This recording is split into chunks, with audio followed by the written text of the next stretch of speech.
Okay, actually get their present. This is the first presentation, first session of the day, so just bear with us. We're going to get your picture up. It's coming up. We're doing, you're plugged in? Okay, give us a second, yeah. Everybody in the front room, if you want to come back in, grab a seat. So AI is easy, but IT is hard. So we need to make sure that works. So who's developing the AI that can just do my job, please? I need it yesterday. So you're going to send me the list, right? Yes.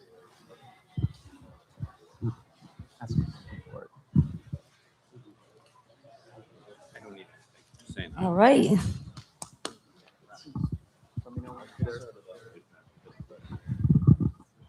Okay, this might actually works. Okay, and then, yeah, it's magic when it works. All right. Feels good. I can breathe when it works. Okay, yes. It's a little bit cut from the corner. Don't worry Is that okay? That's okay. Okay, got it. Okay. All right, can you guys hear me? Amy Lee. All right. Give a hand. First, give a hand. Let's warm it up with a big round. Well, how about warm it up with a stretch? Let's get up. Come on. This is your morning exercise. Technically, my company is called Dance for Healing. I would have asked you to dance, but I don't have music prepared, so just stretch. Does that feel good? You can go left. We all need this. Yes, that's right. All right. And if you want, you can go in a circle. Feel better? All right, now you're awake, so I have your attention. So, this is me. I forgot how old I was. Anyway, I grew up in southern China, in Quanzhou, who was just named by UNESCO as a World Heritage Site in 2021, where Marco Polo actually visited. Surprisingly, I didn't realize I was exposed to world culture and arts since I was very young. Fast forward, as a young immigrant, this is one of my early career highlights. While I was working in AT&T Interactive R&D, my first iPhone app was featured in New York Times. And guess what it does? Help people find bathrooms. It actually generated millions of downloads, and the next article come out is AT&T want to help you pee. Anyway, but it does give me early exposure to AI, multimodal voice recognition. So fast forward, my life took a turn. I went from 1 year running a marathon to next year fighting stage 4 cancer. 33 sets of daily radiation, only to discover the blisters bursted out like wildflowers on me. Luckily, I have my mom with me. She empowered me to understand how difficult it is to care for your loved ones. I went back to my childhood love of music, dance, and art. It completely accelerated my recovery, astonished my doctors. And this is what inspired me to invent Dance for Healing. It's a patented AI telehealth platform with multimodal biodata integration that personalizes music, dance, and arts for individuals based on their cultural heritage, preference in music and dance, exercise history, and health history. And also match them to compatible buddies. So we joke around, like imagine YouTube meets Zoom meets. Hopefully the audio works.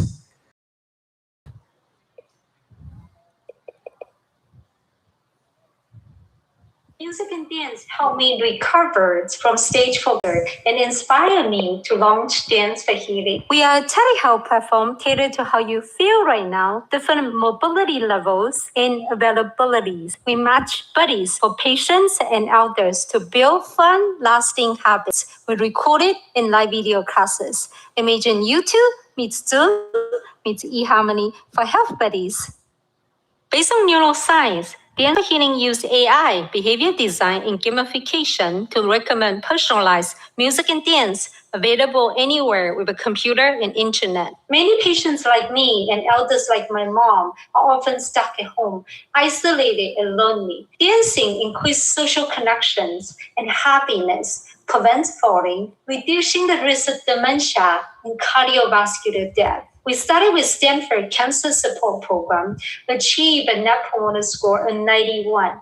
Most patients reported 80 to 100% reduction in anxiety and depression. It was just a great class for me. I tell everybody, like, I wasn't sure about when you're on the computer. Virtual. I like that now. I just think maybe I only can dance for 15 minutes. Yeah. But now, see, I have some muscle here. I can dance for an hour, no problem. Yeah. So really, I get my energy back. Trauma from COVID and lockdown is in the body. Creative arts therapies develop stability, balance, flexibility, and spontaneity, building physical and emotional resilience. Today's the day you choose to take the lead in the dance for your good health. Join our NIH study aiming to address health disparities for minorities with diabetes. Your participation will advance diabetes research and benefit many others. Imagine every grandma and grandpa use dance for healing. How would the world look like? Tens of millions of people would not suffer from dementia and cardiovascular death. Many of you will not be fearful about your parents falling, and healthcare will save billions of dollars. What are you waiting for? Join us in the revolution to bring dancing to every single household in the world.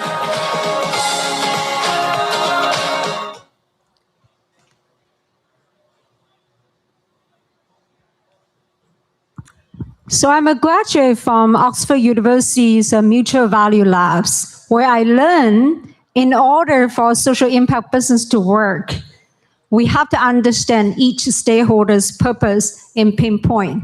So if I don't want a patient like me to pay for it, we have to learn how could we solve problems for healthcare systems. So this is where we are. There's a social prescribing movement going on, particularly started at UK and expand to other European countries. Still quite new in the US. There isn't a lot of innovation just yet. So if you're interested, there's actually a lot of opportunity in this field. So how do we solve problem for healthcare system? In the short term, we will reduce anxiety, depression, pain, and fall rates. In the long term, we will reduce readmission, staff burnout, and improve start rating. And of course, measurable outcome is super important in healthcare. And here's our NIH study in case you're interested. Also know anybody who's a minority with diabetes, they might qualify for our study. Feel free to take a photo and scan the barcode. I was one of their speaker for USPTO's Asian American Native Hawaiian Month. So USPTO also values arts and creativity. Actually, they value storytelling. And here I am in Egypt for our Global South Arts and Health Week, started by WHO World Health Organization's Arts and Health League, the gentleman in the middle who's holding, unfortunately, he lost his vision. So he's technically legally blind. He's from World Health Organization. And this is a movement currently gaining a lot of momentums in Europe and slowly coming to the US.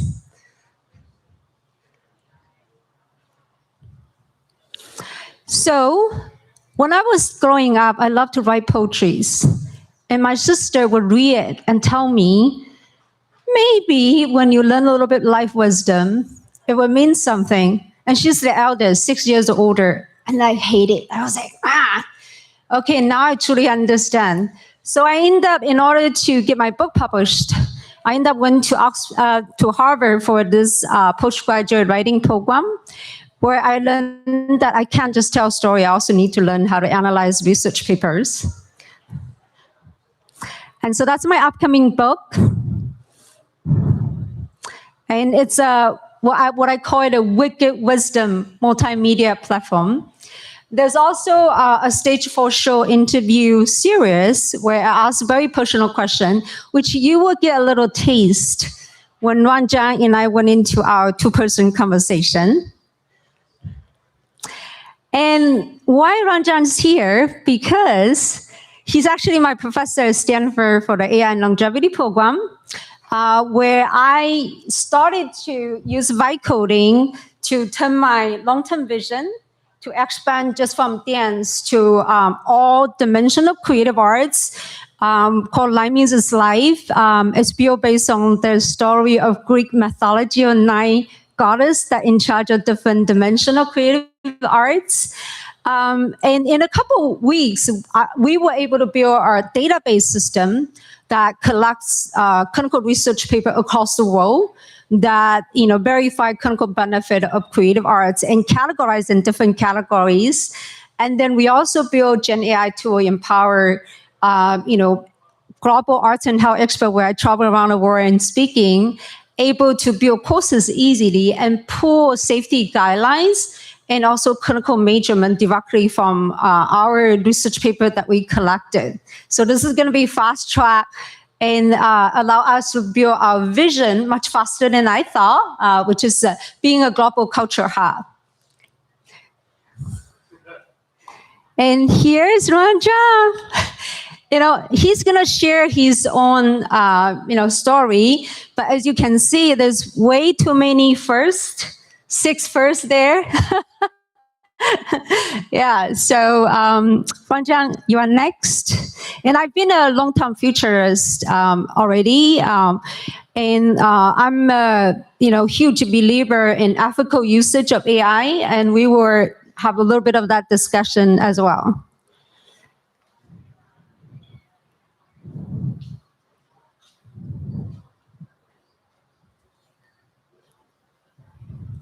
Okay. All right, perfect. Excellent. Well, I can't be beaten by Amy here. We made you all sort of stand up and do stretching. So this topic is about generative AI, creativity in AI and longevity. Right, so who wants to live forever? Okay, one person. Who wants to stop right now? Okay, somewhere in between. Okay, let's do the highest probable test to see how long you'll live is actually the standing on one leg test. So everyone stand up. Everyone stand up, and we'll see who's going to be the winner. Now all it is, now don't do anything yet. All you have to do is stand on one leg like this. All right, but don't do it yet, because I'll be on the count of 3 because we're going to see. Now it turns out this is really easy to do if you have your eyes open. So you have to close your eyes. Okay, so you're all going to close your eyes, and on 1, 2, 3, you'll stand on one leg, and then as soon as you wobble, you have to sit down, and then we'll see who's the winner, right? And so and you can't cheat, you can't hold on to anything. Though if you are frail, then be close to the chair, and you can't be just like 1 inch. It's got to be all the way up here. Okay, so close your eyes. Everyone, close your eyes. And now on 1, 2, 3, we'll stand up. So 1, 2, 3. Right, you have to sit down. If you wobble and you sit down, you have to sit down. It turns out, I think she's only like an inch. She's cheating. So, okay, you stop. Open your eyes. Great winner. Great winner. What's your name, sir? Andre.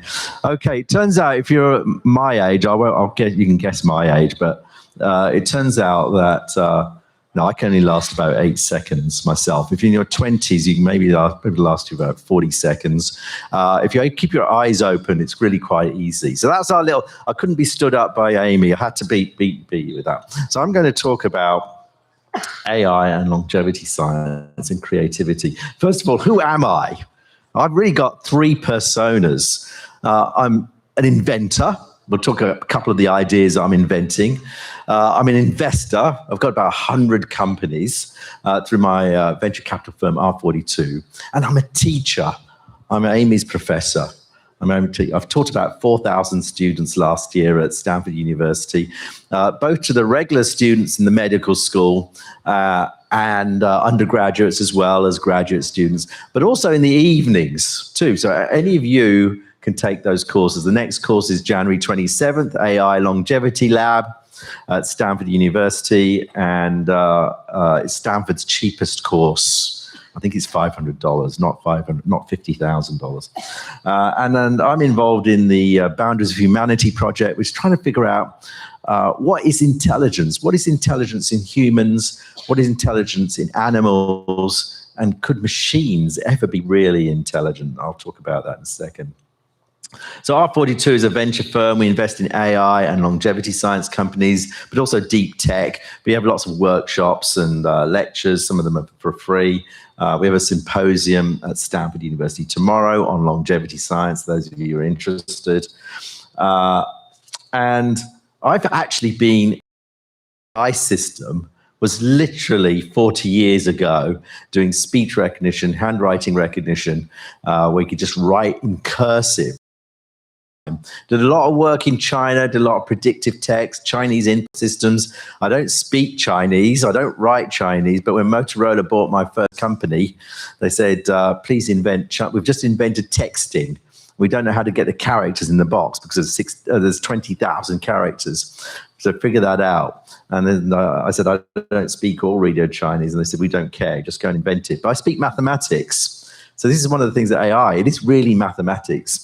The last 10 years been looking at mathematics and medicine. And really, my inspiration is from Star Trek. And who's actually has never seen Star Trek? Okay, great. It's usually young people. I'm thinking about Star Trek, and then I realize the young person's thinking about the movie, and I'm thinking about the TV series from 30 years ago. But most things have been in Star Trek have been invented, but some have not. Android, the robot, who was forever asking, how could it be human? That's not quite there yet. And this is me 30 years ago. Proof that I've been working in AI for 40 years. It took 10 years to make some kind of impact. And this is look, what's the title? Computers that mimic the brain. That was 30 years ago. And we're still talking about that today. And my prediction is we'll still be talking about it 30 years from now. So let's talk about AI and longevity science. AI, my first AI system was 40 years ago when I entered the field, and I thought I was late to the field. The term artificial intelligence was coined in 1956. The term machine learning was coined in 1958. And today we're seeing exponential improvement. And we're looking at problems that are so difficult, it's actually impossible for a single human to actually manipulate. You actually need the machine to help you. If we look at medicine, really, you can think of it's really 100 years old. Before that, it was almost at witch doctor level. You know, people weren't even washing their hands to analyze patients. We've had some inflection points, antibiotics, vaccines, gene editing. Gene editing is about 13 years old, 14 years old now since the Nobel was given out. Really, we're just beginning to see the improvements of the application of gene editing, sickle cell anemia. The oldest person who ever lived got to 122, Jean Coleman. She started smoking at 112. And and there seems to be a barrier at 120. The oldest current person is 117, lives in Britain. Seems to be sort of a barrier in the 115, 120 level. If you plot telomeres, these are the things at the ends of your chromosomes, and they get shorter and shorter, then you become, they seem to get to zero round about the 115, 120 level if you project it out. So a lot of things sort of fall apart in the 115, 120. If you can actually, the average age of death is 78 in the US for American males. That's dropped a little bit since COVID times. It's just creeping back up again. And that's the key word being average. West Coast, East Coast people seem to live a bit longer. And so if you're not unlucky enough to have a bad gene, maybe you can go a bit further. So how do you solve aging? So I said the first problem, trying to think about it, was how do you deal with complex problems? And so this is a project I've been working on for a few years now. This is an AI research scientist. Instead of hiring a PhD scientist, hire a machine instead. So this is a system, it's populated with 200 million papers, 1,000 AI models. And the idea, eventually you want to get to a position where you just type in, please cure breast cancer, read 200 million databases, find the AI model, do the training. And that could be at a research level, it could be where we're getting into doctor analysis. Your patient-doctor analysis discussions already changed. Next thing is Omics 42. How do you get sequencing cheap enough? And there's about 50 million people have been sequenced, and I think it really need to get to 1 billion. It's a few $100s to get sequenced. We really need to get it down to $60. That's another project. And get your predictive risk scores. They call it a polygenic risk score. So we've got a couple of projects. Final project is Agemica, which is a vaccine. A vaccine for what? And I'm not allowed to call it a vaccine. It's a preventive therapeutic. I've got to call it preventive therapeutic now, certainly in the US. And it's a vaccine for aging to handle 1,000 diseases at the same time. We can get into a little bit later about how to do that in the conversation maybe. So what's working and what's not working in 2026? So there's lots of hype in AI. Lots of people think AI is going to do drug discovery.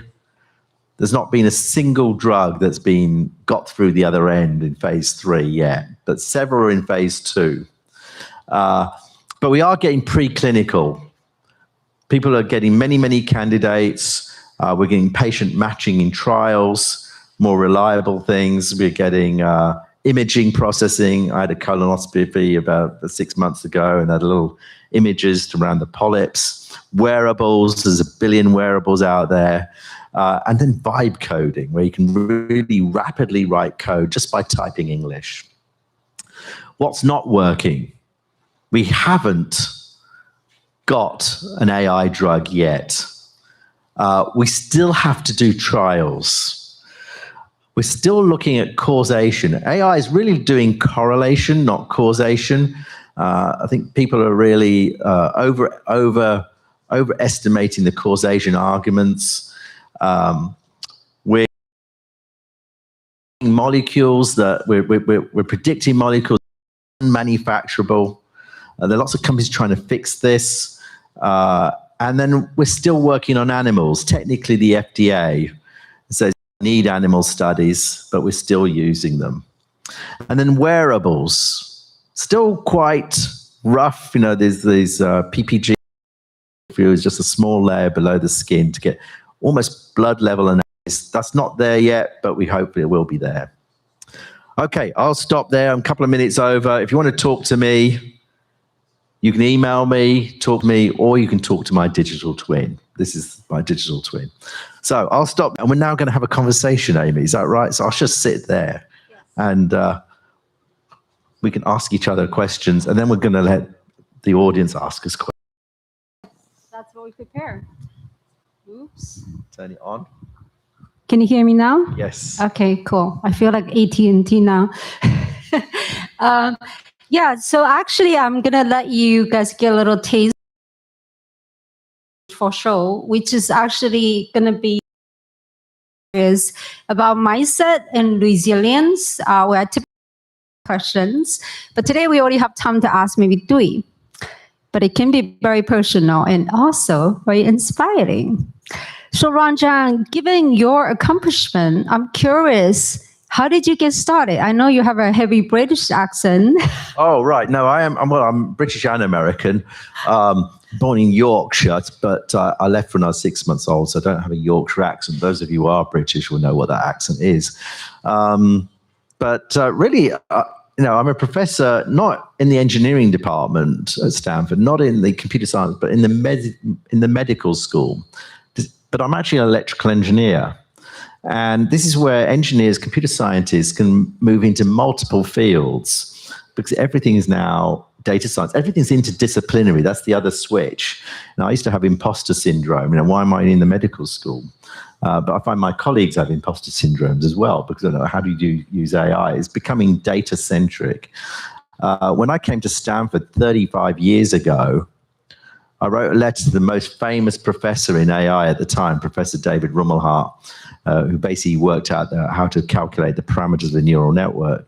And he said, yeah, sure, come over to my lab.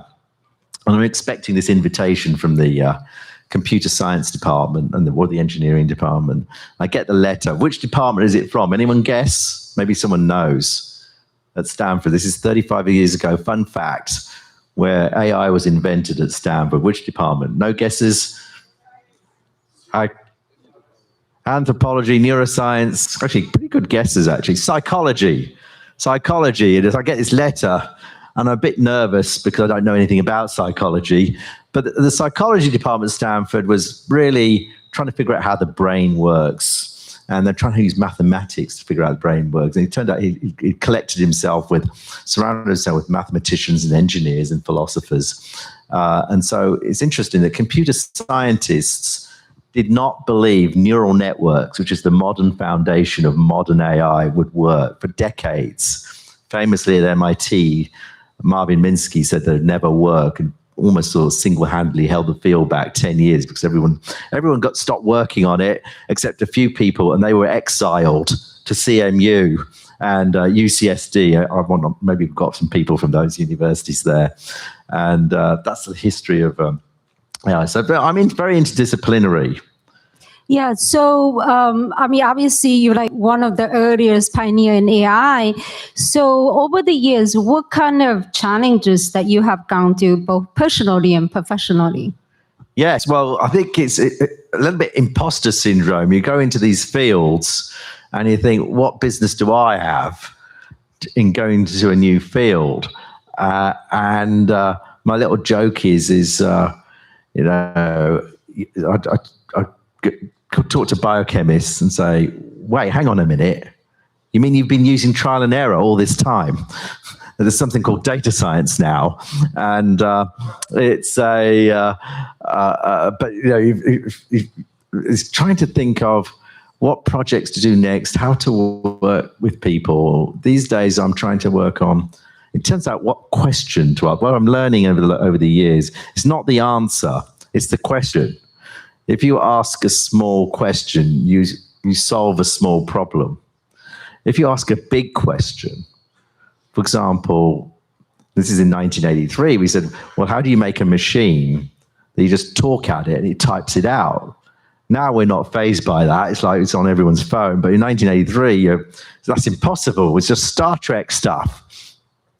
Now I'm asking, is it possible? And actually the Chan Zuckerberg initiative put this question about 10 years ago, to solve every disease. Just solve every disease so you don't have it. So I reframe that. Is it possible to have a vaccine for aging, which means you just don't get disease? We just demolish big pharma. We're here in JP Morgan week. Lots of big pharma. We all know about expensive medicines. What if you just don't get ill? How would you solve that problem? And so we start thinking about this, and then proteins go wrong as you get diseases and as you age. And so, well, how do we stop the proteins go wrong? Well, let's train the immune system to clear those out. How would you do that? Well, we can do that computationally. Look at parts of proteins, peptides, that can train the immune system, but don't overlap. I mean, where do you get these things that don't overlap? They might be from other creatures. It could be from a fish. So do you think the new release of health version of ChatGPT and Claude might help you reach your vision earlier, potentially? Right. So those of you who don't know, last week or two, ChatGPT announced that you could actually get data off your Apple Watch and put that data in. And so when you talk to your doctor, you can actually have a conversation about what it is and a reasoning, and the patients could actually read that themselves. There's been a lot of debate over the years, should patients have access to their data?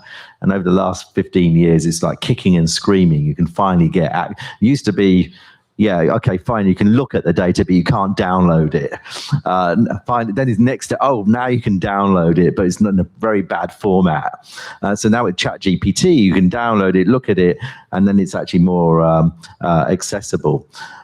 So I think used to be, 30 years ago, I went to my doctor with my 23andMe genome analysis, and she said, I used to download things off WebMD, and she always used to say, don't believe anything you read on the internet. And then I walked in with my analysis. She said, what's this? Oh, well, I was explaining it. It tells you the probability. But I don't know what these diseases are. Well, what are these strange diseases? I don't know what they are. And she's seen 20,000 patients, and she's quite astute. She said, well, do they ask you your weight? No, they don't. And so now it's more of a discussion with your doctor. 40 years ago, the doctor was God, white coat. And now we're going to have to do more of a discussion. Patients are going to research it themselves. And we only have 10 minutes. Yeah. So I'm her research assistant. I mean, tell me about your cancer. Was that a bit like that? Did you have to do your own research, or did you sort of take what your doctors told you to do? So how much was your own research help you? Yeah. So unfortunately, when I was diagnosed, I had the wrong diagnosis. So when the correct diagnosis came out, everything was put on fast track because I was stage 4. So sadly, I was actually at Singularity University at the time, which my mom said come up to study in NASA, save my life, because he empowered the correct diagnosis. On the stage, we talk about the future of medicine, AI, all these crazy stuff. This is 2012. I can't do the most traditional treatment. I was introduced to Australian doctor who did the immunotherapy for my type of cancer, nasopharyngeal cancer. I have no access because I'm not Australian. I'm not in Australia. So I can't do, unfortunately, the most traditional treatment, which I'm dealing a lot with radiation damage. You guys may notice my water always here because I can't speak without water. My saliva gland is damaged. So, and which is why that I'm so passionate about the combination of technology and particularly human-centered design, which is my background expertise, right? Like technology can be cool, but technology is not a problem. It's how do you create engagement? Like, this week I was in the other investor summit. Across the board, all these investors, they have a ton of money to invest. But if they can't, cause engagement for patient, if patients are not using it, you can build the coolest product. If no one using it, you're not actually causing real human changes. Yeah. So shall we have audience questions? We've got 8 minutes left. Yeah, sure. So you guys have any questions? Or comments? Any questions or comments? Raise your hand if you have any questions. Don't be shy. Raise your hand up. Okay, we got one right here, and I'll run there. No, Alex, you're up. You're up. So while you guys have been talking, I sent Amy some questions, but then I asked your digital twin the questions. Yeah. So I want to compare those answers later, but I'd rather hear other people's questions for you. But it's a very fun experience. Oh, that's a good comment. You got to ask the digital twin in real time instead of asking me here. We have a question over here on the right. I am William Hitters from Neuroacoustics. Honored to meet you and being with you here on this, and thank you for your views on the world. One of the things that we're working towards is I guess there's a divide between the longevity of the body and the longevity of the brain. What is your views about the latter? The how do you see the brain actually be and the nervous system being actually, kept alive for longer ultimately, right? Excellent question. So it's interesting because there's a big market in a lot of longevity companies. The first thing they do is try to work on skin or the eye, because it's easy to get to, it's less invasive. But you know what? We can actually live with wrinkly skin. It's not actually a death-causing condition. You can actually even live if you're blind. It reduces the social activity, but you can't live if your brain deteriorates. So it's interesting. We have a retreat this weekend where we do a full body MRI scan, the biome scan, the whole thing. But we've doubled down on the brain. To calculate brain aging, you can get blood parameters, the blood biomarkers that can predict brain aging.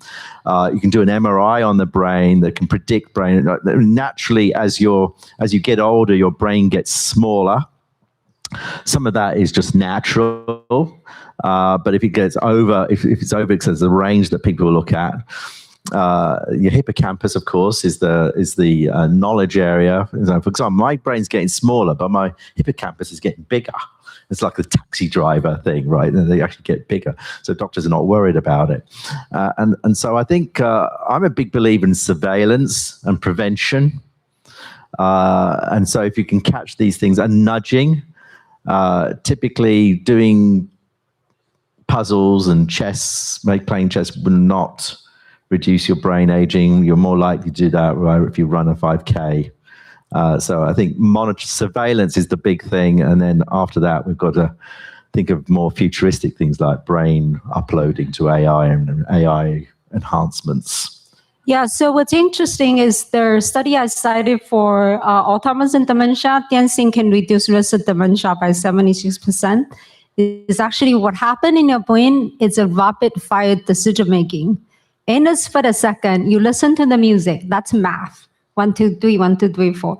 Your brain have to transfer your signal from your left side to your creative side of brain, the right side, and you have to do your artistic, expressive style. That's why it's an intense amount of decision making, and which is why it causes so much brain benefit. And it's fun. It's fun. Actually, it also maps to the pillars of lifestyle medicine. There's this whole field, which is, diet, exercise, which we all know, but then it goes to social, yes, sleep, yep, right, and low stress. So dancing. I mean, I was in the MIT ballroom dancing club 35 years ago, and my wife was actually in the team, even though she wasn't an MIT student, because in those days we didn't have enough women on campus. But I wasn't good enough to be on the team. By the way, I grew up, watching Bollywood movie in Southern China, not Hollywood movie. And so my understanding until I got to the US, I thought how Indian men gets married is because they dance to get married. I'd fail. I think I'd fail. Any more questions or comments? Go ahead. Right at the back, I think he is. And there's a mic need here. Yeah, this was just to follow up. And a question, I actually believe that the exercise helps and all, but just technically, is that just correlation, or is exercise actually proven to be a causation of reducing brain? That's an excellent question. Causation and correlation. So there's definitely correlation there. There are some arguments on the, I'm a runner, basically. That's the most efficient way, that it sort of trains the brain. So if you just run, part of the running faster is training your brain, training your nervous system to actually trigger nerves more quickly. And that's a training system part of that. There's been several examples. Again, the causation, very difficult to prove causation. Dean Ornish did a study on a single person entrepreneur who had the allele that he was going to have dementia, Alzheimer's, and with intense treatment in terms of exercise and diet, the expression got reduced And so we're seeing some of these one-off experiments there. But that's an excellent question. Basically, don't believe anything you hear, including from me. Don't check your brain into the door because causation is extremely difficult to prove on many aspects. Yeah, so what's also interesting in the same study that I mentioned, they actually tracked people for 21 years, and they tracked walking, biking, golf, tennis, swimming, listen to music, solving puzzles, and then dance. And dance turns out to be the only physical exercise that had the reduction of risk of dementia. Guess what? Because when you walk, it's repetition. Your brain do not have to think. How many people you see walking on the street on their phone? Can they do that when they dance? Right? You know, running, same thing, repetition, right? And what's interesting, like golf and tennis, it's actually more a form factor. Like you have to hold a position really good and you got really well trained. So that actually doesn't cause the risk of reducing risk of dementia as well. The second data, if you solve difficult puzzle a couple times a week, you get 47%. And then if you read and write regularly, you get 35%. But just do some dancing, that's 76% of risk reduction for dementia. Dancing on your own or dancing with another person? Well, so is that more with dancing another person? I think it probably it's both. So what's interesting is the researcher didn't expect dancing is going to trump everything else. So they didn't track the detail of what kind of dance. But there's a Stanford professor who was curious and mapped their population 1980 to 2001. And they look at what's popular. So this is correlation, not causation. What's popular, there was quite a bit of Lindy Hop. And for anyone who That's my favorite. Yeah. My favorite. I can do that. I can do that one. Yeah. So for those who know, Lindy Hop is almost like a free-form dance, right? Once you learn the basic steps, then you can kind of improvise, you know, based on like the interactions and reactions. So we don't know whether that is true because it's a correlation, not a causation, but there may be some truth to that. All right. We're being thrown off the floor. Right. Thank you. No, we want to fail gracefully. Okay. As we say in technology. Now you guys are killing it. You're not failing, but yeah, take a moment. That was just our like. Right. Warning. One more question. I think this lady here, Yes. has she got a mic? Right here.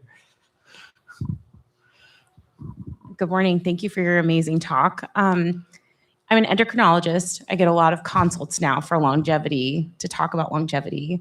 And my initial consults always talking about things like eating whole food, increasing movement, focusing on sleep, stress reduction. I reference the blue zones, the book, the diet, the cookbook, all those kinds of things. And it's really clear within about 20 minutes that my patients are looking for something else. They want me to give them something else, something flashier. Now with technology coming around, what would you say to those patients as an alternative? I'm a big believer, and doctors are very respectful with doctors, but I find they're not as keen on that, is surveillance, giving them tests. But you've only got a certain budget, right? You can't just give them every single test. There's hundreds of them, right? And so you have to curate what's right for that patient, and what's in their history. So I kind of like, I do a full body MRI scan every couple of years. The fastest growing cancers are like 4 months, so you won't catch it if you get one of those. But I'll take my chances because they're quite expensive.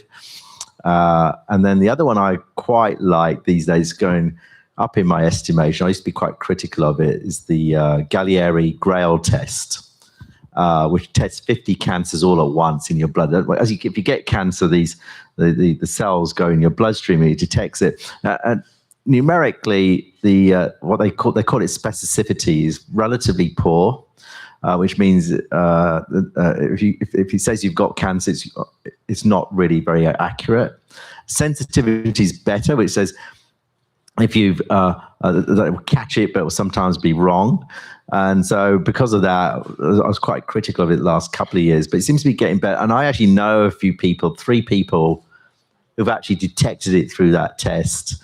And so I would probably look at that test as well, and then put your doctor hat on top to modify, look at the analysis of the precision and recall of that thing. But lots of other things. And the higher order bit is if you can run, running is the most efficient. And if you combine it with dancing, the heart rate gets really high with running, which you can't get with other exercises. So a combination of social and there's a couple of technical things and others. You can look at our website. We've got other tests as well. Yeah, I will also say that behavior design is super important. Yeah, my own background is in human-centered design behavior strategy. And it's also worth it to look into Stanford Professor B.J. Fox's work, where for any behavior to happen, you need motivation. Does this person want to do it? Can this person do it? That's ability. But does this person actually do it? Because there's so many couch potatoes sitting there whole day and do nothing because the lack of effective behavior trigger. So how do you create great effective behavior trigger? In the example of Dance for Healing, we match buddies. We make it easy. So that's why we have recorded and live video classes. But more importantly is like when we match compatible buddy, when we tailor to individuals' preference in music and dance. And now with the validation, collecting all these research papers through Gen AI so quickly, there's a clinical validation immediately. So when you educate a patient about the benefit, let's say if I'm touting a grandpa that, dancing could potentially reduce risk of dementia by 76%, maybe they will consider, or maybe the grandkids will be like, hey, Papa, do you want to dance with me? Right? So that would be like one way of motivate them. So you empathize with the motivation, but you don't actually ask people to do what they don't want to do. You can educate them about the benefits. Well, we're ready? Last word. Last word. My mic's a little hot. Have fun, be social, and show up. That's the, I think that's what And listen to your favorite music as much as you can. Well, thank you. Let's give it up for Dr. Ranjan and Amy, and amazing. Thank you for the work that you do. It's uplifting. If you can keep your heart open and light, I think you'll live longer. Yes. Thank you for having us. Thank you. Thank you. Thank you for the wonderful question.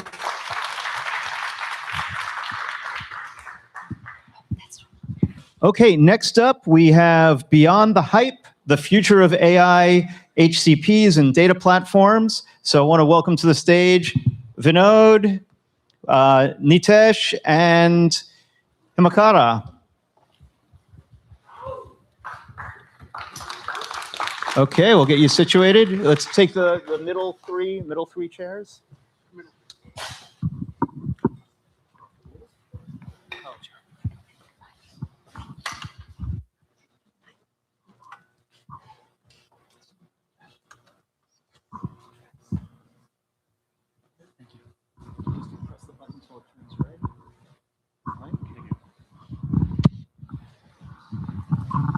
How are you all doing? Okay, let's try it again. How are you all doing? Good morning. Okay, so before we get started, in the audience, how many of you are using AI today? Okay. How many of you are founders who are developing products in AI? Okay, quite a few. And how many of you are users of AI products that are developed by others? Okay. Okay, so it's a hard group here. It's going to be an interesting dialogue today. So let's get into it. As you all know, right, you don't need to introduce AI. AI in healthcare has long gone and moved on from experimentation to more infrastructure and real-world use. And the question is not about can we use AI? It's about where exactly it's having impact, where is it working, where is it not working, and about value creation, both for in healthcare patients and for all the entities, because you do need to be viable. And definitely it's not about completely outsourcing the work of clinical doctors, clinicians, and other healthcare professionals. It's about augmenting, right? So we've all learned that significantly. What you're going to be talking about in this panel is about impact, about trust. It's about value creation, more importantly, how are decisions being made in the real world in terms of AI products. In the next 30 minutes, we're going to talk about what's working. Again, as I mentioned, where can we improve and both the overall impact. And lastly, and the most importantly, where is hype and where is the reality? With me today are two individuals with deep expertise and experience in this space, both in developing and in selling AI-related products and in fueling innovation. I will turn it over to both those individuals to introduce in the interest of time, so that way we can get the best out of the 30 minutes we have together. Nitesh, over to you. Vinod, thank you. Good morning, everyone. It's great to be in San Francisco this week. What a week to be here with JP Morgan Healthcare Conference around and this great event here. My name is Nitesh Merchandani, Chief Business Officer for Mindsprint. Mindsprint is an AI-first technology and business process forward consulting company. I live in New Jersey, but do frequent the Bay quite often. Honored to share the stage with Vinod and Hima, and great to see all of you today. Thank you. I'm Himakar Perez. I'm the founder of Deep Model. We help companies go AI native using our platform and processes.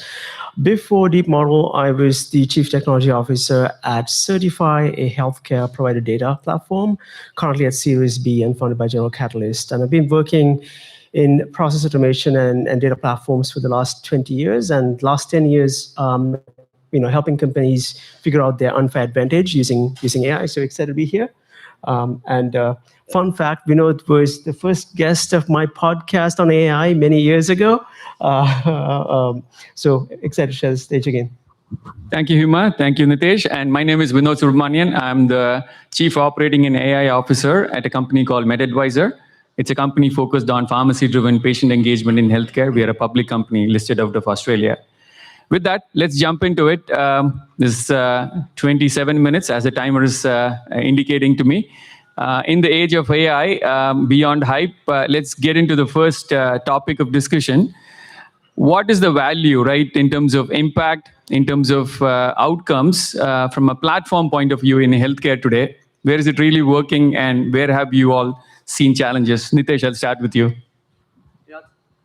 I'll probably kick it off, right, in terms of where some of these AI platforms and AI tools are working. And there's proof of value. Three areas come to mind. I think the hospitals to start with.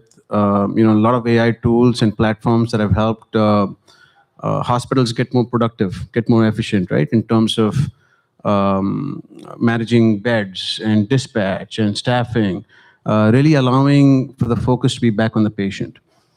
I think the other area has been the doctor's offices, right? I think a lot of the AI tools, and there's several of them that help with clinical notes, which allow the doctor to focus on the patient, allows for documentation to go into systems like Epic, really giving time back to the patient, right?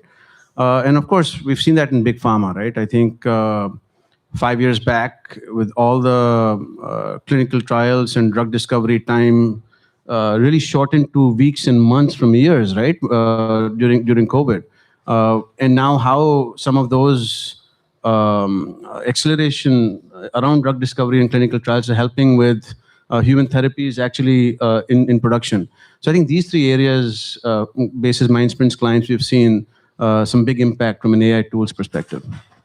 Great perspective. I think I have a follow-up question for you, but before that, Hima, your thoughts? Yeah, I want to kind of zoom out and talk about things at like conceptual level. Where I see AI not working is when you try to use AI as a value creation tool.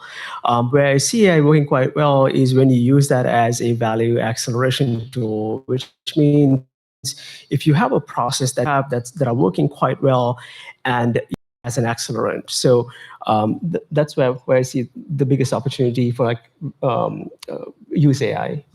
Both of you are breaking my heart. So you mentioned about patient centricity in your own way. So are you saying that AI is not going to replace doctors and clinicians? Is that what your end point is, takeaway here?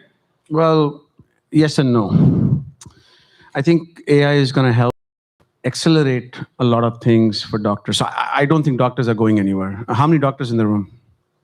Great, you're not going anywhere. I think, the session before we had a digital twin up there, there's a prediction that by 2028, there'll be 1.5 billion agents in production.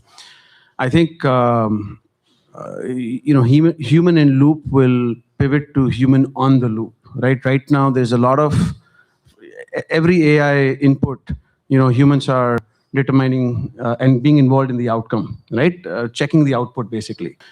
But in 3 to 5 years, I think what's going to happen is a lot of the mundane tasks will be taken over by agents, and humans will actually just be auditing the process versus checking every output. So in the life of a doctor, I think a lot of those mundane tasks AI will take over and help out with, giving time to the doctor to focus on critical decision making, more strategic aspects of the patient life cycle. Cancer as an example, I don't think AI will detect cancer. I don't think AI will have treatment plans for cancer, but it'll help the doctors significantly accelerate and operationalize those treatment plans. So yeah, I don't think doctors are going anywhere. I don't think AI will take over. Well said. Yeah, I think I had to agree with that. So I had to tell you this story about 20 years ago. When I started coding, I used a text editor to write code, right? And about 20 years ago, I got the opportunity to first use this integrated development environments that do code completions and all this stuff. I thought, oh my goodness, I got myself in the wrong field because we're not going to need developers anymore, or we're going to need less developers. So it's quite the opposite of that. I think AI is going to have the same impact that IDEs and all this tooling had many years ago, and it's going to enable us to be better at what we do and really accelerate what we do and really zoom out and focus on the important things and not deal with the mundane in that setting. Hima, you in your last response, you talked processes and how critical it is, right? Especially in terms of thinking about AI, right? Can you break it down for the founders and engineers in the room in terms of what does it mean, right? How are you making it real, right? In the age of AI, now everybody talks about vibe coding. I know that's a word that you don't quite feel thrilled about, but what do you think, right? What makes it real, right, in your world? Yeah, I'll kind of approach this in two different ways. One is how you find opportunities to deploy AI, right? So this is something that I had to kind of work with people quite a bit about. So so much so that we came up with a framework that I call teleanalysis to help you identify opportunities for deploying AI. So it's very simple. You can do this on a spreadsheet or back of the napkin if you want to. So here's the trick. You come up with a list of workflows that you have that you're working on or your team is working on, and you're going to score each workflow on a scale of 1 to 3 for T, E, and L, toil, effort, and lift, right? So what toil is, if you ask the operators of that workflow, how painful is this workflow on a daily basis? Is this something that you're going to throw up your hands up in the air and say, okay, I really want to get someone else to do this. This is so painful. It doesn't let me do anything else, right? On a scale of 1 to 3, how painful that is. And then you go to the implementers and ask them, if you are to automate this on a scale of 1 to 3, how difficult is it? Because sometimes things that look very easy end up being a lot more difficult, data integrations and all these other requirements. So you get them to rate that on a scale of 1 to 3. And then finally, you look at the stakeholders, the leadership, and ask them, if we are to solve this problem, if we are to detach this, scaling of this from a linear consumption of resources, what kind of lift it would generate for the business on a scale of 1 to 3, right? So once you have these 3 numbers, you need to look for the inverse relationships between toil and effort and lift and effort, right? So where you find inverse relationships between lift and effort is where you find great opportunities to deploy AI for value creation. Where you find the same in toil and effort is where you find opportunities to free up people and help them do more high value things. So that's sort of my quick approach that I coach people through on identifying opportunities in a business setting. So that's on one hand. And then you touched on vibe coding, which I want to address quickly as well. One of the risks with things like vibe coding, where I see people try to do, is outsource innovation and outsource original thinking, which is something you cannot do, right? AI is a fancy probabilistic next word predictor. It can do that quite well with code, but it can't think. It can't think of original ideas, right? So the way I recommend folks approach web engineering is really work on an extremely detailed spec. And if you can't describe something so well, you can't get AI to build that for you, and then go through more of a phase-based approach. I call this spec-driven development with AI. So happy to answer any questions, because I could kind of go in to talk about this for the next 90 I think you touched upon the main thing, right? Even in the age of Gen AI and agentic AI, you still need to define your problem. You need to be clear about what are you doing, why are you doing, who is it focused on, and what outcomes you're going to get. Magically, AI is not going to just do it for you, right? That's the point that you're highlighting. AI is always good at giving you a response, right? A response that is truthy. So there's a serious risk with that if you sort of do a paradigm shift to figure out how to work with this.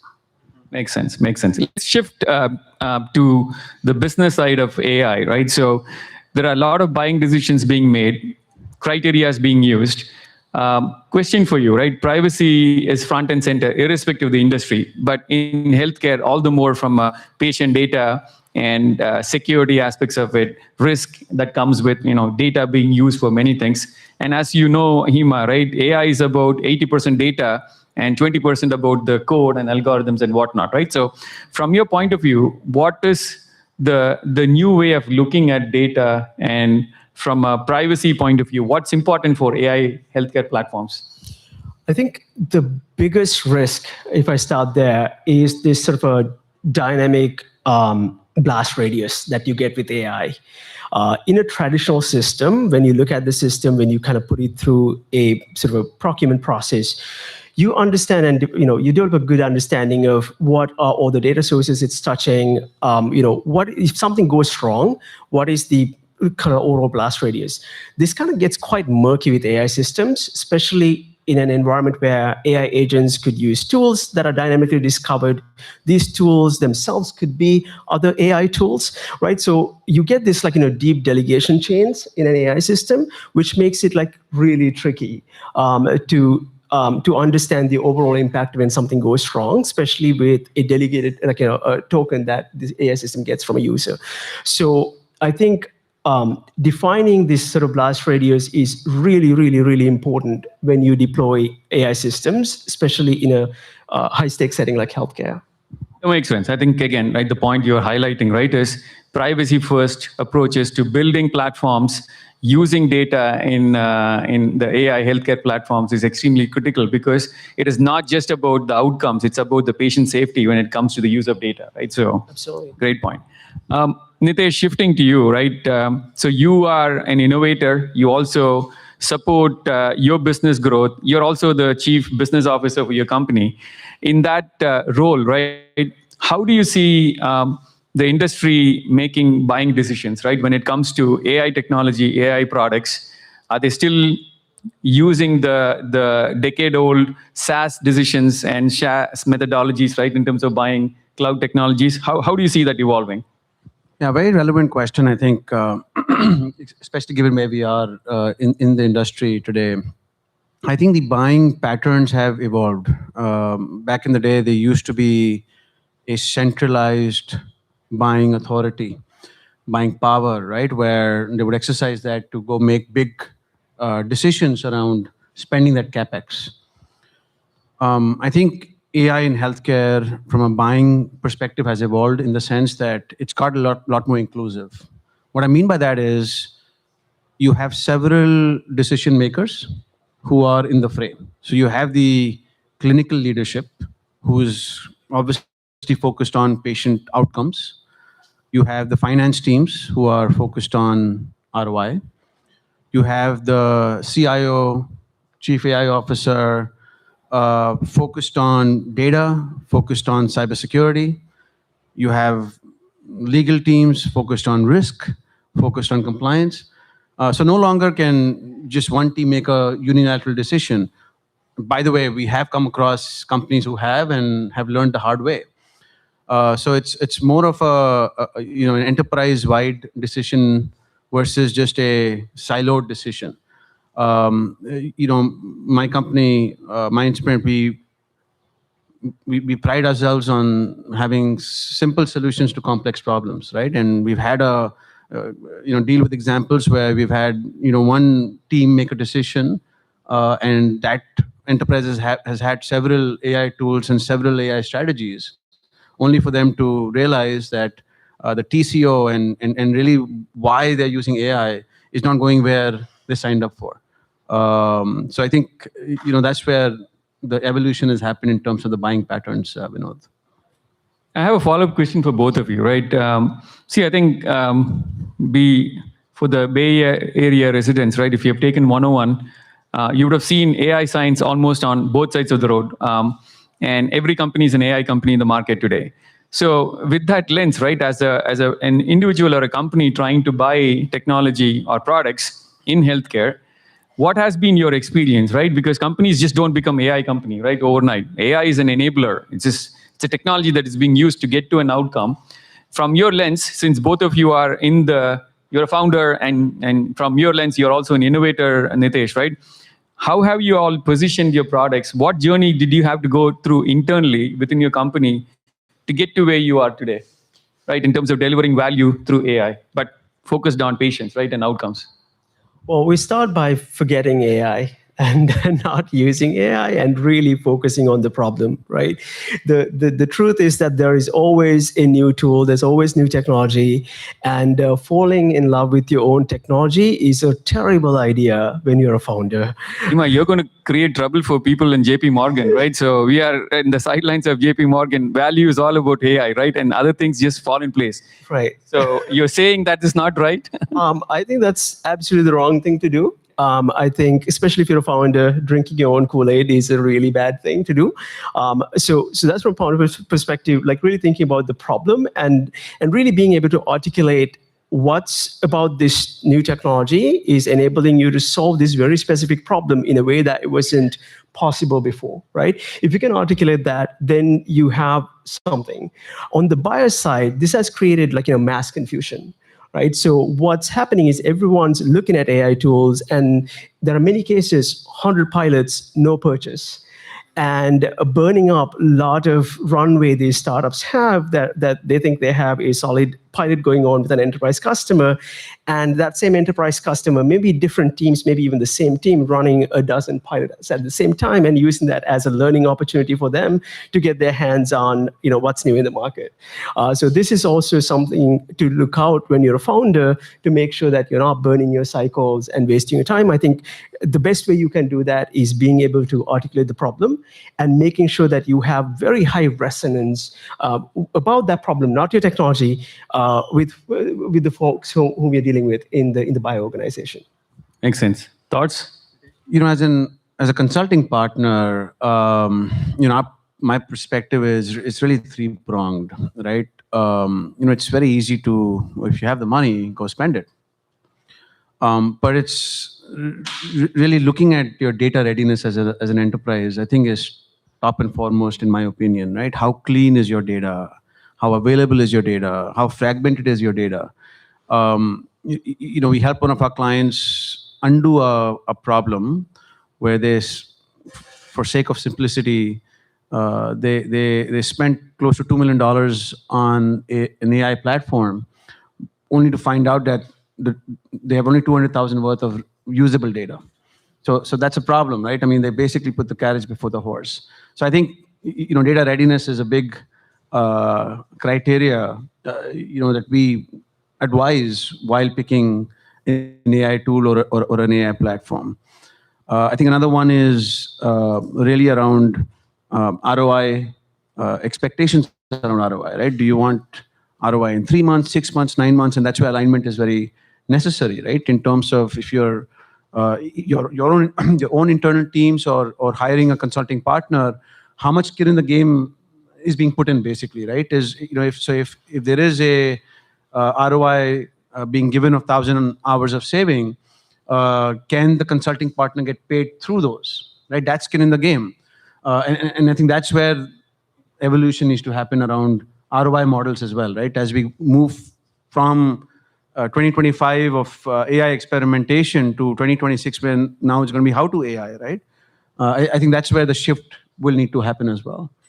So you're recommending to the audience that don't just decide that you're going to use AI and then look for the problem, right, to solve. So makes complete sense. But when jokes aside, right, I think the value, right, that both of you are highlighting, right, is with AI, what we could potentially do has definitely accelerated multiple times. As long as you're clear on the outcomes you're looking to get, clear on the problem statement, clear on what is the foundation that is supporting the business. More importantly, keep it aligned with the business, right? That's true. I mean, AI is no longer it's no longer a buying decision, right? It's actually a process decision, right? So define the process, define the use cases, and use AI as an enabler, not the other way around, right? I had another client who, pretty large enterprise, who wanted to build an AI center of excellence, and they wanted to hire the right people and buy all those tools, and then go find use cases to address. And our recommendation was flip it around, right? Let's sit down with your business teams. Let's figure out what the use cases are. Even some of them are not even AI use cases. Some of them are traditional technology use cases for which you don't need AI. So I think that's where the shift has been as well. And the evolution, very true. So in the next 3 to 5 years, where do you both, right, see the evolution of platforms specifically in healthcare, leveraging AI, and how data is going to be extensively used? I think the biggest opportunity in front of us is consumer healthcare products. And, it's not the actual product, it's actually making data available to those products, right? So it used to be when you have a sort of lab result, you had to go to the doctor to discuss that.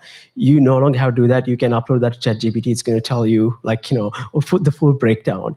Now, imagine proliferation of all these AI healthcare tools for consumers and being able to unlock the data to these platforms. I think there's going to be a massive opportunity there on one hand. The second sort of big trend that I see and the opportunity is going from this data to information to knowledge, right? So we went through these phases of going from access to data to access to information. And now we're kind of moving towards access to knowledge and being able to create sort of a knowledge mode inside the product. So those are like the two big trends that I'm excited about. Nitesh? I'm personally most excited about agentic services. I mean, the prediction of 1.5 billion agents by 2028. I think a lot of the mundane tasks in healthcare, there's significant scope for companies to reduce cost and get a lot more efficient by using agentic services. And that's something that personally excites me. I talked about human on the loop vis-a-vis human in loop. I think that's another trend that I think will definitely drive a lot of efficiencies in time to come, right? Because right now, every AI output, all of us, all our eyes are on that. Versus just, if you were to do it manually, would have been actually easier. But I think that's going to evolve as well, of letting some of that output actually come to fruition. Great points. On the topic of value creation, right, that Nitesh, you briefly touched upon, what is the value from a patient point of view, right? Because in healthcare, the patient is the ultimate recipient, right, of the entire ecosystem supporting healthcare. So from a value point of view, right, specifically AI, how is this really bringing that experience, right, and how it's evolving the experience in a patient journey? I think accuracy, right? Just in terms of, even before AI, right? The whole robotic surgery trend 5-10 years back, in the precision that a robotic arm has compared to a human arm, just that has come, has grown leaps and bounds over the past several years. I think getting a lot more accurate and predictable prognosis versus, being stuck with one healthcare professional, one doctor who might have an opinion, and we heard about that in the first session. I think just that accuracy and precision is something that I think the patient can benefit a lot from. Great point. And the other is also, more attention, right? We've been talking a lot about some of the mundane tasks going away. So if the doctors can do away with those mundane tasks, rely on AI, and really give the focus to the patient, us as patients win? I think from the patient side, it's about empowerment through access to knowledge, right? So I think that's where the biggest opportunity is to like transform healthcare with AI. Yeah, and I think it's personalization as well, right? It's not just, Tylenol, give it to anybody who's got a headache, right? You're personalizing to the individual rather than just addressing a symptom, right? So that makes a difference. So in closing, what are your thoughts, right? In terms of where you think AI in healthcare, specifically within the platform space, is going to evolve, where it's going to work, where it's going to run into challenges from your experience?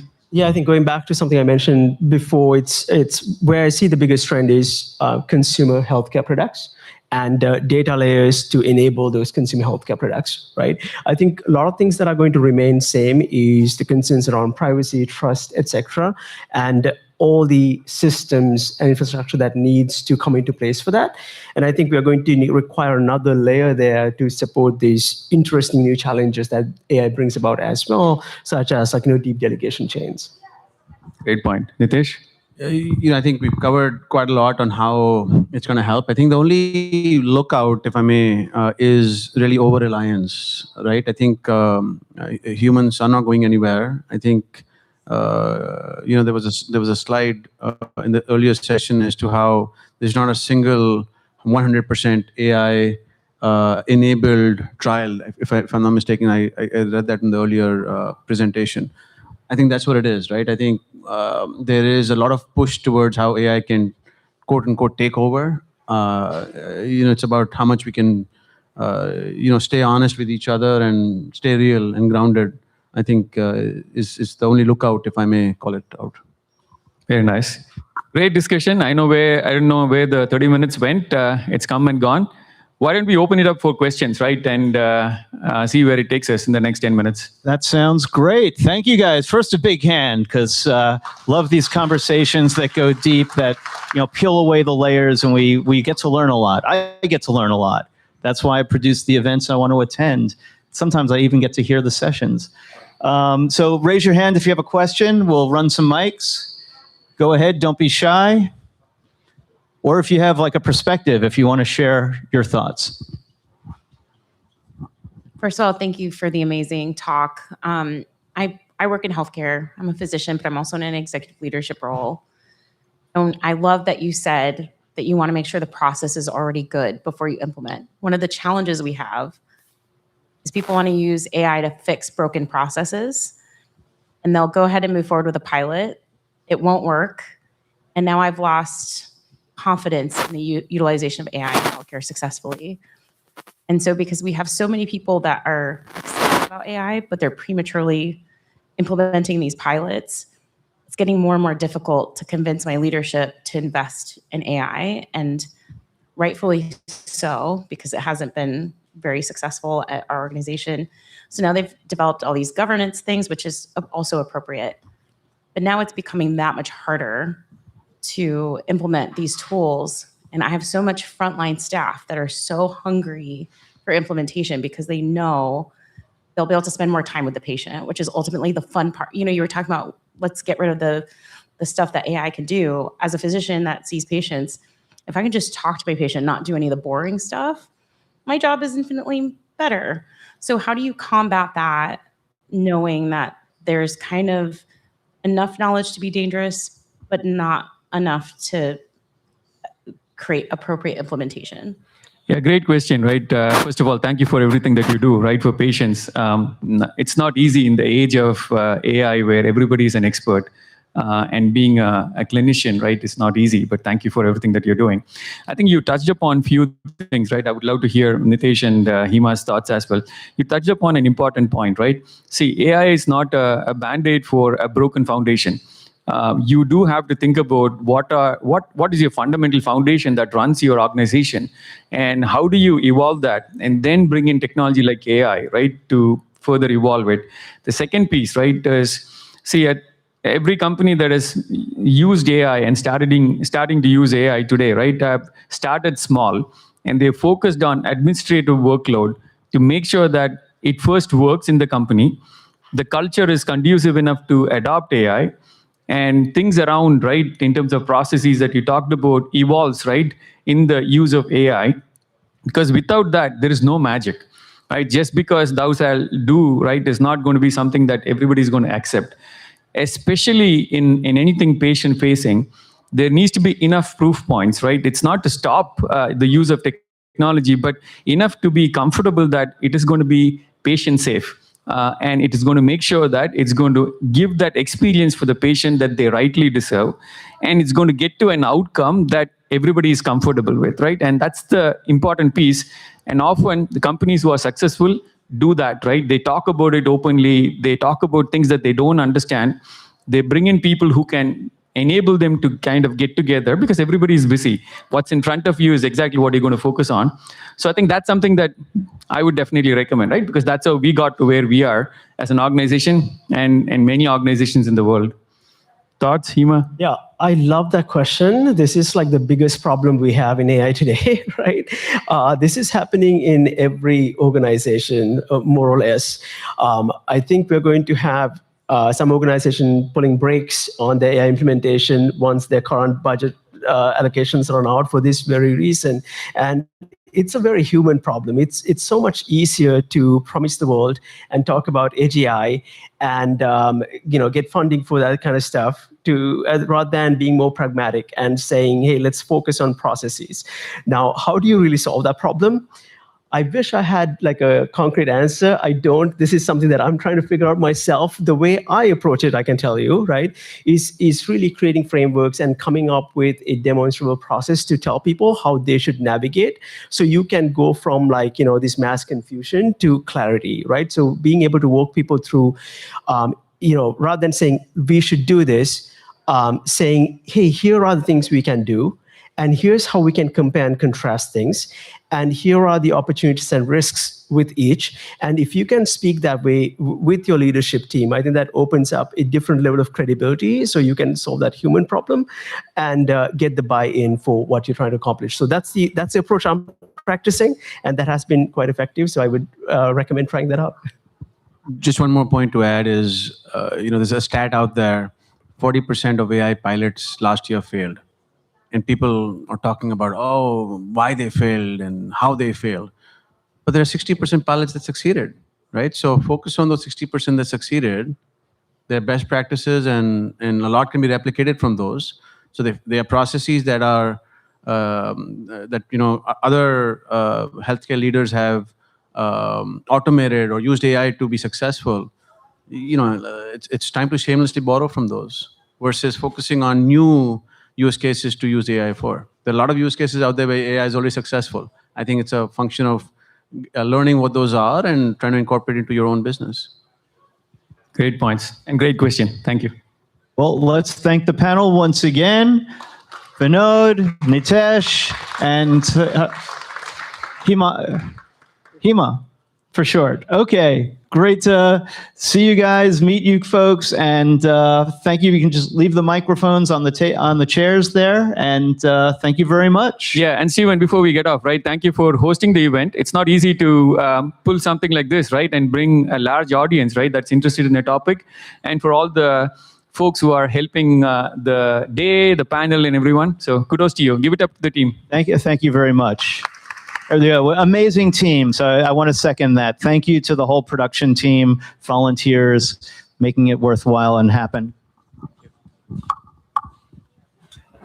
Okay, next up, we are getting into the future of work for healthcare workers, and we have some amazing panelists. We need another couple of mics. So Dylan, if you've got those mics, bring them on up. They were not quite working. They were doing a lot of static. Okay, got it. Okay, we're going to be limited on mics. So we're going to have a mic sharing. So let me introduce you. You can see people's pictures up there. We're missing one.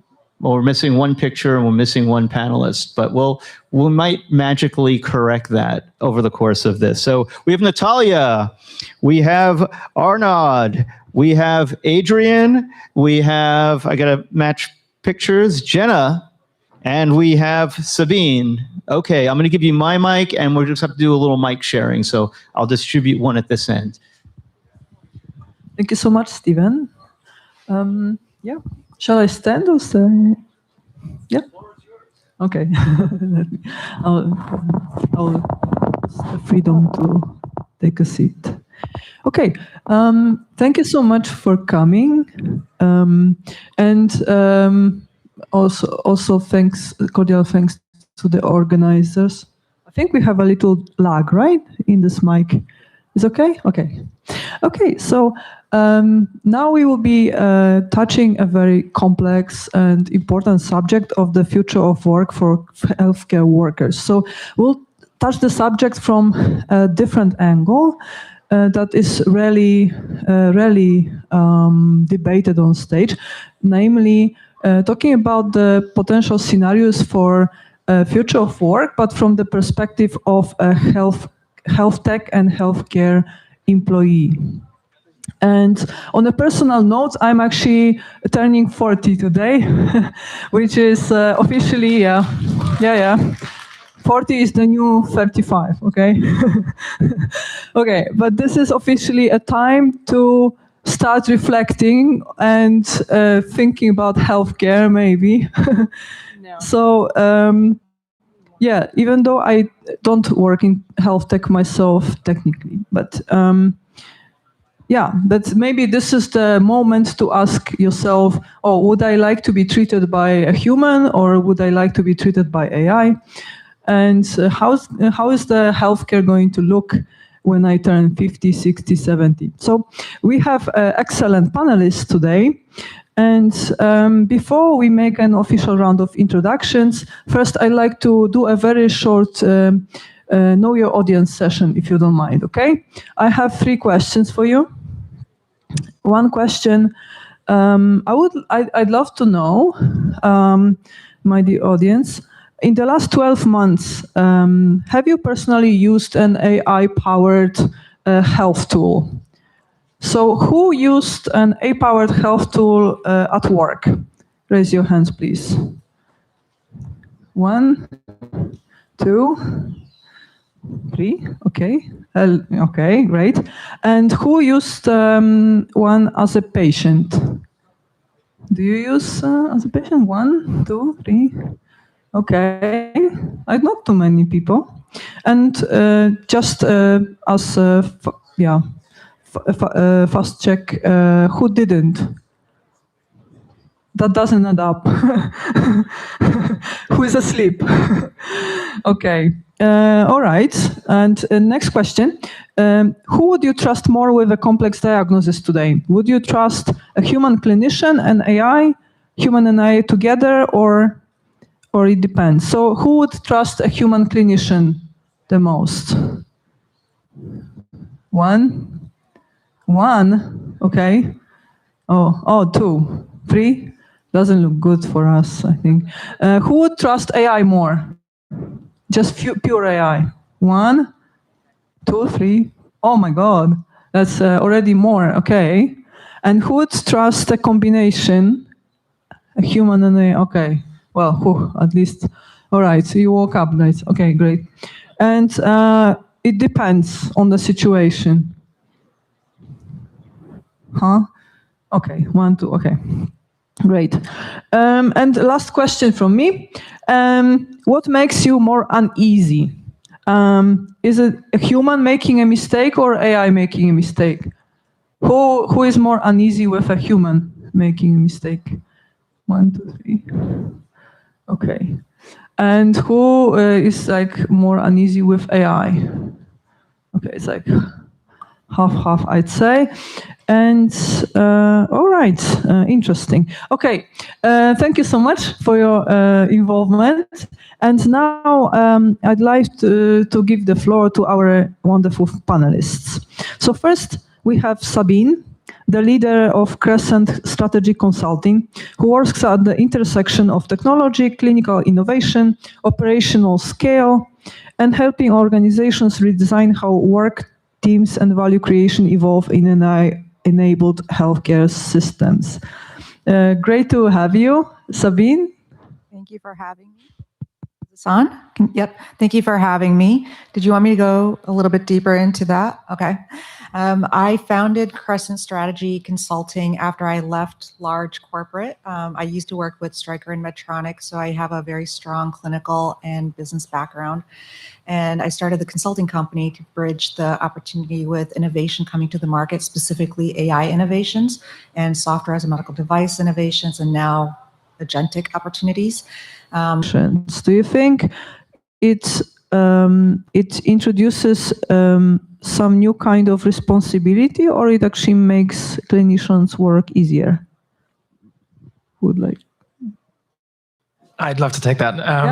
I think that AI is going to give you so much more context and in a digest that you need as the clinician before you actually enter the case and treat your patient. You'll get flagged different specialties about the anatomy of the patient you're interacting with, and it'll highlight accurately the things from the electronic health record that you would want to surface. I think we underestimate under how much stress healthcare workers are. Not miss any important details in the case history, and I think that AI is very good at surfacing these things that a clinician needs to be aware of. That maybe a nurse that also just tried to call 1,000 patients no longer has the capacity at the end of a shift to recognize. Great, and I know that I just had that brief chat about the way AI changes the role of clinicians in today's healthcare. Yes, there is a new power here. It's, anyone can ask ChatGPT, what is that? What am I doing? Also, I was in Vegas last week.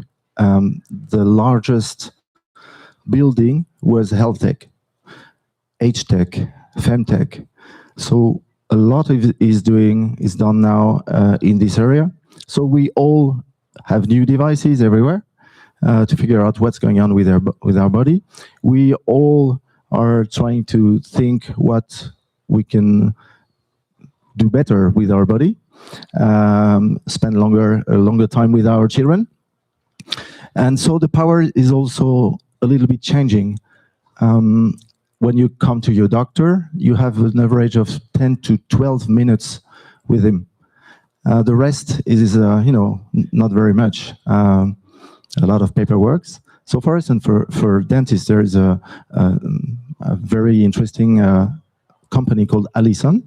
They make a panoramic picture, and they say, "Oh, you should do this and that." So the dentists don't use very much that because they know where the nerve is. What they're doing is that it's doing the paperwork for them. Because for each radiotherapy, you need to do a lot of paperwork. So the dentists say, I can spend an average of 5 minutes more with my patient. It's a lot. It's 50% more. So, and I can also have more patients because I don't go home at 6 p.m. I can to make my paperwork. So there are two big paradigms which are changing: the empowerment of the patient and the new tools that the practitioners have. Actually, I can relate to that because I personally know one person who actively chose a career of a nurse over a career of a doctor, medical doctor, and his argumentation, his rationale was that he actively chose a career which is less prestigious, but more associated with working with patients directly more, just because he was aware of this fact that today's medical care, most medical doctors spend most of their time on bureaucracy. So they spend 10 or 15 minutes with a patient and then another hour just filling a paperwork. So he just wanted to dodge this bullet, and he actively chose to become a nurse. So hopefully this new AI functionalities will maybe prompt more young, talented people to choose medical schools instead. and become medical doctors. So I hope so. Okay, great. So ladies, Jana, question for you. What are the most underappreciated skills healthcare workers will need in AI augmented environments? Those that medical education barely touches today? Yeah, great question. Yeah, I would like to build on the setting that you mentioned in the hospital that we have started with the AI like taking over like paperwork and like documentation process. Like I think the underappreciated skill one is to know where humans are good at and where AI is good at. For example, AI is good with like quality, speed, improving efficiency, but we can finalize the decision making, like making judgment, building trust with other humans, and yeah, and so I think besides that, we wanted to develop like systematic thinking and to think like healthcare system from like an ecosystem point of view rather than just like domain specific. So when we want to integrate this hybrid of AI system, we'll know where, like what kind of workflow or task that is suitable for like agentic AI and where it's not suitable. For example, I think for the planning part, say this is what AI is good at. It can extract our intent and collect our like data and to come up with like plans, plan the sequences, giving us recommendations for us to select and to escalate to us while we make that decision making. So humans, like we are great with owning the decision and be responsible, and we can explain to patients about the consequences and also empathize the patients. So I'm just thinking, if like we get free up our time from agentic AI, then we can probably spend time with more patients and to resolve the like current issues. For example, like high emergency scenario, we don't have enough like medical resources. Yep, Sabine. Thanks. I just wanted to add on to what Jana was saying and the question that you had about the underappreciated tasks in healthcare. I think what we see, and this is what Jana is talking about as well, is that it's a lot of administrative tasks that are highly underappreciated. Like no one notices, like doctors aren't noticing, like the hospital systems don't notice, but someone has to do these administrative tasks, which suck, right? Like the prior authorizations, the scheduling, all these different things. And a figure I heard earlier this week from a CEO of a health system, he said that 80% of the healthcare costs are administrative burdens, like or related to administrative costs. So solutions like agentic opportunities that can help alleviate that will not only reduce that cost, but could potentially reduce the cost of healthcare spend in general. So I think that was for me really interesting. It's like no one appreciates the administrative stuff and how long it takes, and then how much impact the agentic stuff could have. Okay, fantastic. And anyone else? Oh, I have another question then, and this time for Adrian. So how can we ensure that technology augments rather than replaces the human touch in medicine? Or perhaps it should replace the human touch? What's your opinion here? Well, the human touch is not sterile. I think in the long run, we will see things converge to sterile robotic operations in the high-stakes scenarios. Less so for the outpatient centers. The intermediate time, though, I think we'll see an augmentation similar to what happened to radiology. A lot of radiologists for a lot of years were sounding the alarm, oh my God, AI will replace us, all of our high-paying jobs. And the reality that has that we see now is that there are more radiologists doing more cases, and we have AI systems that augmented the way they work, highlight what they need to focus on, highlight things that are difficult to see, help them write the reports faster as the throughput is bigger, and the cognitive load is less. And I think a lot of healthcare disciplines will shift similarly to the job of a radiologist. You'll have oversight over systems that help administer therapies. And it will be more like pilots that receive an autopilot. They're still going to be in the cockpit. They're still going to oversee things for a long time. But I do hope we also see a future where we will really have robot surgeons that end up making decisions. But so far, AI doesn't seem to be good at that. Right. Well, actually, there was this interesting system from Microsoft, MAIDXO, or how do you pronounce it? That was actually published last year. That solved 85% of patient cases, and that was 20% above the average accuracy of human doctors. So that was, I found, interesting, although it was also a bit of an unfair competition because the doctors in the study were not allowed to browse online or talk to colleagues. So, which is obviously like AI is plugged into the whole human heritage. So it's, I would say, not a very fair race. But yeah, it looks like we already have systems that are at least the same level as humans in terms of diagnosis, which is impressive. Okay, so a question for Arno. What new roles and skills will emerge in hybrid care systems, combining humans and intelligent tools? That's a very good question. A lot. What we can see now is that in 10 years, there will be a lot of robots. We'll talk about that.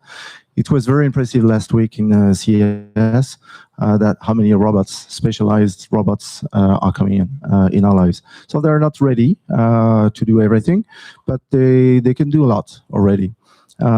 We see already some companions, for example, in hospitals, and it's very good. But there's also specialist robots that can help to handle, bodies, etc. And so some of the shift is here, but it's not yet here. What I see more is referring to the question you had to the audience.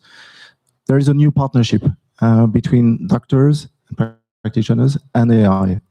And the partnership capacities as a doctor with AI be more accurate in your diagnosis. And for example, in radiotherapy, we see already breast cancer very early detection that radiotherapists can see with their eyes and their knowledge. But the eye will say, probably you have something there, and you have to pay attention and probably do another radio next year and see if it's probably a good or a bad thing happening.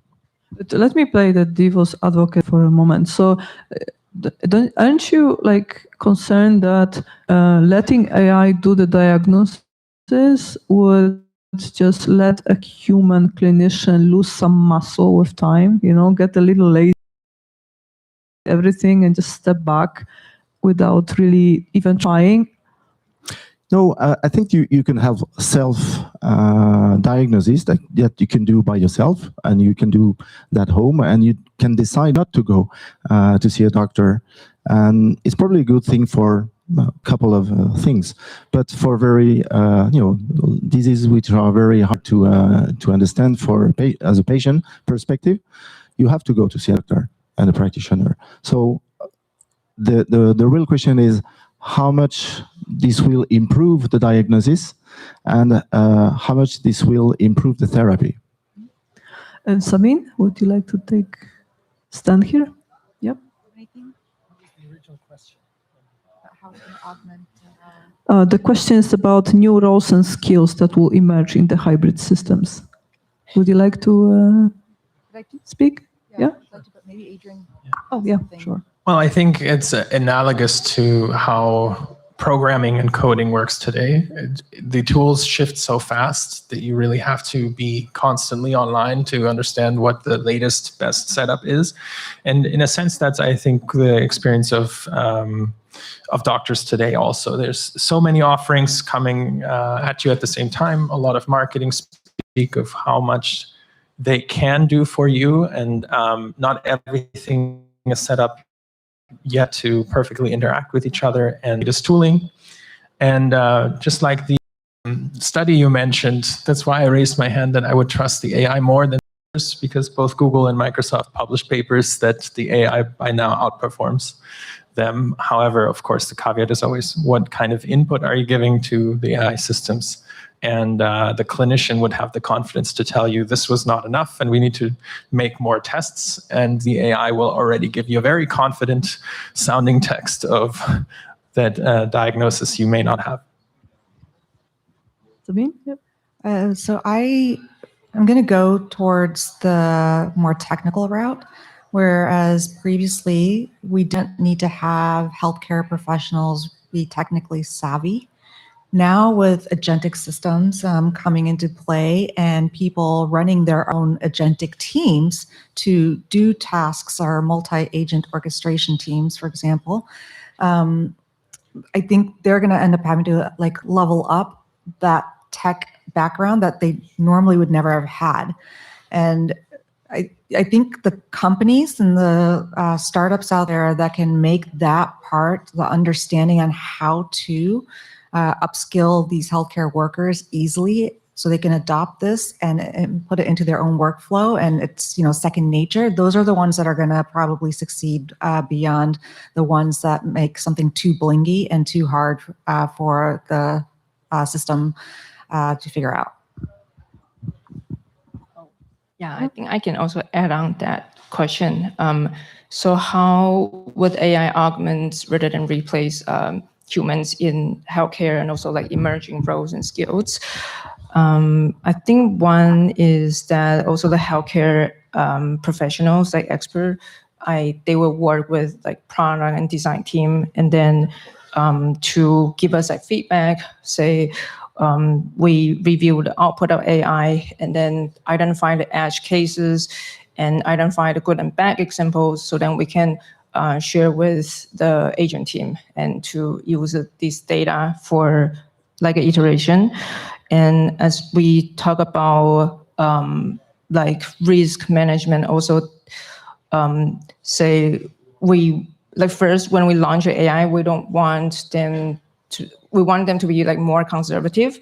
So there are opportunity to evaluate like where the confidence threshold and also like risk boundaries are for like different tasks, say like high stake decision making in diagnosis, like more like clinical setting. We wanted to know if like we want the AI to take the full ownership, or for more like a product I work on, say health and wellness app. So far, Google will use that for full ownership of the AI, but we are just starting. So we like to see like in the future, like how the behavior is gonna change and how we humans can adapt in these like hybrid systems. Great. So we have officially 2 minutes left. So let me ask one last question, and then I hope we still have some moment for questions from the audience. So last question, what are your countercultural or counterintuitive predictions for healthcare Anno Domini 2030 and 2040? Do you have anything to like share that you think might be an interesting consequence of AI in health tech? Maybe the first one is no replacement of doctors and practitioners by AI, but augmented AI practitioners and doctors, and very much augmented. So my personal advice for 2026 is for everyone to embrace AI and do as much as possible to learn tools, because it's gonna go very fast. So, and the type of work will change dramatically. So if you can spend more time on the first hand with your patient and do less repetitive tasks on the other hand, then you can improve yourself also. I believe healthcare access will be democratized like never before. A lot of underserved communities will have access to the top diagnostic tools that probably perform better than today. So outcomes will be better than today. And I believe that high incidence general cases will become robotic by 2040. There'll probably be robot delivery systems of surgery for space travel, I hope. But yeah, the doctors will be around also for the more specialized scenarios that there weren't necessarily systems being built for. That's always the thing, the thread of the needle for startups and robotics companies and AI companies. You need to target large markets. So there's going to be a lot of niche applications that don't necessarily get automated away just yet. And I think, yeah, to Sadine's point, the doctor's work will look a lot more like that of a computer-enabled pilot than what it is today of flying by wire. Yeah. Briefly, by yeah. 2030 and 2040, I think by then we'll know better about like labor of divisions between like humans and AI, like what we're good at and what AI is good at. And then we don't ask this question like whether we'll be replaced by AI. And there would be like communication like improvement, like how we will have the AI perform the task that achieve our goals. And maybe there would be like physical AI or like robotics also incorporated. So I wrote an article a few months ago about the personalization of healthcare with all this AI opportunity that's going to actually lead to a further fragmentation of healthcare. Since we already have such a fragmented system and a lack of interoperability, like with the data flows, that I felt that even though we'll have more access, even for underserved communities or populations, that because the data will be so siloed that it'll cause more fragmentation in the entire system. However, now with the new release of like the healthcare opportunity from ChatGPT, it's interesting because I feel that we're going to see a completely different player than we've ever seen before. It's not going to be a healthcare system. It's not going to be a EHR system like Epic or Cerner, but it might end up being a system or a platform like OpenAI that is going to be the new aggregator of all the data that's going to help reduce that fragmentation. Fantastic. Thank you so much for your insight. And now I think we still have space for one or two questions. Yeah. Okay, we're going to do a little exercise. Whoever can raise their hand the highest, like really push it. Doesn't have to be, height. It's just the most enthusiastic hand raise. We have time for one. Oh, we do have one in the back here. We have a winner. Between two of us. Thank you very much. So I have a question about everything looks fantastic. We all will have our ChatGPT Health has been released, and we have also personalized health provider, and robots will make a highly microsurgery, and we never will be ill. But what about regulation? While working in healthcare side and working on medical device certification, if it's a software and you are using AI, actually it's a huge pain to certify it as a medical device, right? Because you need to have explainable, interpretable system, which with generative AI today is quite hard. So with your perspective, do you see any shift in this direction and we'll have this magical AI doctor one day? Thank you. And we don't have time for everybody to answer. So we'll have like two most enthusiastic answers. A great, really enthusiastic question, two enthusiastic answers. That is a great question. So I come from regulated industry, right? I'm ex-Stryker, ex-Medtronic. I've worked a lot with software as a medical device. So I'm quite passionate about the regulation that we have around software technologies that are predictive and diagnostic in nature. Like I wouldn't want, previously I wouldn't want big tech like Apple to tell me that, I'm having like a heart arrhythmia or something like that. Like if they don't have validated data points that are cleared by the FDA. So I'm a proponent for that delineation with software as a medical device that is regulated, and we are using that to identify actual disease or conditions versus the health and wellness that's not regulated and that's just giving you insights to your data. I think the current administration, their recent reduction on regulation or burden for information for like health and wellness. I think that's going to be an interesting thing that's going to kind of, I think it goes into a gray area of if that's going to be predictive and diagnostic in nature, and do you want to trust that? If it's if it hasn't gone through the FDA clearances. So I personally want to keep the regulation where it's at for software as a medical device, and I want to keep health and wellness in a separate bucket. But I think that we probably will see a little bit of overlap with the current administration's recent commentary.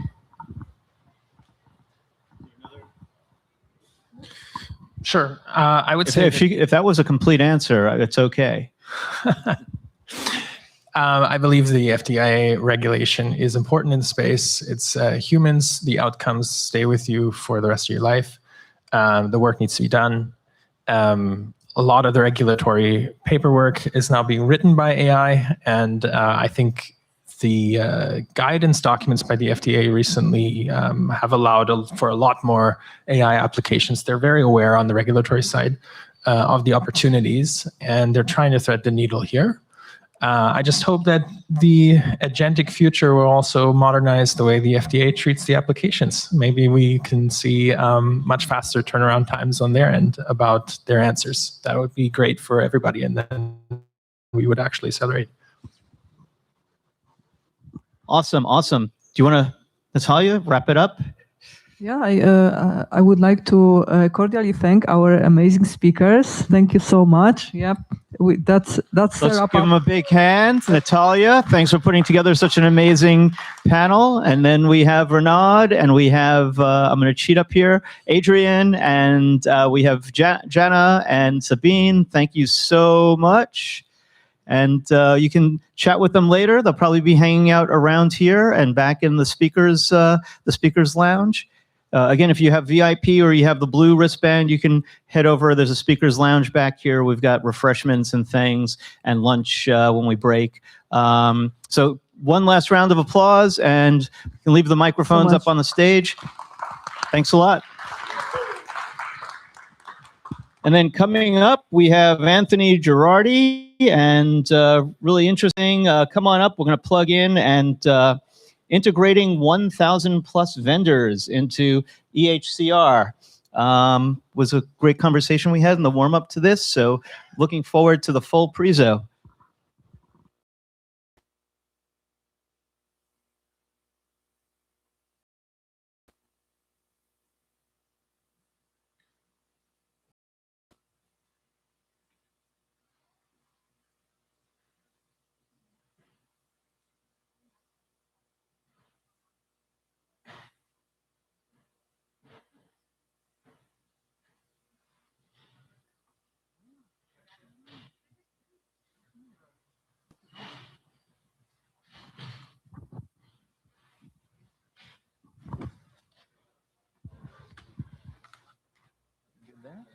Is it on the screen?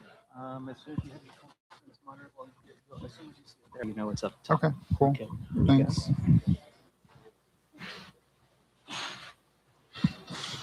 Hello, everyone. Just waiting for the presentation to pull up. I guess I'll start with a quick intro. So I'm Anthony Girardi. I'm the CEO of Insight Flow. And as Steve alluded to, going to talk about EHR workflow and where we are as an industry today. Going to highlight some research that we've done with clinicians and their frustrations and their pain points. And then I'll kind of take you through where I think we need to go as an industry. Not quite 2 minutes. So okay. we can fix that. Let's just go. Oh, this was falling.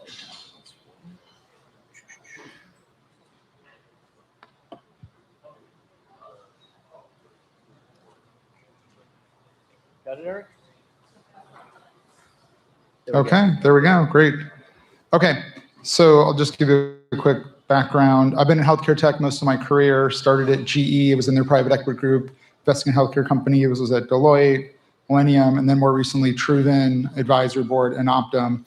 And at Advisory Board, I actually was the executive entrepreneur in residence that started the risk-adjusted reimbursement business, and we integrated our risk apps into the EHR workflow, into Epic, into Cerner, into Athena, and that gave me, great, thanks.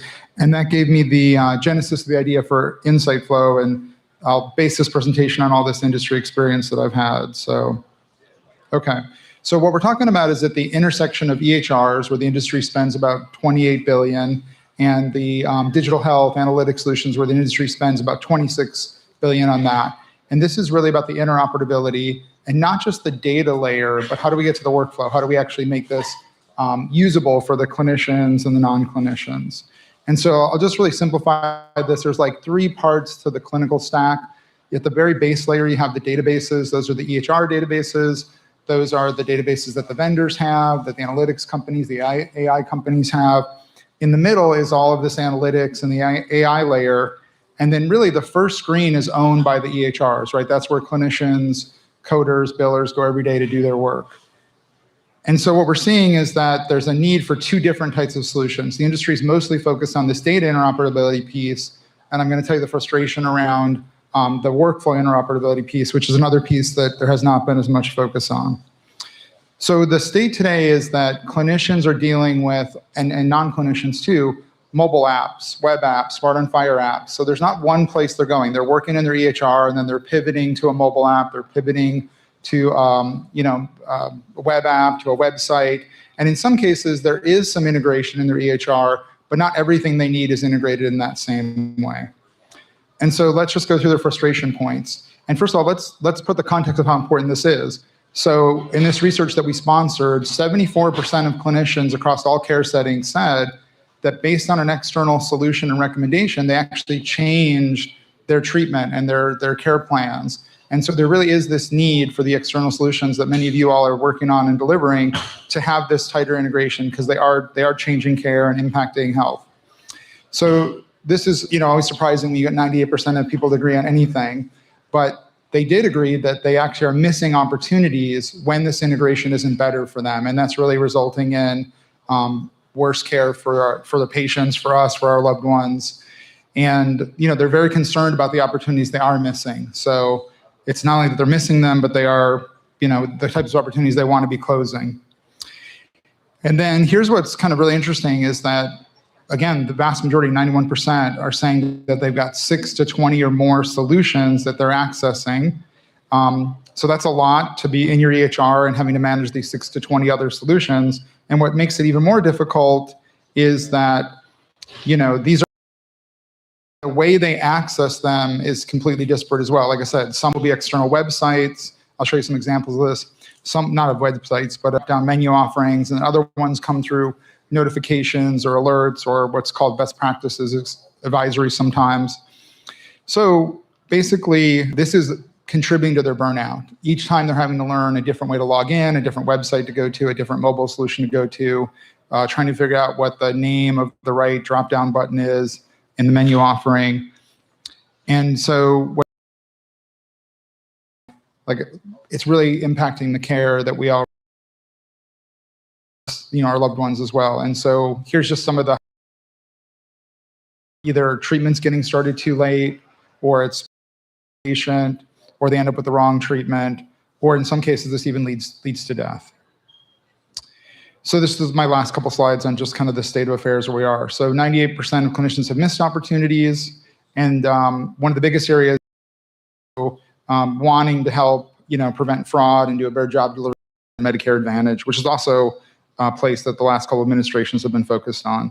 So here's just a quick summary of all the kind of barriers to ROI.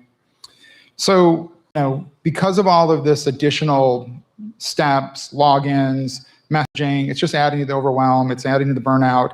And that's lowering that investment that you're getting that you've made on the digital health solution and your EHR. So inefficient workflow, missed opportunities drives the lower ROI. So what's been missing is how do we improve the care team experience, both for the clinician and the non-clinicians. And so the current state is there's kind of like 4 types of integration. The first one has gotten probably the most press. You've heard a lot about that. That's Smart on Fire. It's really, and I'll show you an example of this in a couple slides, it's really adding a dumb button to your EHR. It goes into the drop-down menu, and unless you know to look for it, and unless you know that it's the exact right button you need to click on, until you click on it, you don't know if there's content in there for you. So only about 5% of clinicians or so will use that. It's really not much better than having an external website in most cases. The next one is a CDS hooks, which really presents the CDS card. The challenge with that is that often you have to put a link to your web app. So you can put a limited amount of content in there. Sometimes there's some interaction you can do, but then you have to put a link, and then your web app's popping open in a separate window, and it's kind of a disruptive workflow for the clinician and the non-clinician as well. And then the next one is some of the older EHRs don't have Smart on Fire, or they don't have CDS cards. They have kind of similar functionality. You can embed a link in a task or something like that. So we work with customers to do that as well. And then the last one is this really like this workflow overlay where you get to more actionable decision support. So let's just kind of walk through all of these. So this is the example of drop-down menu. And what I was saying to Steve is that a lot of clinicians, as you saw, complained about their workflow experience, their EHR. They complained about all the apps they need to access. The average hospital has something like 15,000 technology vendors. Imagine if even 1,000 of those needed an integration and we only allowed them to do a Smart on Fire button. You're talking about adding another 1,000 buttons to this drop-down menu. How is a busy clinician, when they're treating their patient, going to go and find the exact button that they need? So we're finding one of the only ways to make the experience worse, and we're literally making it worse for them. This is an example of like an alert or an advisory. And as you can see, there's some limited information you can sometimes put in here, and they can respond to a yes or no, but it's very limited. And then you see this hyperlink, and that's where you can put a link to your web app, and then it would pop open. But I can tell you, even at the biggest, especially where you're creating a visualization layer for an on-prem EHR, you're actually, from an end user experience, you're accessing Epic through Citrix. So the browser is not the GUI. And so you can't just use a browser extension to integrate or put a visualization layer that works with Epic. You really have to do something else to get that level of integration. You can still do Smart on Fire. You can still use their CDS cards. But again, just realize you're going to get a lower adoption rate with some of those technologies. So we've made sure that our technology works for both those on-prem EHRs and the cloud-based EHRs as well.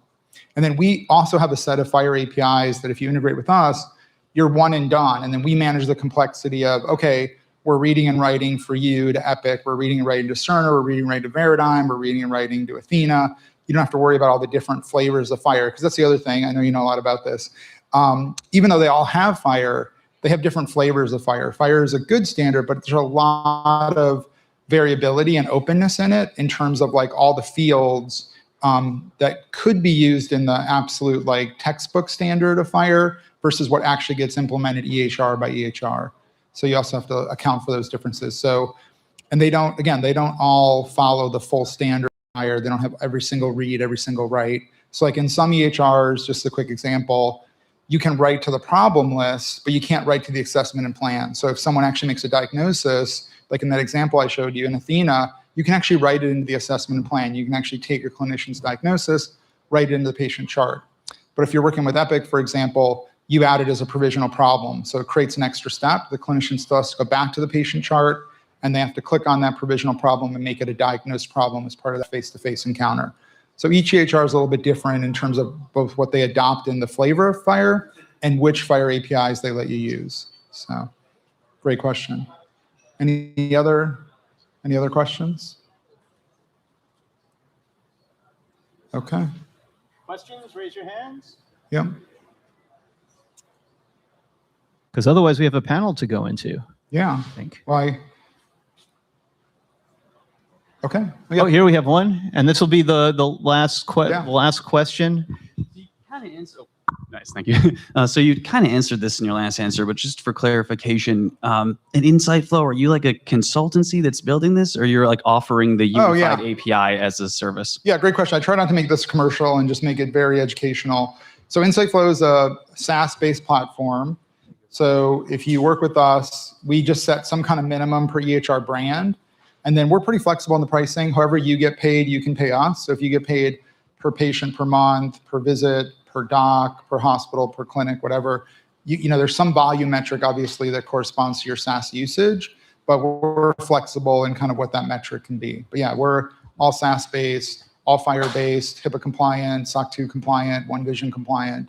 So that's our business model. Yeah, good question. Thank you. Thanks. Okay. Thanks for your time. Should we bring up the panelists? Yeah. Okay. Panelists, you know who you are because I'm still pulling you up here. And we can pull up the panelist slide across the board up top. So, of course, Anthony's going to hang out. Josh, you're coming up. Alana, come on up. That sounds like a good idea.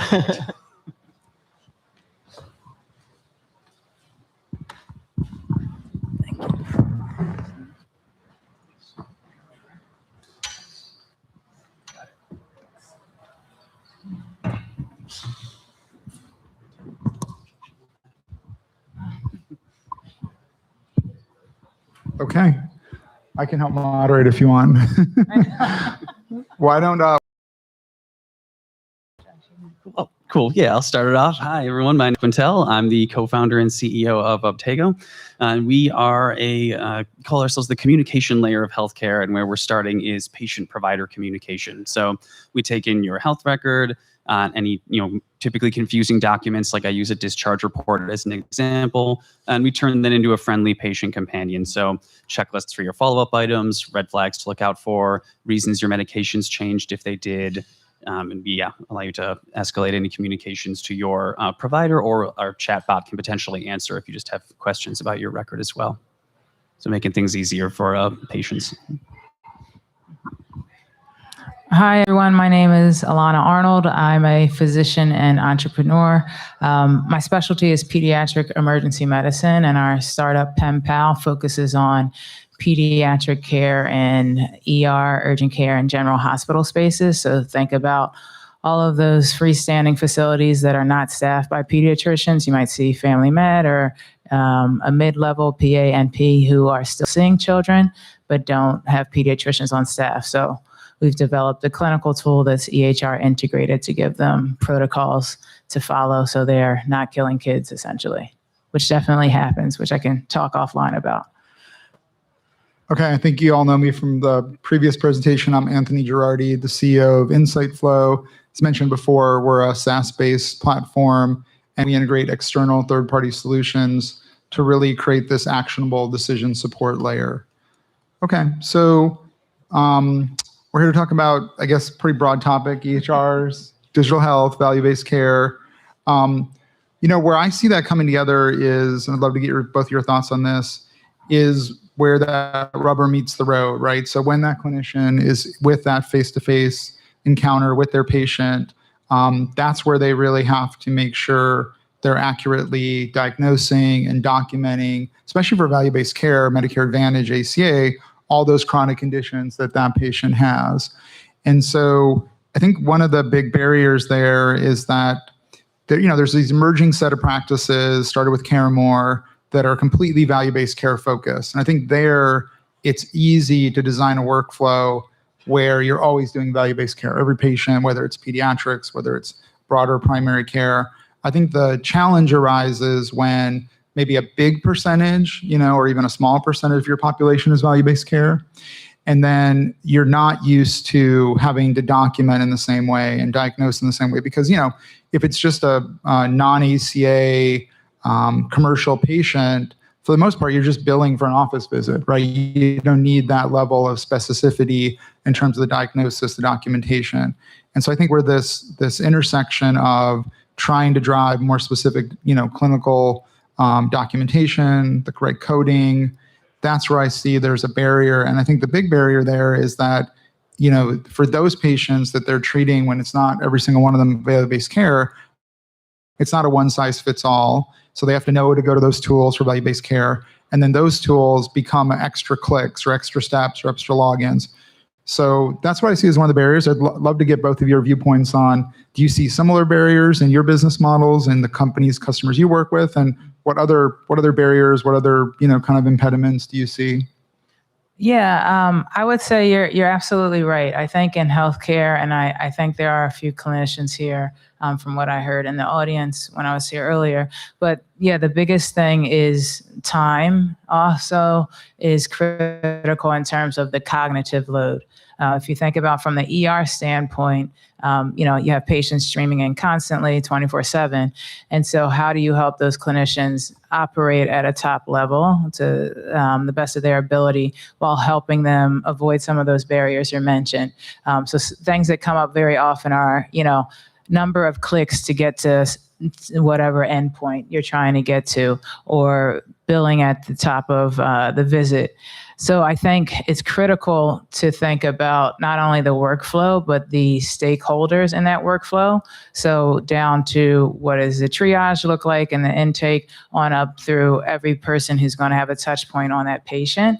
And I think a lot of solutions, unfortunately, fall short there because it's kind of hyper-focused and very siloed. But in real life, when you're practicing medicine, there's a variety of facets that have to come into play. So I think to speak to what you're mentioning in terms of the barriers of documentation and how you kind of have to switch gears depending on the type of patient you're seeing is very challenging. And really taking a step back to think about, even if it is a mixed model like a portion value-based care or not, you have to think about a kind of holistic approach so that you can still be efficient, minimize those clicks, but get and extract the information needed for that encounter. And I think that's really where the challenge lies, because one size does not fit for everybody. So I think it can be very challenging, but you have to think about those things up front and be transparent about workflows and all of the touch points involved in it. Yeah, we run into some similar problems also from the emergency side. Because beyond the patient provider communication part, kind of before that, especially like using a discharge report in the ER as an example, oftentimes, in the ER especially, you're seeing so many patients so rapidly that the release of even something like a discharge report can happen after the patient is physically discharged. And so we've been working on trying to speed that process up, see if we can automate parts of it. And it's a lot of similar problems, like too many clicks, even around just the same EHR, right, to assemble the pieces of the report. I think you started to touch on coding a little bit there. That's, of course, always an issue too, very time consuming and really delays a lot of those things. So yeah, it's definitely something I'm glad we're working on all solving. So another observation I have is that, when you think about designing these solutions, especially when it's at the intersection of the EHR workflow and it's at the point of care, or even at key decisions around coders and billers helping clinicians get the right reimbursement. I think often our instincts can be, from all the other apps we interact with, to try to put in something that's more attention grabbing in a traditional way that you would see in a more everyday consumer experience, right? And sometimes I think those best practices actually don't serve in a clinical setting, right? So all the time I'll see customers we work with where their web app wants to pop something open new, or wants to change like the eye level of what I'm looking at, or makes me, I'm not a clinician, but as a busy clinician, I would have to figure out, why is this in this box and why is that in that box? They're both gaps, right? And your definition of a gap, do I really care about that as a busy doctor, right? The fact that this is, something that was diagnosed last year versus this is, suspecting. And so just curious how, as you think about designing your solutions and really trying to optimize it for those end users, maybe talk a little bit about who the end users are you have in mind, whether it's both clinicians and maybe, Josh, in your case you're dealing with the patients as well. And kind of how do you kind of unlearn some of those quote unquote best practice design principles to get to maybe ones that serve better in clinical settings for both clinicians, non-clinicians, and patients? Yeah, Anthony, this is a great question, because you're exactly right. The people not all the time, and it's changing a little bit, but those designing it are not clinicians. You are exactly right. If I am in the ER, I'm seeing a patient, having multiple, depending on the EHR, BPAs, alerts pop up. I have developed the nature to tune out bells and whistles so completely, because you have to be hyper-focused. Unless someone's coding, I don't care if that monitor is going off. But so the gap is that you're speaking to, the person who designed it hasn't lived that experience, right? So there's a disconnect. So now what do we do with that? What we've done with our solution, because of the skill set I'm bringing to it, and I'll be the first to say, physicians are not the easiest people to work with, even if you're a physician. I can second that. Right. So how do I create guardrails to lead them down the appropriate path?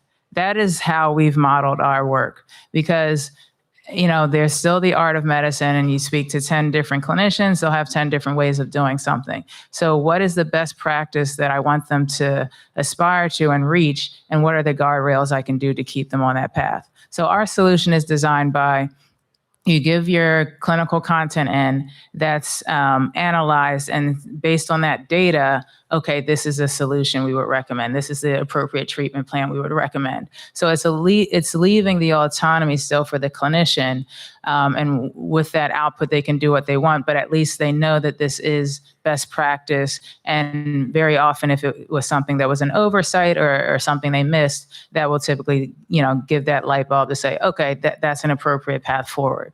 So it's critical, I think, to have people in the space who are that end user and understand what is important and what their workflow is like, to develop solutions that are going to make sense, so that you aren't ignoring all of these alerts and prompts, because you typically more or less are trained to do so, especially in ER and urgent care settings. Otherwise, nothing would get done. And as you spoke about just before in your presentation, it was, nearly 2/3 of those BPAs that were being ignored because the clinician is like, this is not immediate to what I'm doing, and so I can ignore this. So you really have to understand the workflow of your end user and their behaviors, right? Human behavior is the hardest thing to change. You can have the best product in the world, but if you're not addressing the human behavior, that shift, you're going to miss out. So I think it's critical to understand that when you're developing the products.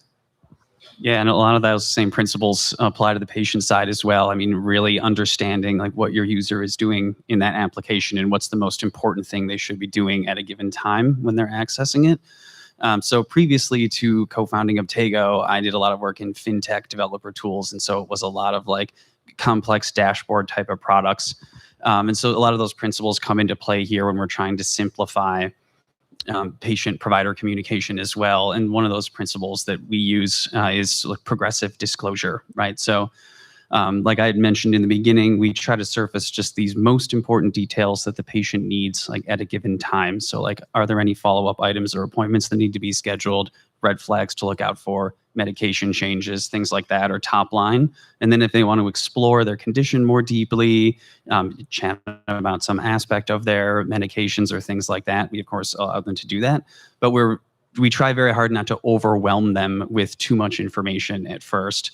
And there's a lot of other apps in this space, like many patient portals do this. They're kind of a lot of information without a lot of context. There's a similar app called Scanslated that does this too.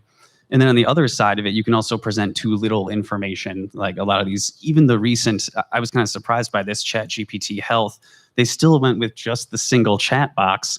And that has something I probably have said to a lot of you out here already, but it's called the genie problem, right? I call it the genie problem, where you can wish for anything or type anything in that chat box about your record. But if you don't know where to start, especially if you've got a more complex case like an organ transplant, or you've got like a long-term cancer treatment or something like that, you may not know what to ask. So that can be equally as unhelpful, even though on the surface it looks simple.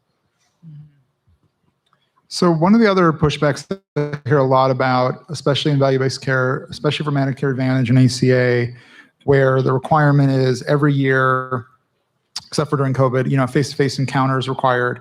And during that, you have to diagnose every single chronic condition again, or you don't get credit, then you won't get the appropriate risk-adjusted reimbursement, whether you're the payer or you're an at-risk or shared risk or delegated risk provider. And so, often the pushback I hear is that, well, I know my patient has diabetes. Why do I have to diagnose it every year? They haven't been cured. I know they have COPD. And, one of the things that I think in an honest moment, kind of Josh, what you were just talking about with the overwhelming amount of data, and I know Alana as a clinician yourself, there's not enough time. And if you ask the clinician in an honest moment to go through that medical record, and when the patient comes in for a twisted ankle or the flu, to remember the 10 potential comorbidities they have. And so I think kind of, repositioning the content, repositioning the approach as something that we're here to actually curate the data. We're here to help curate the experience, make it better for the clinician and for the patient, rather than this is like some burdensome requirement. And candidly, if you're not at least once a year checking on your patient's diabetes and COPD and CKD, how do you know they're not out of control? How do you know you really are still treating it? So anyways, I'm curious if you've encountered some of those same barriers and how you think about, those conversations, those positionings, and ultimately the experience that you want to deliver to overcome that additional hurdle of, hey, why am I even doing this in the first place? Why is this so different just because it's Medicare Advantage or ACA? Do you want the short version or the long version? Because I think you're speaking to, again, this is the pediatrician in me, right? Like you're speaking to really what is the baseline of health literacy, health competence, engagement of the patient in their own health care, and how is that for the clinician? That's what comes to mind first, because you're exactly right. I would hope that, they're keeping tabs in their own way in terms of how their patient is doing. But I also have encountered many a patient who, I'll say from the pediatric lens, they'll come to the ER for, kid's sick or something, a little cold. And I'll ask, okay, well, why didn't you go see your pediatrician? And they stare me in my face and say, well, they only give vaccines there. That's the role they think the pediatrician plays, the person who gives my kids shots. Nothing else about their medical management, nothing about questions about their health, nothing else. Just you go to the office and you get shots. So I think the short answer is it goes both ways as the clinician and the patient to be engaged in your healthcare, to ask those questions, to understand and know your medications and things to look out for, but also trying to help the clinician in whatever framework they're in to try to do some of that pre-work to be able to have space to review the chart, reach out to the patient and kind of build from there, because it is extremely challenging when you have a visit that's 10 minutes long and you're supposed to do a full annual visit and medication reconciliation and all those types of things. So I think if the system isn't giving you space to do that, it just becomes very challenging. And then similar to the prompts we were talking about, then people will just ignore it. It'll just be a secondary thing until it's an emergency. And that's when I see them in the ER. Yeah. Okay. Josh, what's your experience with this? Yeah, and from the patient side, we do what we can to try to remind them to go back to the doctor if it's something like a chronic condition like COPD, for example. And another thing that we try to do, because kind of just similar point to the pediatrician just gives my child vaccines, like many times people, even though they know they need to get treatment, they're just naturally afraid to go to the doctor, right? Because you don't want to hear necessarily like a bad answer about something, like even if you think there's something to investigate. And so kind of along those lines, one thing we try to do is make their care like engaging. So we try to provide things like, rather than just text, like in that earlier example I gave of exploring their condition, we'll try to apply like graphics where possible, charts where possible, things to make it feel like more of an exploratory, like engaging type of experience. I mean, I know as maybe grasping at straws here, but like as a kid, I really liked this app called Bodyworks that was sort of like an encyclopedic way to explore like the human body with 3D graphics and things like that. And so looking at ways to try to make care more engaging, and like fun is not the right word, so I keep using engaging, but doing something to kind of like make it feel more approachable is maybe a better way to put it from the patient side, and kind of like remove some of that anxiety. And it's like, okay, like we're on this journey. These appointments need to happen. Some of these answers will be difficult, but we can get to a good result together. And then what have you both seen, kind of pivoting now to the patient side of it? Depending on your business model, your end customer might actually be the payer that's, wanting you to close care gaps, or it might be the provider organization, or it might be the patient. And so what I've seen over and over again, and interested in your thoughts on this, is probably in the ecosystem, I think the clinician does have the most trusted relationship, right? I think more so than the payer, and I think more so than the technology vendor. And so I think working with clinicians so that wherever possible, the communication is coming aligned and through them, right? And of course, that means you have to get their consent. That means you make sure that they're signing off on those messages, and if possible, those messages are being delivered through the mechanisms they normally use, whether it's that patient portal, whether it's texting, depending on what the patient's opted into. But curious, one, if both of you see that as well, like that the more we leverage the trusted relationships through those clinicians and even through the provider organizations and institutions, we're going to get a better patient response rate. And then number two, like what have you seen work in terms of both aligning with clinicians and then making sure that we're engaging patients, we're all patients at the end of the day in some form or fashion, so that they really do respond. Because same thing, it's easy to get overwhelmed. We all get too many texts. We all have too many apps to sign into. Every time someone's like, oh yeah, to use this service, here's one more app. I'm like, great. Is this the one that breaks my phone, or is it the next one? So anyways, just curious on your thoughts and your experience around that. Yes, I think you're correct in that all things equal, still the clinician and patient relationship is the most trusted, as you say. I think that the challenge kind of comes from two sides, where you want the clinician to be in line with whatever the solution technology is, but there is a lot of pre-work to be done to convince them, right? Because they are more or less going to be liable for, recommending or promoting something. So that's part of the upfront battle, to make sure that they're on board and comfortable and understand the solution and can really speak to it and advocate for it. And that takes time, and clinicians are short on time.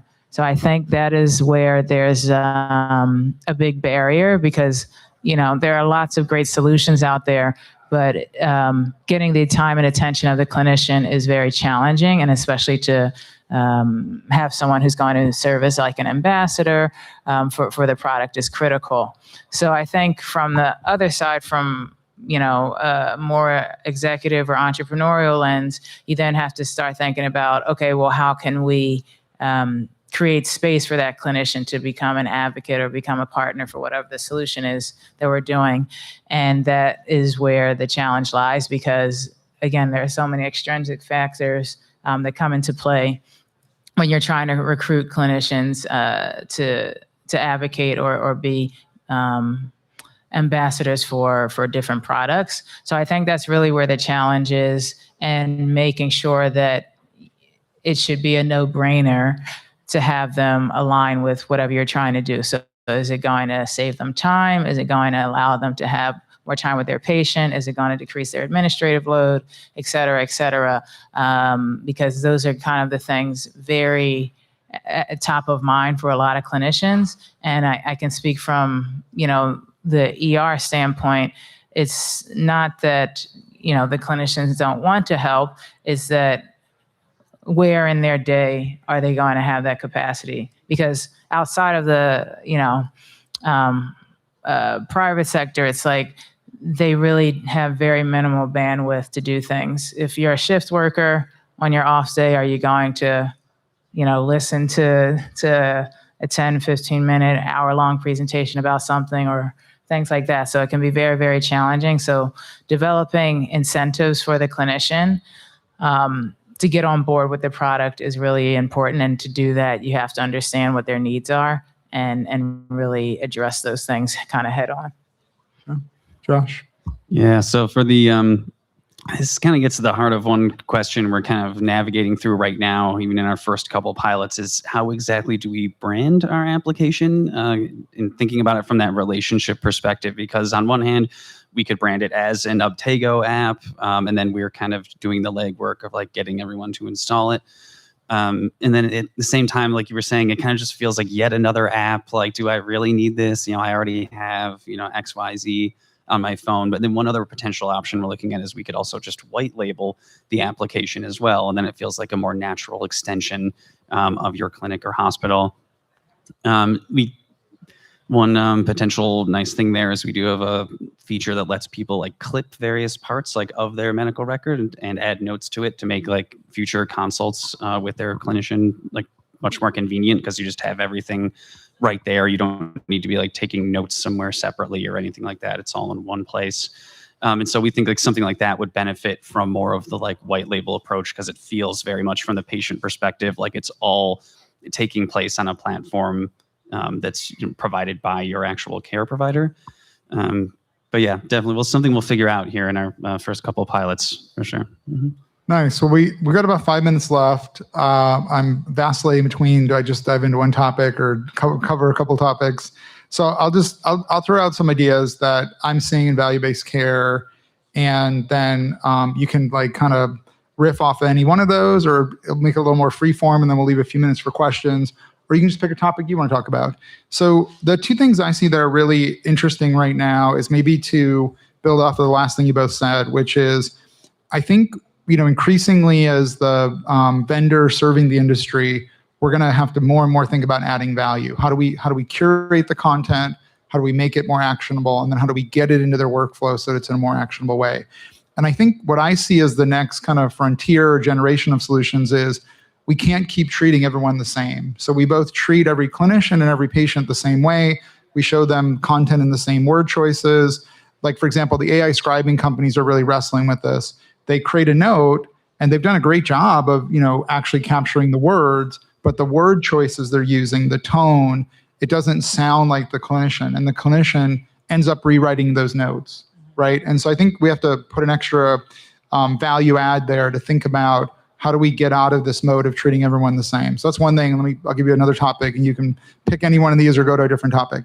Then the other thing I see that's really interesting is, for a long time, the industry, and there's a lot of vendors that were doing social determinants of health.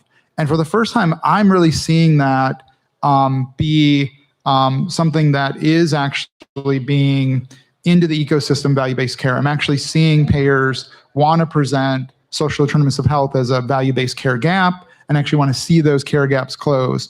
And I wasn't sure when we would see it. And, you know, now I think we're in the early innings of that, not just being in the rest of care and in the commercial settings, but really that, you know, driving and make a difference in value-based care.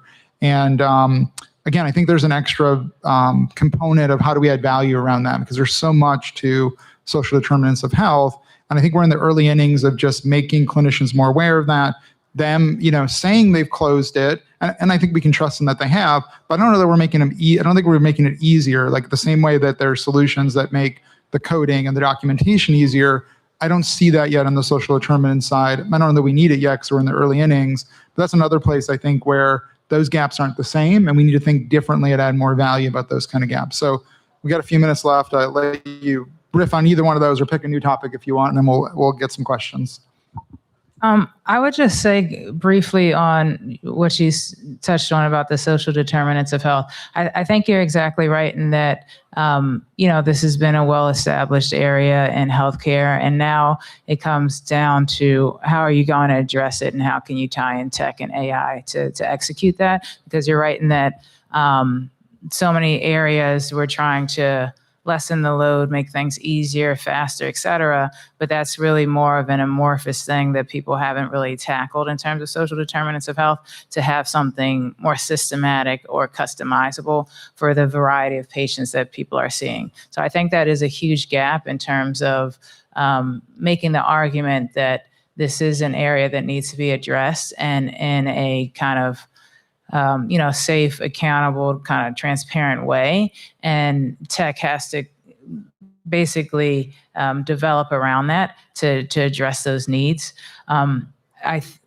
find that many times those discussions, it's kind of, depending on the organization, it can kind of take a like a lens of like, this is like charity work or something like, oh, right. So, which in fact, if you get down to the numbers of it, it's the opposite, right? That these issues affect the bottom line. They affect readmissions. They affect comorbidities and mortalities, productivity to the workforce, all of those things that have a monetary value. So what I often say is that I think depending on who your audience is, you have to drill down, linking those things to hard facts, to numbers, and how that affects that institution, that hospital, whatever it is. And then you will have people start paying attention and really thinking honestly about solutions that are going to be very impactful. But I think you're exactly right. It's something that is kind of not as tidy as other areas of health tech that certainly needs to be addressed for sure. And to the first topic you brought up, which I just made me think of an umbrella term of personalization of the communication. I mean, that's something we're looking at as well. So like, I mean, currently we aim for like removing any jargon where possible, keeping things relatively simple. I mean, got some advice to aim for an 8th grade reading level, but there's a lot. Yeah, that's third grade, an 8-year-old. I'm so serious. 8 years old. That's what you're working with. Sorry. It's okay. But yeah, so no, we're looking at really kind of to the point of surfacing the right information at the right time bleeds into this too. But like, where do we implement some of that personalization?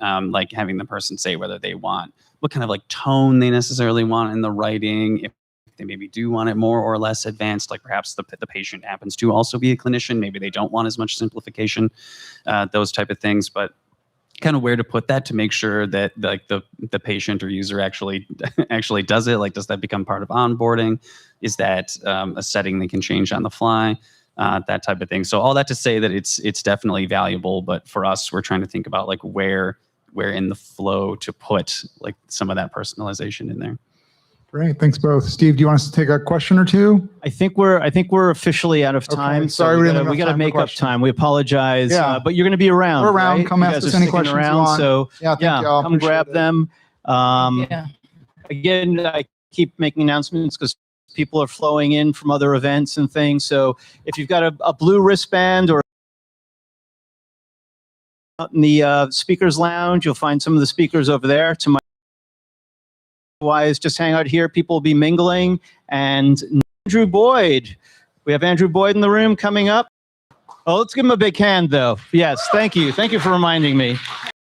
They're doing the wave. Don't do the wave. Oh, they're doing the wave. Okay. Andrew Boyd, come on up. You're going to present? Sure.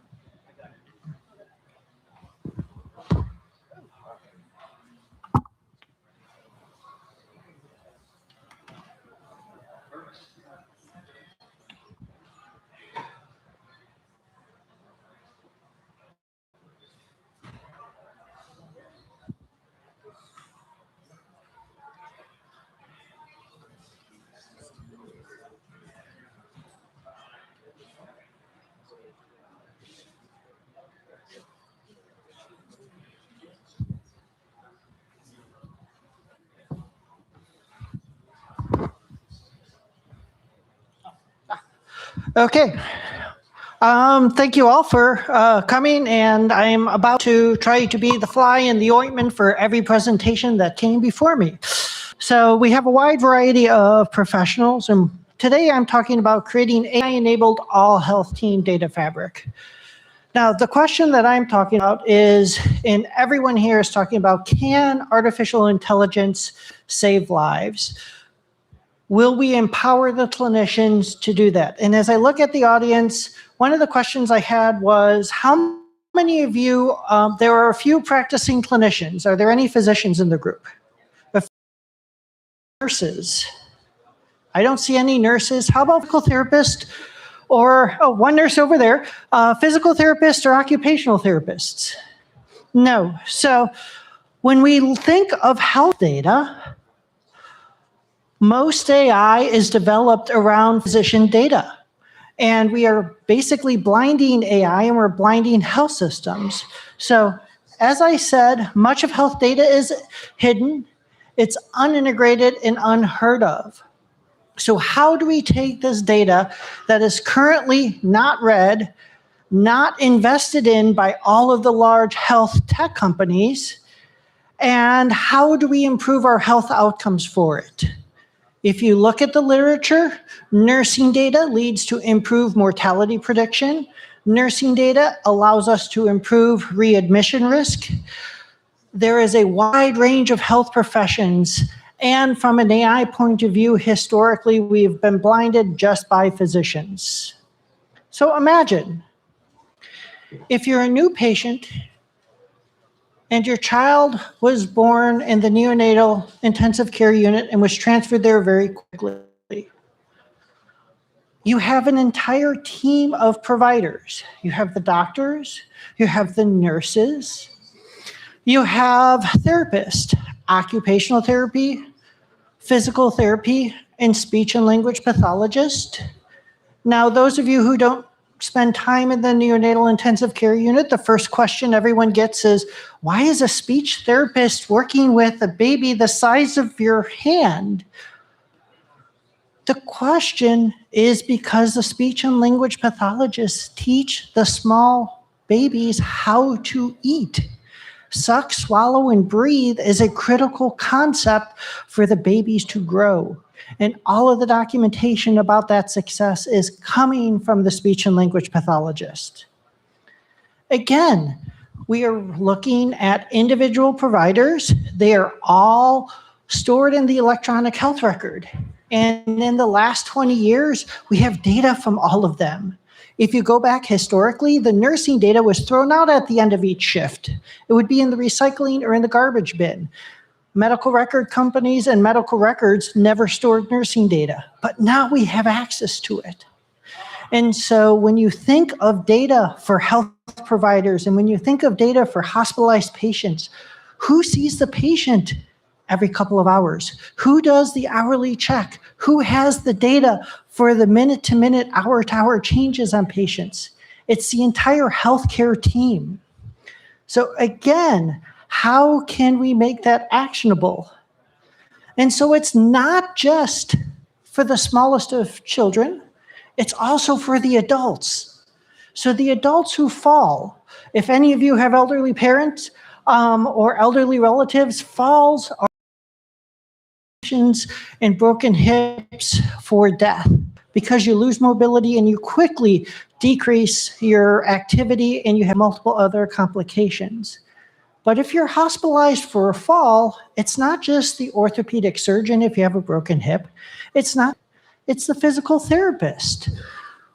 It's the occupational therapist. It's the speech and language pathologist, all helping you to recover and get back to your daily living. Just like we were talking about value-based care, all of the insurance companies, all of the health systems aren't looking at PT data or OT data to figure out why hospitalizations are longer. If you can look at physical therapy data and justify 2 more days of a hospitalization so you don't get a readmission in 2 weeks, this data is critical for these types of patients. And most of the large investments in healthcare and in acute care hospitalization has a rehabilitation sciences component to it. We need to look at the data. We need to leverage that data.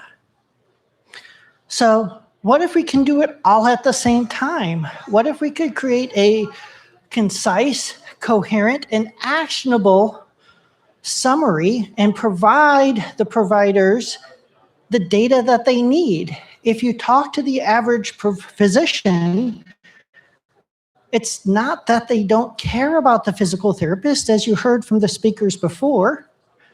They don't have time to read the physical therapy notes or occupational therapy notes.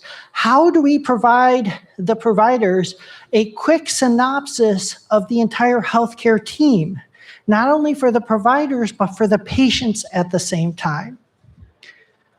Our project received funding from ARPA-H, where we want to unlock the data from all of the healthcare providers. We want to make it actionable. We want to make it mineable for readmission rate, for reimbursement. We also want it specific enough to help guide future treatment. I'm the one here speaking today, but it is a large collaborative team. We have over 100 people working on it. Myself, I'm at University of Illinois at Chicago. I have a collaborator, Catherine Craven, out of the University of Texas, Austin, and Karen Dunn-Lopez from the University of Iowa. We have computer scientists, informatician, nursing, physical therapy, all of the health professions. Now, one of the things that complicates this project, doctors have learned and studied terminology. We had a VP of ontology of finance. Speech and language pathology, physical therapy, and occupational therapy do not have the same level of ontology and terminology. How do we measure this? And so over the purpose of the grant, we're gathering and extracting the multidisciplinary science and data. We're building our own terminologies for key concepts that in all of AI of health have been ignored. We have over 30 million terms in healthcare in multiple repositories across the world. We have still discovered key clinical concepts that are missing. Happy to tell you more about it later. We want to be able to train the AI models on an occupational therapy point of view. And you might say, why does AI and occupational therapy need investment? The scoping review we did 2 years ago showed a total of 20 research papers in AI and occupational therapy. This is greenfield. Very few researchers have invested in it. Very few companies have looked at this. Most large companies are investing in doctor data, which is important. As a physician myself, yes, we are important, but we're not the entire team. So over the course of the grant, we want to create all care, all team summaries. We have been able to do this within large language models and using neurosymbolic language. We can do it for NICUs and falls. We can also do it for the clinician and at a 7th to 8th grade reading level. I know the National Academy of Sciences talks about a 5th grade reading level, but that does make it a little bit hard. Our goal is that health data from each profession will promote better diagnosis and treatments. If we don't look at all of the health data, we will not have the promise of this conference, of this entire week. I wish I could say this was a new idea. If you look at ancient Sanskrit text, there were 4 parts for health: a doctor, a patient, the medicine, and a nurse. They didn't have physical therapists back then. But even thousands of years ago, we are talking about multidisciplinary healthcare. We need to go back to the ancient literature to show where is the data and allow the algorithms and the innovation to occur. So why do we not do this clinically? We had one falls patient. They were spent 7 days in the hospital. It was 93 pages of documentation. As part of one of the focus groups or objectives, we had a team of 11 clinicians spend 22 hours. And for an ER for fall, we had a 1.3 page summary. If you're showing up in the emergency room for a fall, that would be awesome, because falls patients' predictions, having prior falls is critical for future falls. And I'll finish. Oh, is that me beeping or is that someone else beeping? So, clinicians, you might want to know why. Sorry about that. Oh, okay. You might want to know why we need to look at all the providers. And so I quickly did a high-level summary. If you're a nurse or a physical therapist, I only got 3 words. So we're summarizing hours of work into 3 words or less. But as you look at the different data, nurses see the patients more frequently. Physical therapy, the movement of individuals for falls and the movement of individuals for babies is critical. If you're going to discharge home a falls patient, if you're not looking at the movement documented by a physical therapist for gait or speed or balance, your predictions are not going to be successful. So AI and humanity needs to examine all the health professions. We're paying for it. We're spending time with the patients. Point the algorithms in the right spot. So what have we done? We have data from UI Health, University of Iowa, and from University of Missouri. We have over 90,000 patients and several millions and almost 17 million notes. This is open to all researchers, and we're coming up with a process for startup companies to innovate and ask the important questions for multidisciplinary team data. If you're interested in accessing the data, awesome.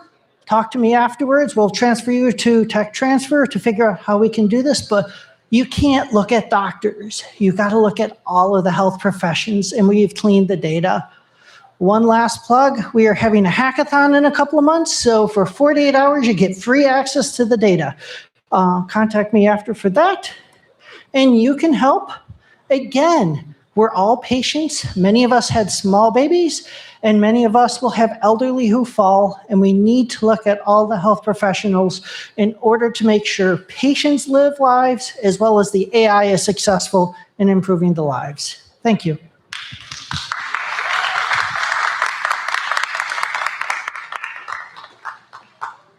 Any questions from the room? If you have a question, please raise your hand. Thank you so much. I wanted to know, as AI becomes embedded in workflows and clinical decision support, how can you ensure that these tools are trained, tested, and deployed in ways that improve health disparities and actively corrects for structural bias rather than encode it? One of the not mentioned here was we deliberately sampled rural Iowa and Missouri. We've also the time and had clinicians annotate key concepts, both showing the non-clinical contributing factors of health, but one of the structural barriers that we can't solve, we only can train on the patients who come to the hospital.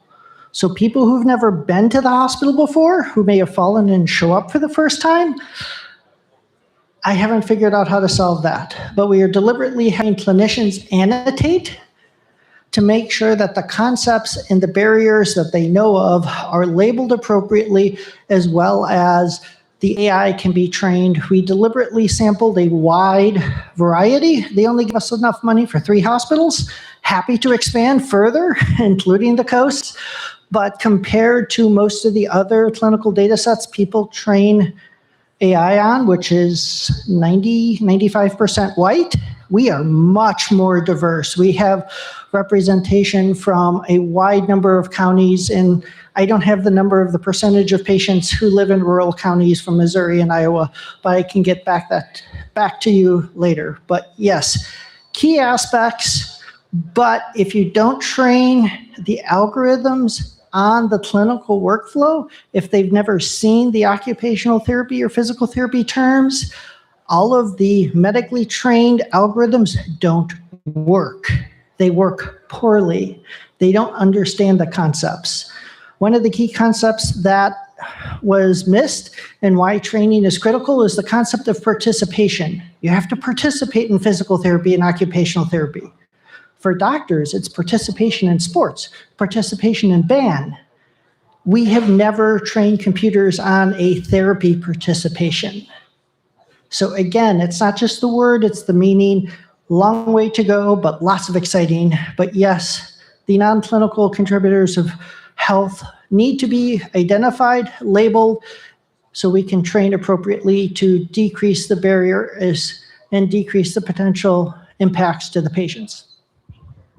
Thank you, Andrew. Andrew, all the way from University of Illinois in Chicago, and appreciate you coming all this way. Excellent talk. So next up, we have Jessica Radley. Am I pronouncing it right? It's like one of those easy ones. Johnson, am I pronouncing it right? Jessica, come on up. Preserving what matters. Yeah. Should be. If they're not, I can hold that. Okay, let's let me see. Let me Okay. come on up. Grab a mic. Okay. Here, right here. I'll give you this. Okay. Okay. I'll give you this one. I'll switch.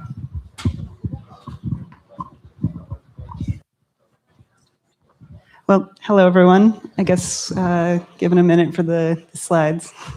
How are we all doing?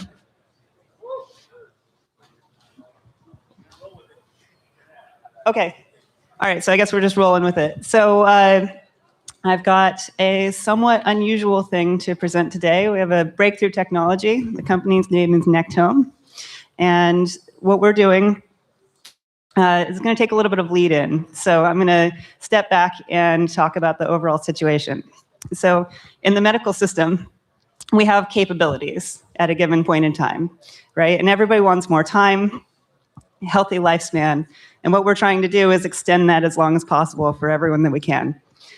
But we have limitations with our current understanding of biology, of the practice of medicine, and so on. So what do you do when there's nothing else left in the medical system and somebody's terminal?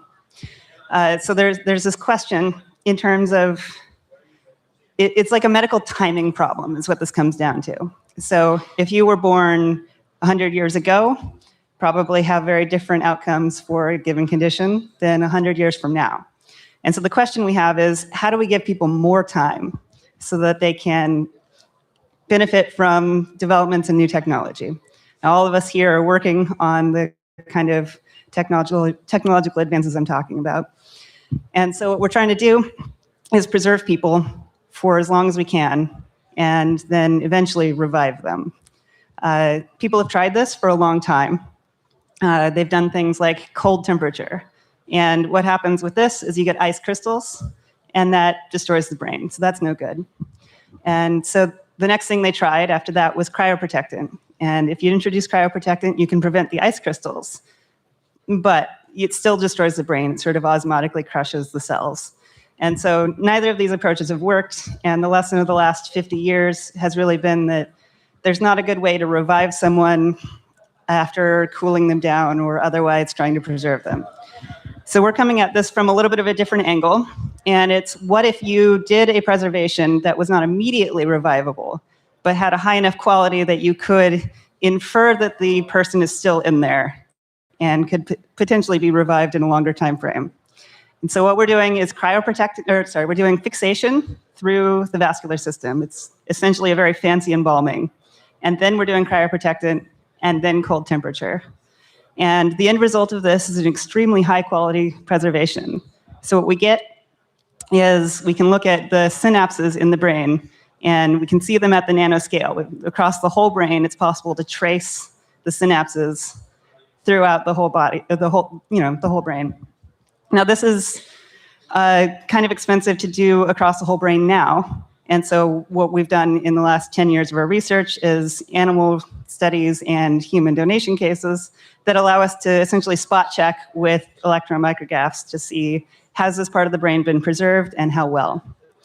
The end result of this is that we're now able to pass the fundamental scientific requirement for preserving memory, which is, can you preserve the connective graph of all of the neurons and their synapses and their relationships to each other? And what this means is that it's possible now to preserve someone so well that their memories, their personality, and their skills are still in there, according to our modern theories of neuroscience. And we can't get them back out right now, but we are able to hold on to them for 100 years or more. So where do we go from here? This is the sort of thing where we're now at a level where we can start doing this in the real world. This is an end-of-life procedure, and you have to be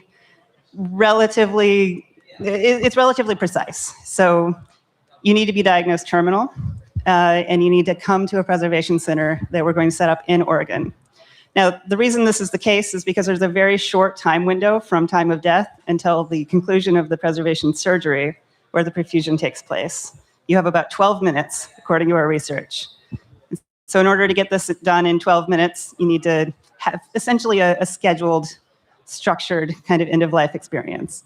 So what we're looking at right now is patients who are diagnosed terminal. They come to Oregon, where we're setting up a preservation center, and then they can be preserved there after doing a medical aid and dying process. And this gets extremely high quality preservation. It is stable at room temperature, and it is a whole body preservation. And then it's possible to have an open casket funeral, sort of plug into the regular end-of-life funerary services, et cetera. Eventually, in the long term, you go into a cold mausoleum for the long-term storage. From here, this is sort of a research project for the scientific community and people at large to figure out what to do with them. But where we're at now is we can do a preservation at a level of quality that shows they're still in there, and there's a way to get them back out eventually on a long enough time frame. I don't have my slides, so I guess this is a good time for questions. Let's go from here.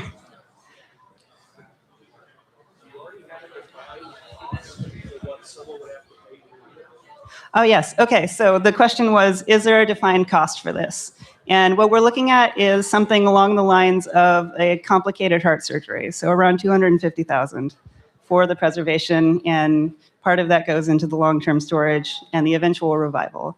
There are some core assumptions there about the falling cost of procedures. If you look at what happened with, say, reading DNA, at one time it was $1 billion project to read one sequence of DNA. And now it's a week and a few $100s. And so we expect that sort of technological trend to continue. And when those lines cross, then the revival would occur at that point.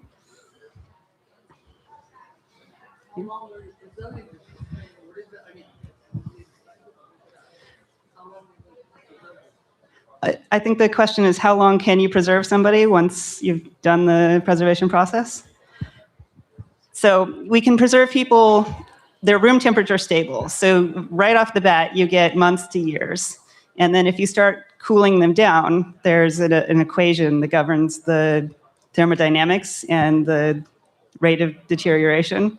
And so we can preserve people for hundreds of years at certain temperatures that are around, freezer range, and we can preserve for geologic time at the vitrification temperature.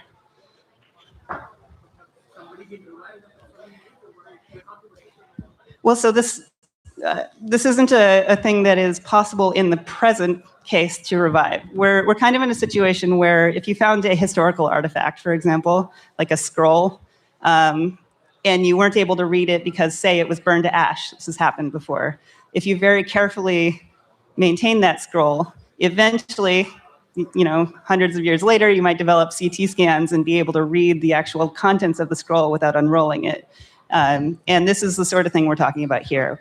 So what we're focused on is, from the perspective of preservation, what is a good enough preservation that you can say with confidence that the person is in there still, and it's sort of up to the future to figure out how to bring them back.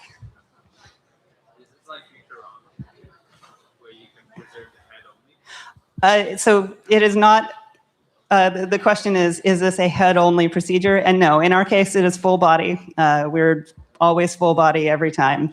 You essentially get it for free as part of the preservation because we go through the vascular system. And so this is something that happens just throughout the whole body at this extremely high quality.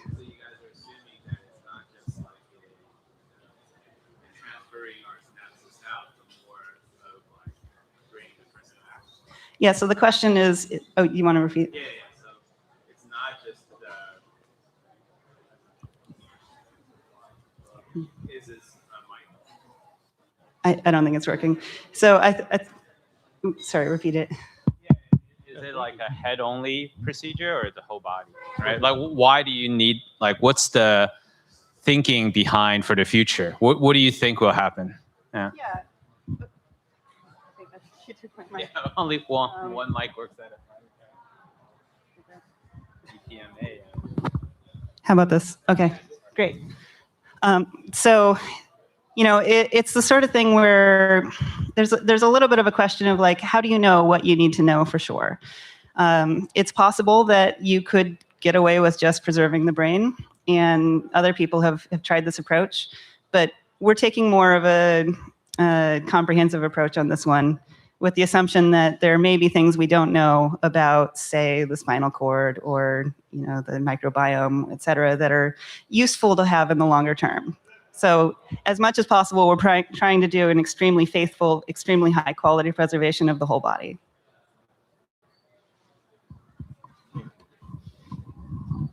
Yeah, I'm just wondering, are there people, you think they're in a coma? I mean, from the Eastern perspective, we don't believe if you preserve the body that you have preserved the consciousness. I mean, so it's just a piece of flesh that you preserved may not work at all after whatever time. Well, so this is an interesting kind of philosophical question. I don't know that we as a community have really resolved what consciousness means or how it functions exactly. And it's not even exactly clear, what might. In general, we know that the brain activity arises from the brain structure. Because if you cool someone down for, say, a deep hypothermic circulatory arrest, the EEG will flatline.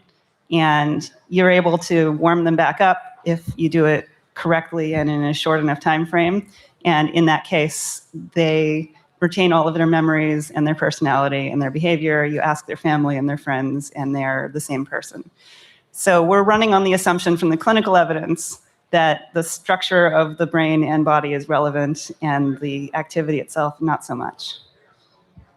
Yeah, I mean, there is, you should read up, there is in New York, there is a thing called hard problem of consciousness. There is some professors working on what exactly is consciousness. And I don't know whether you're preserving it or not. So that's a separate problem. I think we'll have to let the philosophers of the future figure that one out.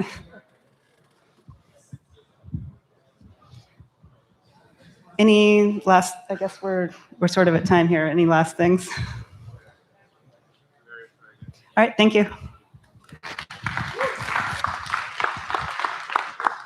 Thank you. And we'll do it again with the slides next time. Okay, that sounds good. To get started, card up. I have a pretty full panel here. Mr. the famous, maybe possibly infamous, Matthew Holt, at least the curmudgeonous. Are you ready? I am ready. I'm missing one camera. Okay. If everything runs smoothly, it's not that interesting. So, but we might have a minute. Oh no, this is on time. We're like right on time. So we're gonna congregate people. Let's take one breath. Let's everybody stand up. This is our lunch break. We ran over a little bit, so we're gonna take a break right now. Everybody stand up if you can. If you don't mind, you don't have to stand up. This is opt-in only. Take a deep breath, stretch. Amy, you want to come on here, demonstrate? You want to demo this? Okay, lead us in a little breath stretch work. I'll hold the microphone because you need a full body activity. Okay, everybody stand up. Let's do a little stretch, midday stretch before you fall asleep. Stand up. I just told them it was opt-in. Now you're shaming them. Okay, so you can actually hold a hand this way and then go reverse. All right, push it up as high as you can. And then go left. All right, go right. Okay, and then shake it off. Put your right foot in. Put your right foot out.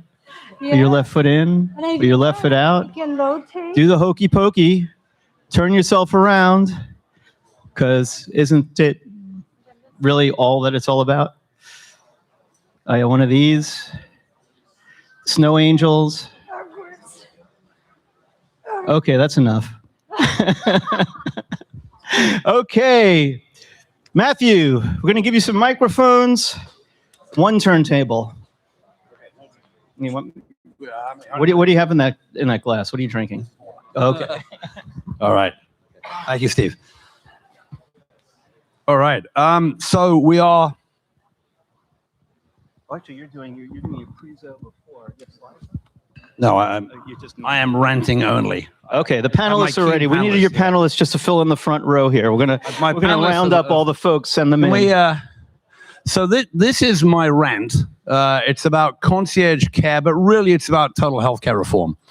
And after the rant, I have an amazing panel of the crack medical directors and clinical heads of 3 of the leading, most interesting online telehealth, kind of primary care, kind of not necessarily primary care, plus AI companies. And we're going to have a great conversation about what is what in that world. And I will introduce them when they come up. And I have no place to put my water, so. But what I want to quickly do is just talk to you. And this is kind of, like Ricky Gervais or Dave Chappelle workshopping. I've written about it quite extensively. And I'm trying to figure out whether I need to actually pay attention to this as a political movement and try and do something about it. And this was inspired by a meeting with Lisa Davis, the United States of Care. And she was talking to me about perhaps changing healthcare policy, and maybe in 2030, 2028, 2030, 2032, they might be able to pass some legislation about transparency and changing the way that healthcare is done. And I was thinking, God, if we have to wait that long, I may well be dead by the time any changes to American healthcare come. So what can we do that's a bit more obvious and a bit quicker? So I have I've written a couple articles, and you're welcome to go onto the healthcare blog and look at them. One is called How to Fix Primary Care. One is called What Would Concierge Care for All Look Like? But essentially, and I'm just going to take a few minutes to tell you the theory here. Everybody in the healthcare policy wonk world forever has always said that primary care is this great thing. If we did primary care well, if everyone had a primary care physician and a great relationship with that physician, we would end up with much better care, much cheaper care. And I think, there's a general agreement about that. The other thing, of course, is that if you have a primary care doctor, you yourself as a patient probably have a relationship with that doctor, and you probably have a better outcome simply because you have that relationship. And in fact, Arnie Milstein at Stanford, when I asked him about this about 15 years ago, had done a big study of what parts of America had cheaper care and better outcomes. And one of the main things was that most people in those communities had really good relationships with their primary care doctor. So this is all good motherhood and apple pie, and there are examples of where this is done well in America, right? So perhaps one of the, Kaiser Permanente does a good job of this. One of the most interesting ones is the NUCA system in Alaska, which is for the Native Americans. It was a very hidebound bureaucratic system run by the Indian Health Service. Basically, the community took it over. They transformed it completely. They gave everybody, all their community owner members, primary care doctors. They completely changed the way they did primary care, and they ended up taking over the local hospital, and their care now is much better. They're very, very happy patients, very happy doctors, and it costs about 20% less. So I thought, well, where do we see this in America? We've done a lot of things with primary care. If you think about what we've done with primary care in practice, most primary care docs are now owned by a big system. Their job is to get people into the system to have expensive surgery. Hospitals don't make their money on primary care. They lose money on primary care. They make their money on the surgeries, cardiology, neurology, orthopedic surgery, general surgery. Bob Kocher wrote a book, an article saying the hospitals lost somewhere around $150,000 to $200,000 per primary care doctor. And the reason for that is we don't pay primary care doctors enough. Right? We don't pay Medicare. The RUC, which sets Medicare rates, pays them about half to a third of what surgeons make for the same time input. And if you go down the path, the average primary care doctor makes somewhere between $180,000 and $300,000.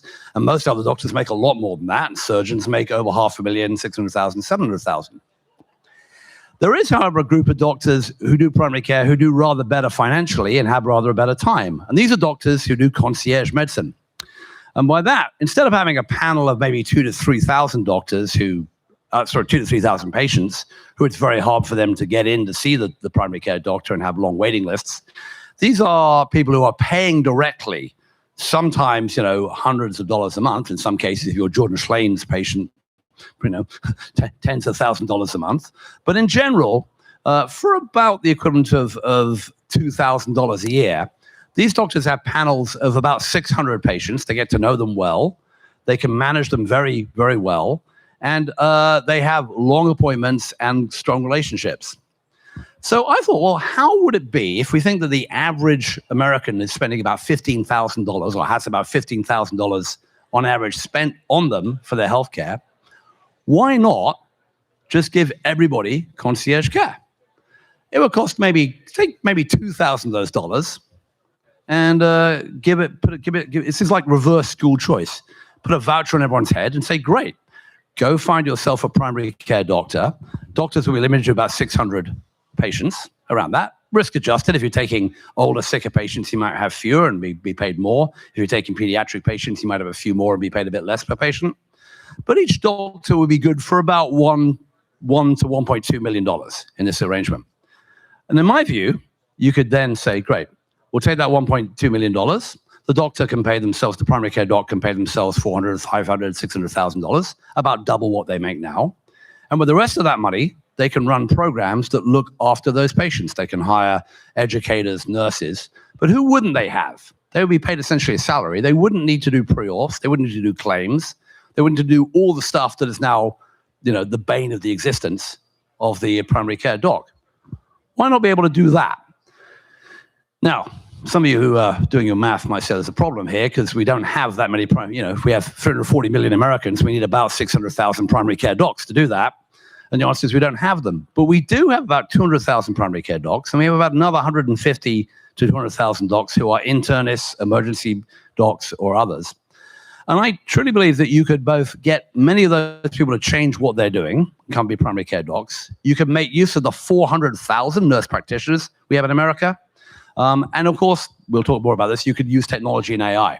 I think that you could give concierge care to all for not very much money. Now, there is a trick here. The trick is that you have to save the money somewhere. And where would you save the money? You'd save the money in hospital admissions, emergency room admissions. And if you look at the Millman study of concierge care, they argue that it saves about 25% per patient, even after you spend all this money on primary care. The other trick is that we've tried to do something like this with what's called value-based care, where we've put together medical groups and we give them full risk for all of the care. And that, in general, over the last 30 years has been a disaster. I've been in this business 30 years. We did this with Friendly Hills and Mullikins in 1990. We've just done it with Oak and Iora and ShenMed in the last few years. And the answer is the complexity of running that is so great, I don't think it can be done. I don't think it can scale. I would rather say, just trust the doctors. Instead of saying to doctors, you do more, you make more, or you get capitated, you do less, you make more, I'll say, you're salaried, you look after your patients, I trust you to do it properly, and you will refer them on to hospitals and specialists when it's needed, not because you don't have time to manage them properly yourself, or not because your system would rather you refer them to somewhere expensive. And then on the corollary side of that, I would say to the hospitals, okay, you're no longer going to make money by doing more stuff. You're going to provide care under a global budget. Now, I have no illusions that saying to hospitals who currently make a lot more money the more they do, that we're going to change the way you're going to do this is going to be easy. It's going to be a big political battle. But I think if I could tell people that you could do concierge care for all, you as a patient could have a concierge doctor, you as a doctor could have 600 patients and get paid very, very well to do this. And if you're a really good hospital or a good specialist, you can stay in your own organization. You'll get paid a good salary, but you won't be under pressure to do more just to make more because it'll be a global budget. I think I could sell that. And if I have problems selling that on the good side, you can start demonizing people. Not hard to demonize people in American healthcare. You may notice that there's almost no room for a health plan in what I've just described. You may also notice that there are lots of very large, powerful hospital systems who might object to this. On the other hand, if you gave me if the Arnold Ventures gave me $50 million, I'm pretty sure that I could explain how, to take one random example, the top 40 employees of University of Pittsburgh Medical Center, which, by the way, has 2 corporate jets and properties in Ireland and God knows what else, and the 40 players on the payroll of the Pittsburgh Pirates team, have a random guess as to which of those 240 makes more money in total payroll. University of Pittsburgh Medical Center, right? more money than the Pittsburgh Pirates baseball team. What share of their money comes from government sources? Any guesses?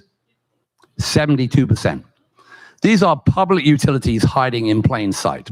I could happily demonize them if they want to go that path, but I could also say, go look at your big nonprofit systems, go look at your charters, think about what you say you're going to do, and tell me that my system isn't a better way for the money we're currently spending, the 18% of GDP, the $15,000 per head, is not a better way to provide decent primary care for everybody. All right, that's about the end of my rant. I will shut up and introduce my things. Well, we play Stump Matthew Holt. It's good. Great. Stump. You want to play Stump Matthew? Can I? Yeah, anybody want to stump Matthew Holt? Raise your hand if you want to stump Matthew Holt. Can anybody stump Matthew Holt? Oh, we got in the back. Okay, Devinder, you raised your hand. You're going to do your rant about what's great for America in a minute too. Okay, a question. Yeah. Just a question for you. How do you see this happening with the current system in like the next couple of years? This requires a revolution. This requires a king. The good news is Amy Gleason is here to show us that we like kings now. We like revolutions. Easy. I told Amy it was a safe crowd, Matthew. It's a safe crowd. Pull back a little bit. Amy and me love each other despite some political differences. But no, what I'm discussing is a very radical change. And 99% out of 100, it's likely the American healthcare system will wander along as it has done before. But I'm 62 years old. I don't want it to be like that. I want it to change. So I'm kind of workshopping this to see whether I should spend more time building this out, taking my 3 essays, writing a book out of them, and all the rest of the stuff to actually see if this is worth doing. Because otherwise, we're going to do minor incremental changes which aren't going to get us anywhere, and we're going to continue to have the most expensive healthcare system in the world, which will be close to being the worst. All right. With that, change or scene. Can we flip the slide, please? Thank you. So I want to introduce who I've got here with me, and we're going from an old fool ranting to 3 of the best, most intelligent, brilliant young medical directors in America, 3 of the most interesting companies. So far end, Amy Parekh is the Chief Health Officer of Included Health. Those of you who don't know the name, it used to be Doctors on Demand and Grand Rounds, but it's been Included Health for 5 years now, a while. Okay. In the middle is Pallavi Sanyal Day. Did I get your name right? Close. She is the founding medical director of General Medicine, which is a very new company, but doing primary care out of and some of the folks from PillPack and Amazon are involved in that as well. And on the left, but in the middle up there, his boss, Joanna Strober, and me had a big disagreement, which I lost. You were right. We did stump him. You stumped me, and you beat me easy. All right. So the topic of this panel, I'm going to sit down now, is you have 3 leading telehealth companies here who are kind of doing primary care, kind of doing a bit more than primary care in all cases, using telehealth, using AI. And the real question is, if you ignore what I just said about how we change the whole system, how can we take companies like these, experiences that they're providing, what do they look like, and how can we spread them to the people who need them? And all 3 of these organizations are doing something in a very different way. And I'm going to start with, I think, the most general, which is you, Amy. Just tell us a little bit what Included Health does and how you do it, and we'll get on the line about that. Great. Thanks, Matt, for having me. So I'm Amy Parekh. I'm the Chief Health Officer at Included Health. At Included, we provide personalized all-in-one healthcare for working Americans and their families. And we do that in really 2 primary ways. The first is a self-insured employer will buy our services and make them available to all of their employees and dependents. And in those cases, we're the phone number on the back of the insurance card. You call us for anything you need, mind, body, or wallet. You have a bill that you don't think you should pay, you call us. You need to find a high-quality in-network primary care doctor in person, you call us. You actually want to see a behavioral health provider within 7 days, you call us, and we can make that happen for you. We also offer virtual services across all 50 states, primary care, behavioral health, and urgent care. We offer that 24/7. And about 50 million Americans have access to those virtual services, and about 10 million Americans have access to our navigation services that we provide as well. And we've been around the block for a little bit, yeah. And you didn't mention this, you do a fantastic second opinion service, which I've just been through, and it's really absolutely top notch. A bit ahead of the actual first opinion service I'm using. That was actually how we were founded. So we were founded with the ability that everyone should have access to expertise, And how we deliver that is through our expert medical opinion service too. Fantastic. Oh, Bobby? So my name is Pallavi, and I'm one of the youngest companies here on stage doing a lot of similar things that Ami just mentioned as well. But our biggest motto essentially is to make it just so easy to give the patient or support the patient what they need in a variety of ways. So we have a massive telehealth platform, which really services mostly adult patients, urgent care, primary care, specialty, complexity-based. One thing that we really focus on is we cover a massive spectrum of acuity and complexity, which I think is a newer thing to experience in telehealth care, given kind of where it first started and where it is today. So that's something we take a lot of pride in. And we're also big on, like I said, the specialty piece and the consultant piece. And then on top of that, we are big on care navigation and in-person referrals across all the different specialties and across all 50 states. So Brilliant. And I wanted to bear in mind when you go here is how far can this telehealth stuff go, right? Because it used to be urgent care, sniffles and whatever. And I think both your organizations have done a lot. And with that, Kathleen, you're a part of an organization which is doing almost sort of specialty primary care. Do you want to say a bit more about what BD does? Yeah, we're I like to say we're a healthcare home for women in midlife. So I think the story of MIDI actually tells the story of how telehealth is a solution for this exact problem, is how to give concierge care to everyone. So we're a telehealth solution for women in midlife. The original impetus for women care on, is hormone therapy right for me? Right? What can I do for symptoms? And you know why you couldn't find that? Because it was only available in concierge care. And it was only available in concierge care because it's a heavily consultative visit. It was time consuming. So we talked to everyone. We talked to the Brigham, UCSF, Stanford. Every single center had year-long waits to get in, and it was only a year because they didn't take appointments more than a year. So literally you'd have to call 365 days. Why did they not hire more menopause providers or train more? Because every single visit they lost money. It's a heavily consultative visit. So our mission, so then some just did it as a loss leader, et cetera, et cetera. So we wanted to take what was concierge care and take it on telehealth and make it a company that actually was going to be viable. It has to be financially viable. And the tech solutions do it for you. So we have a positive care margin taking that care. So we have to stop thinking about telehealth as being a lesser than visit. I get this all the time. People think a telehealth visit is everything you can get in an in-person visit minus a physical exam.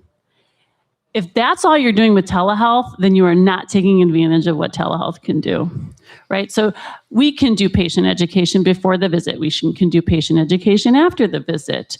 We can do a lot of tech-enabled tools for the clinicians. We have AI tools for documentation. We have clinical decision support coming up behind. We have peer-to-peer support. And I think this is actually really important because you asked where you can make money.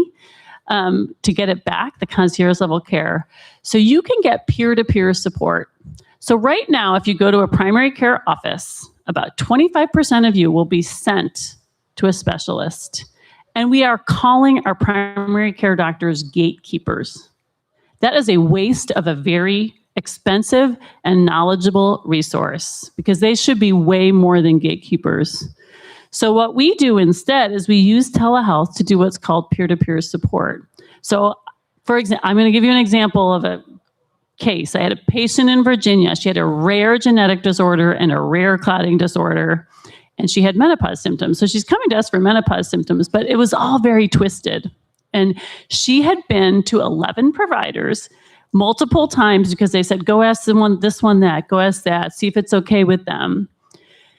In 10 minutes, I had an expert from the Brigham who we had on retainer. I had an expert from UCSF, and I had my Virginia-based provider. We did a care plan in 10 minutes.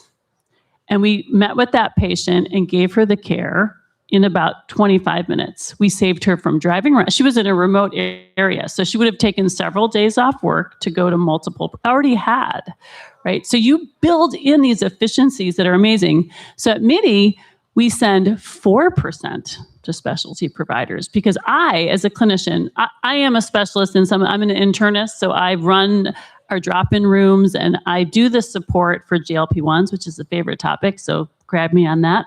But I'm not an OB-GYN and we have some women's health issues. I go to my OB-GYN drop-in room, I get what I need and I give that care. So we got to stop this runaround. And what patients appreciate is sort of the holistic view, because I know I've heard from the OB-GYN, I've heard from everyone. So you can really build in best care. And then I, as a clinician, get better and better because I'm talking to all these specialists, right? So telehealth should be better than just what happened in COVID, which was just throwing a visit onto a Zoom. You need to have a whole patient experience that supports patient education, adherence, reminders, but it also has to support the clinician through documentation. We're now doing clinical decision support where they'll remind me, hey, this patient needs such and such, right? So it's a much different experience. And I will tell you, telehealth is the only thing my children will do. If it is not on their phone, they will have no interest in it. Unless, of course, it has to do with sports. They'll somehow go to a sports med doc, but I have boys. So telehealth is going to be the first place people go.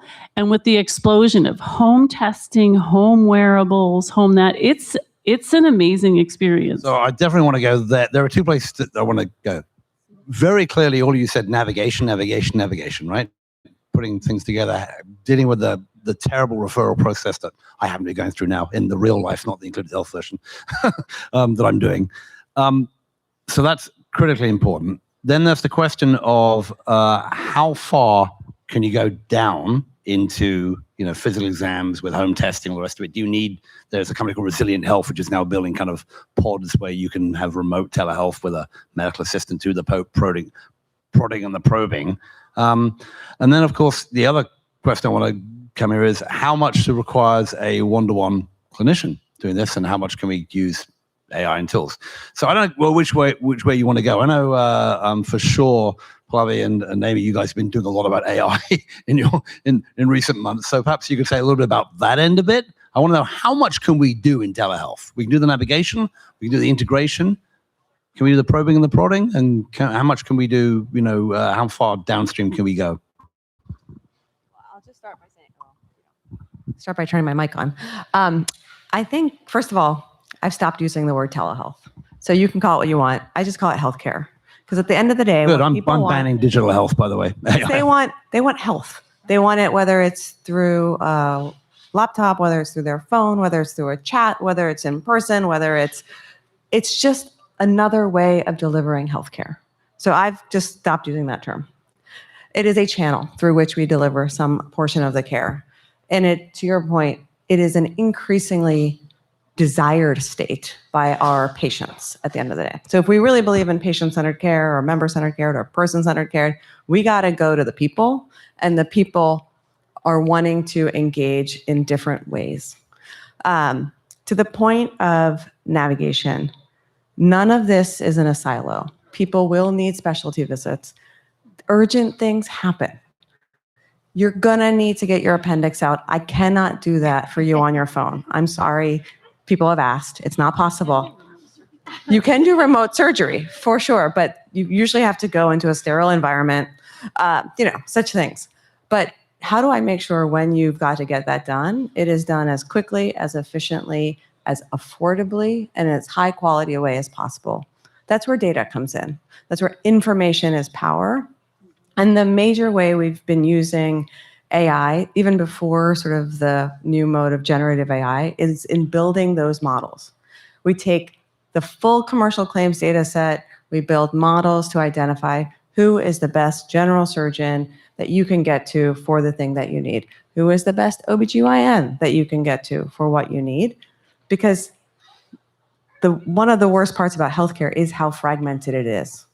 And the more we can bring it together around the patient, the better outcomes we will get over time. So that's the navigation piece. in my opinion. And we got to build that way. We can't build in silos.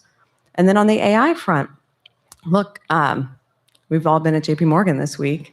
Whether it's the Utah Doctronic News or it's the ChatGPT Health or ChatGPT Healthcare, you can't have a health system delivery side talk at JP Morgan and not talk about AI. This week, it feels that way. People are going to it. Again, we're going to go where the people go.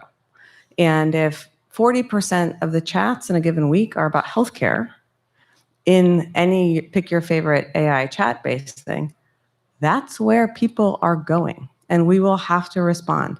Now, how do we do that safely? How do we do that effectively? How do we do a trial to make sure the outcomes are the same? That's the next phase, but we're going to have to meet people where they are. And so we've already started doing it. We do adaptive intake before our visits so that when the patient is showing up in front of the doctor, they've already chatted. They expose a lot more than they do when they talk to the doctor. I think doctors, I'm a doctor, so I can say this. I think a patient's going to tell me their whole life story because I'm so nice. But actually, people talk to the device much more openly than they will talk to me, even if I am like low ego, kind, gentle, smiling.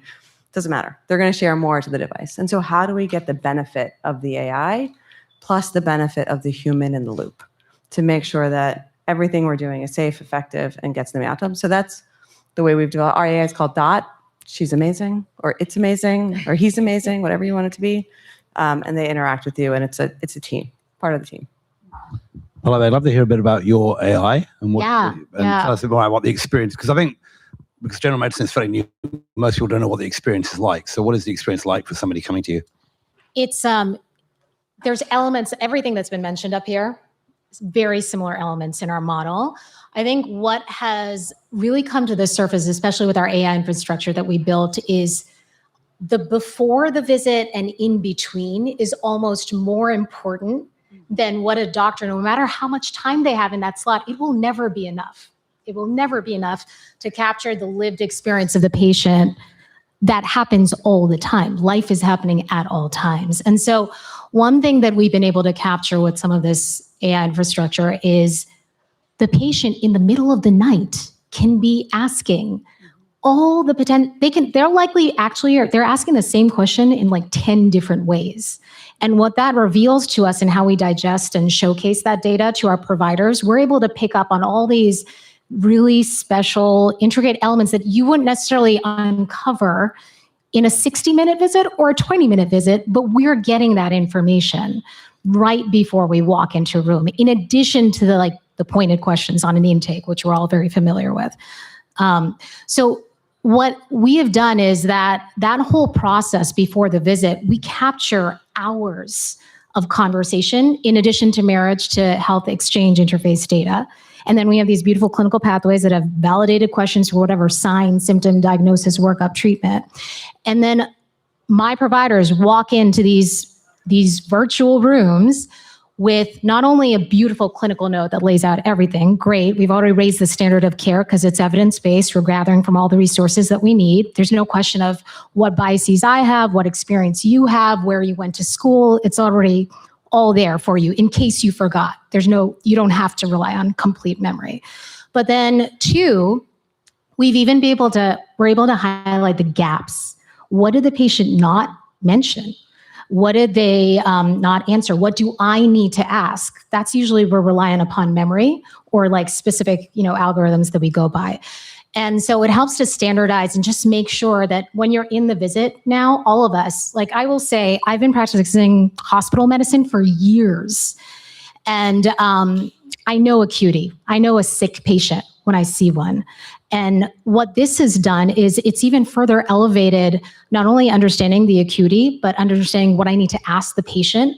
Our patients have never felt so heard when we walk and converse with them. It is like a whole other level, but I actually spend most of my time talking about the treatment plan, the care plan, getting their input versus asking them 20,000 questions, reiterating things that I may have forgotten or they didn't say. So anyways, overall, the experience that we've built, and then you get a spit out, if you marry it with an AI scribe, you get this beautiful comprehensive note that captures what you thought, what is evidence-based, and what the patient said. And then you automate all the downstream steps of follow-up. It's no longer completely human dependent. And then you keep reiterating on this over and over again. And it has been one of the most delightful, most elevated clinical experience that I've had to date with folks and how we meet them on our platform. I mean, it seems to me that, and I think you all agree, this is much better medicine. Right? It's much better medicine. And much better. It's also a pretty quick revolution, right? The probably ambient scribing and the other parts of this weren't really here 2-3 years ago. So it's a big change. It's a big thing to put on the telehealth platform. The question, I'll start with you, Kathleen, because you're sitting next to me, is Esther and I were in the Startup Health group with Vinod Khosla explaining how, all doctors are going to be replaced by the diagnostic part, and the transactional piece was going to be replaced by $1 a month to someone in India. How do you work when you're working with your clinicians and they're in this environment? How much do you explain, this is there to support you? And how much do you think we are going to take away the burden off primary care doctors of a lot of the early stage diagnostic, a lot of the sort of the follow-up, a lot of the educational part?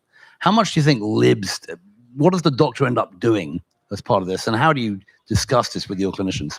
How do you work that transformation? They want more. I mean, so, they want to do less. So a few years ago, there was lots of studies that said 50% of a clinician's time was spent documenting. I mean, it's crazy. What is that? What you said really resonates. So the number one comment when we started MIDI in the patient reviews was, I finally felt heard, which I think is super interesting because you mentioned it as well. Telehealth is more personal than in person. And that is because the telehealth companies, more so than the in-person places, are taking on AI scribes. So I don't sit and type. I went to a primary care. They never took their fingers off the keyboard and they never touched me. I was like, well, I can do that. I can do that on telehealth better, right? So you're actually in the conversation because someone else is scribing for you and someone else is doing other stuff. But I want to add to what you said, because I think the really exciting part is that all these tech-enabled tools are going to actually personalize medicine. Like right now, you come in, you have high cholesterol, I start you on 5 milligrams, right? Everything's the same. 10% of you are hypermetabolizers, 10% of you are low metabolizers. We should really be starting people at different doses. We should know their genetics, right? We should know their vulnerabilities. We should know a lot of holistic things about them, right? I asked my team, like, okay, we're going to start doing genetic testing. We're going to know if they're high metabolizers or low metabolizers. They're like, oh my God, I'm going to have to know all this. But they don't. So if you do a tech-enabled tool that reminds you that they're a hypermetabolizer and that prompts you with what a hypermetabolizer starts with. So these tools are amazing and they make you deliver better care. So, and people want personalized medicine. They're sort of done with the guidelines, right? I love what you say there. So, there are people out there now selling commercial, longevity stuff with more testing and all the rest of it. And there's, if you scratch the old health service research, they'll say, well, this is going to lead to, lots of OMAs and lots of false positives and all this kind of stuff. But on the other hand, we are talking about, if I was to pick MIDI, something where the women who are patients were basically ignored for 25 years because of bad data, essentially, because of lack of personalization care and lack of testing from the system. I mean, there was just, as I was kidding at Startup Health last night about the awards that, there's a new award for women's health. And I was going, this radical notion that women are also people and, have their own care needs. Women have symptoms, they're not crazy. I mean, there's been so much of that, right? I mean, honestly. So I guess for your organizations, and I'd love all three to chime in quickly on this one, and then I do want to talk about like how do we integrate the tests and the physical stuff. But for these types of, if you like, preparatory preventative testing, the MRIs, the extensive blood testing, that kind of work, the hormonal testing, genomic testing, scratch this in 3 years, 5 years? Is this just standard part of primary care and we all accept it? Does it work well, or does it take us down a rabbit hole that runs up costs and doesn't improve care?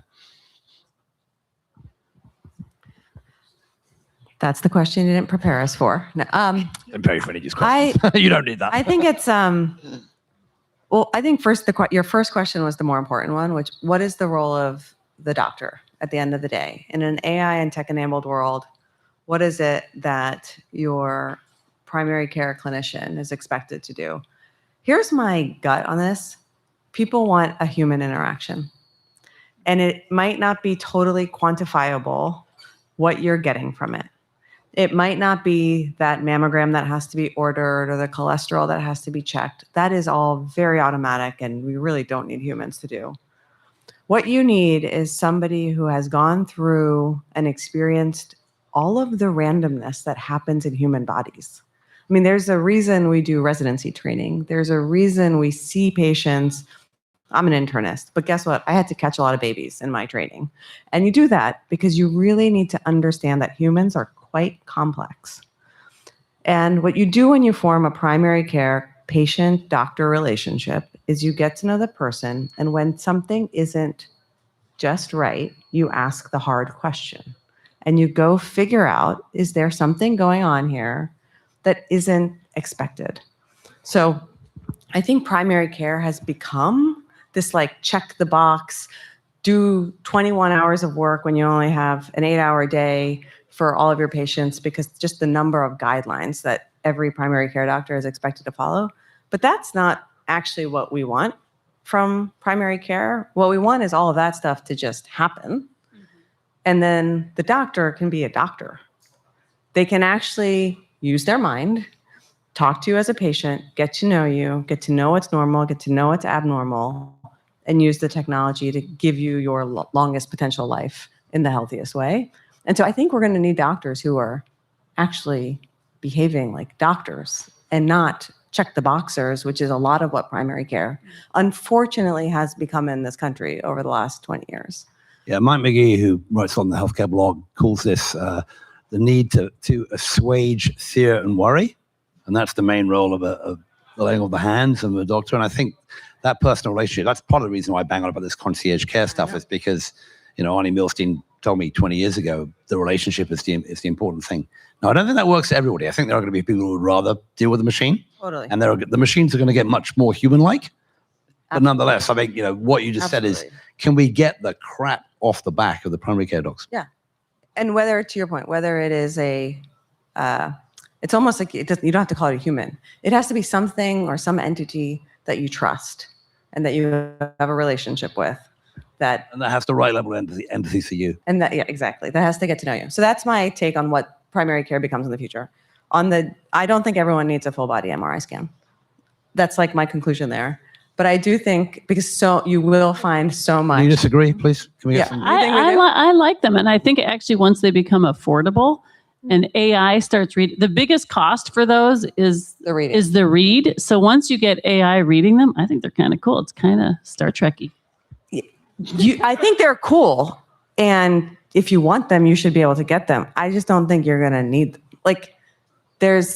I think it'll be interesting to see if outcomes actually improve or don't. Yeah, they have yet to prove that. There is no proof that at a population level, any health gets better by everyone getting an MRI scan. And I would love to see us do some trials to figure out, hey, if we did that, what do we save any lives? I don't know. I think the beauty of AI is that we should be able to figure that out. But I'm wondering, organizationally, for the three of you, and perhaps probably you can comment here, how far down the path of talking about people who are getting this, you're seeing these new tests being marketed, the blood tests, the MRIs. How much have you seen that coming into what you're doing? Is that something you guys are planning for yet? Sounds like Kathleen is kind of a little bit, especially. But on the whole, I like testing. Well, so testing motivates people. Right. So even with menopause, like traditionally it was, if you have symptoms, just treat, don't blood test. I'm going to tell you, that is not what women want. They want to see the number. There's something affirmational in it. And then when they see it, and it costs $8, by the way, $8. I can get you a blood test for $8. And then they know they're in it. Then they stay on it and they adhere. And I love these biomarkers. If you think about if you're a diabetic, right, that's the classic one that's been around for years. When they get immediate feedback that they just ate their 7th brownie and their sugar goes to 450, it modifies behavior when you get the feedback. So it's just classic human behavior. Testing is a good screener. You can find things and then you can early act on it. At-home stuff and the wearable stuff is actually modifying positively. So I like the whole home trend thing. I think testing it's huge. We're seeing so much of it. People are coming in with different kinds of testing. I think one trend we definitely see, which speaks a little bit to Ami's point about, not everyone needs an MRI, is it's awesome that you can get the data, but it means nothing until you understand what you should do next. You're just sitting with all this information. But a lot of these patients, they'll have like 100+ blood tests, and then they'll be like, so what do I do now? And a lot of these places don't necessarily guide folks to that next step. And what we've been able to do is like, look, I'm going to spend X minutes with you and walk you through what these things mean, what it could mean, speaking to personalized medicine. And given your history, yeah, I do care that this marker showed up as positive. And I do want to go down that path of doing this next procedure or study. So I love testing, but it's that you need to complete the loop. And that's where the human, these platforms, et cetera, as long as we can meet them with, okay, now this is the guidance. Let's meet in the middle and see what you are willing to do or not, and understand the pros and cons of both and make that decision. But let's close that loop of gathering all that data, but understanding what to do next. Which is putting more emphasis and effort back onto your primary care docs, onto your clinicians, right? But it's our obligation, I think. So I think we hear it from patients all the time. They get the Dutch test, which was this complex hormone thing. And they bring it to their doc, who shrugs and says, I won't even look at it because I didn't order it and it's too much and I'm just going to give you routine care. Symptoms or no symptoms, right? But I think it's our obligation to take in information. And I think we need to build systems, and we need to meet with innovators that actually help us digest it quickly. I mean, I've spent much of this conference talking with consolidators of information because that's what I need to be efficient as a clinician. So Amy's looking at me puzzled, but I think the three of us are kind of all bought in on this, that, with the AI and the putting the patient in the right place and knowing more about the patient, you can motivate the patient, have a better relationship with the doctor. We're talking, I think we're +1 for testing, we're thumbs up on excessive testing. And as long as we get excessive is the wrong word, more testing, and more personalized testing. And if we can just get the price down, which should be for all these things, and get better things, we should have better outcomes. And, what do they say? There's not one form of diabetes, there's 27, and we just don't know what they are. And if we can start getting down to the genomic, molecular, proteomic, macrobiotic, I don't mean, what's the thing in your gut? Microbiome. Again, why go macrobiotic, microbiomic level, there's a lot more we can do. This is the kind of stuff Daniel Kraft talks about all the time, which, is maybe going to get here. So let me ask you, actually, we have 3 minutes left on stage, but I think we have 13 minutes left. So Steve, we're going to take the 13 if that's okay. Get us to 3 o'clock and Amy's talk. Let me ask you, though, so 2 places to go. And I do want to, and maybe you guys aren't there yet. There's at least this one company called Resilient, remember a guy called Danish, who is now building centers where you can go as a patient and get sort of poked and prodded by an assistant while there are doctors and all. So I guess the question is, how far can we go with quote unquote telehealth, remote care? How much, do you need to be, as the doctor, putting your actual hands on? Does that work for the relationship we're talking about? How are we going to deal with this virtual, physical, when there are just poking and prodding with machines and devices? How does that play out over the next sort of few years? I'm talking sort of 3 to 5 here, not Star Trek 20 years.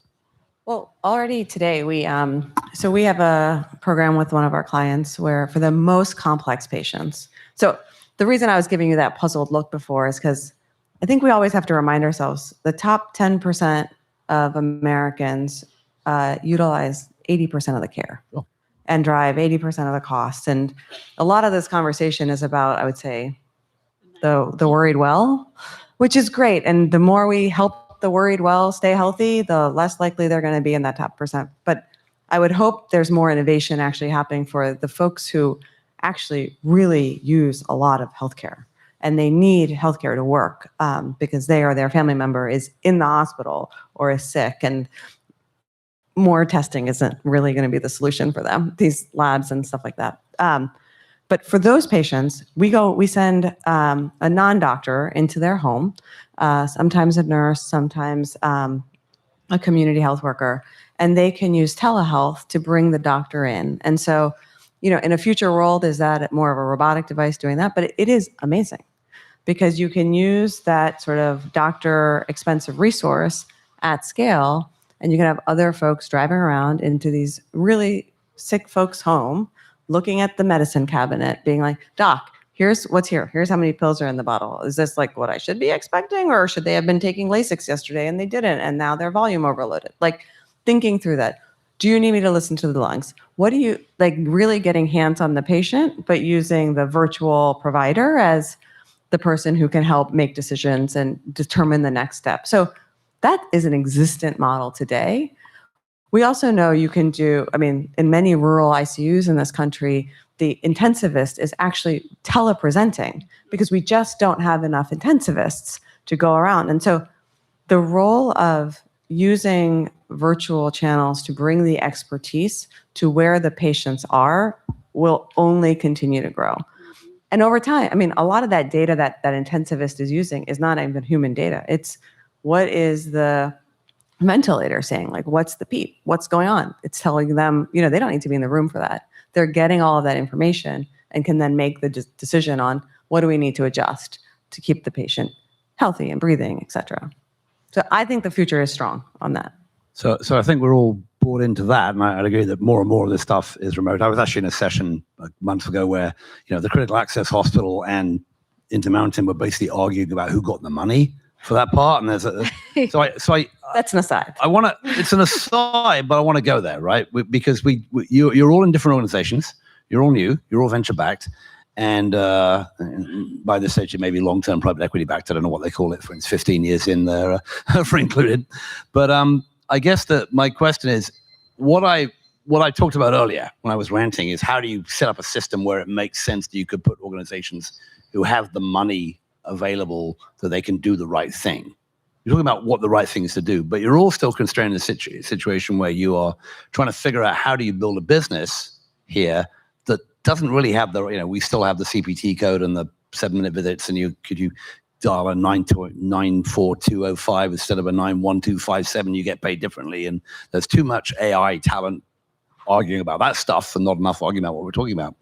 So how are all three of you trying to build the business so that you can make money doing this right thing? I'm happy to start, but you guys should. So we have started the transition towards more value-based care payments. Last year, we announced sort of taking upside and downside risk on a total population for the state of California employees. Very proud of that work. We continue to work with our employers to think about how do we hold ourselves accountable to outcomes, not volume. And that is the way we are going to have to go if we want AI to do what AI can do for us, which is actually make patient care better. Otherwise, to your point, AI will be used to maximize revenue for whoever's wanting the revenue. Lobby? For us, I think one thing that we've tried to do, we're direct to consumer right now. We do take all insurance and self-pay.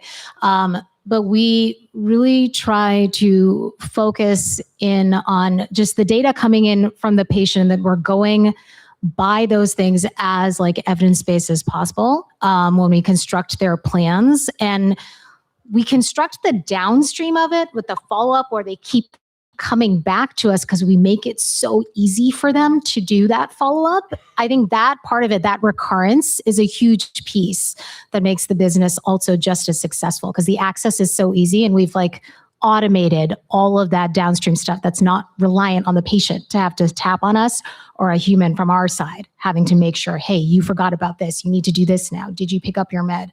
All those things. So we have definitely focused a lot on that piece of it as well. Do you find that your conversations, I don't know what they are, there's a lot of discussion. So there was a great piece by, I think it was Dan O'Neill about Pike Place, trying to get on just getting on the list, getting so that his medical group could actually get paid by the Medicare Advantage plans, and how hard that was.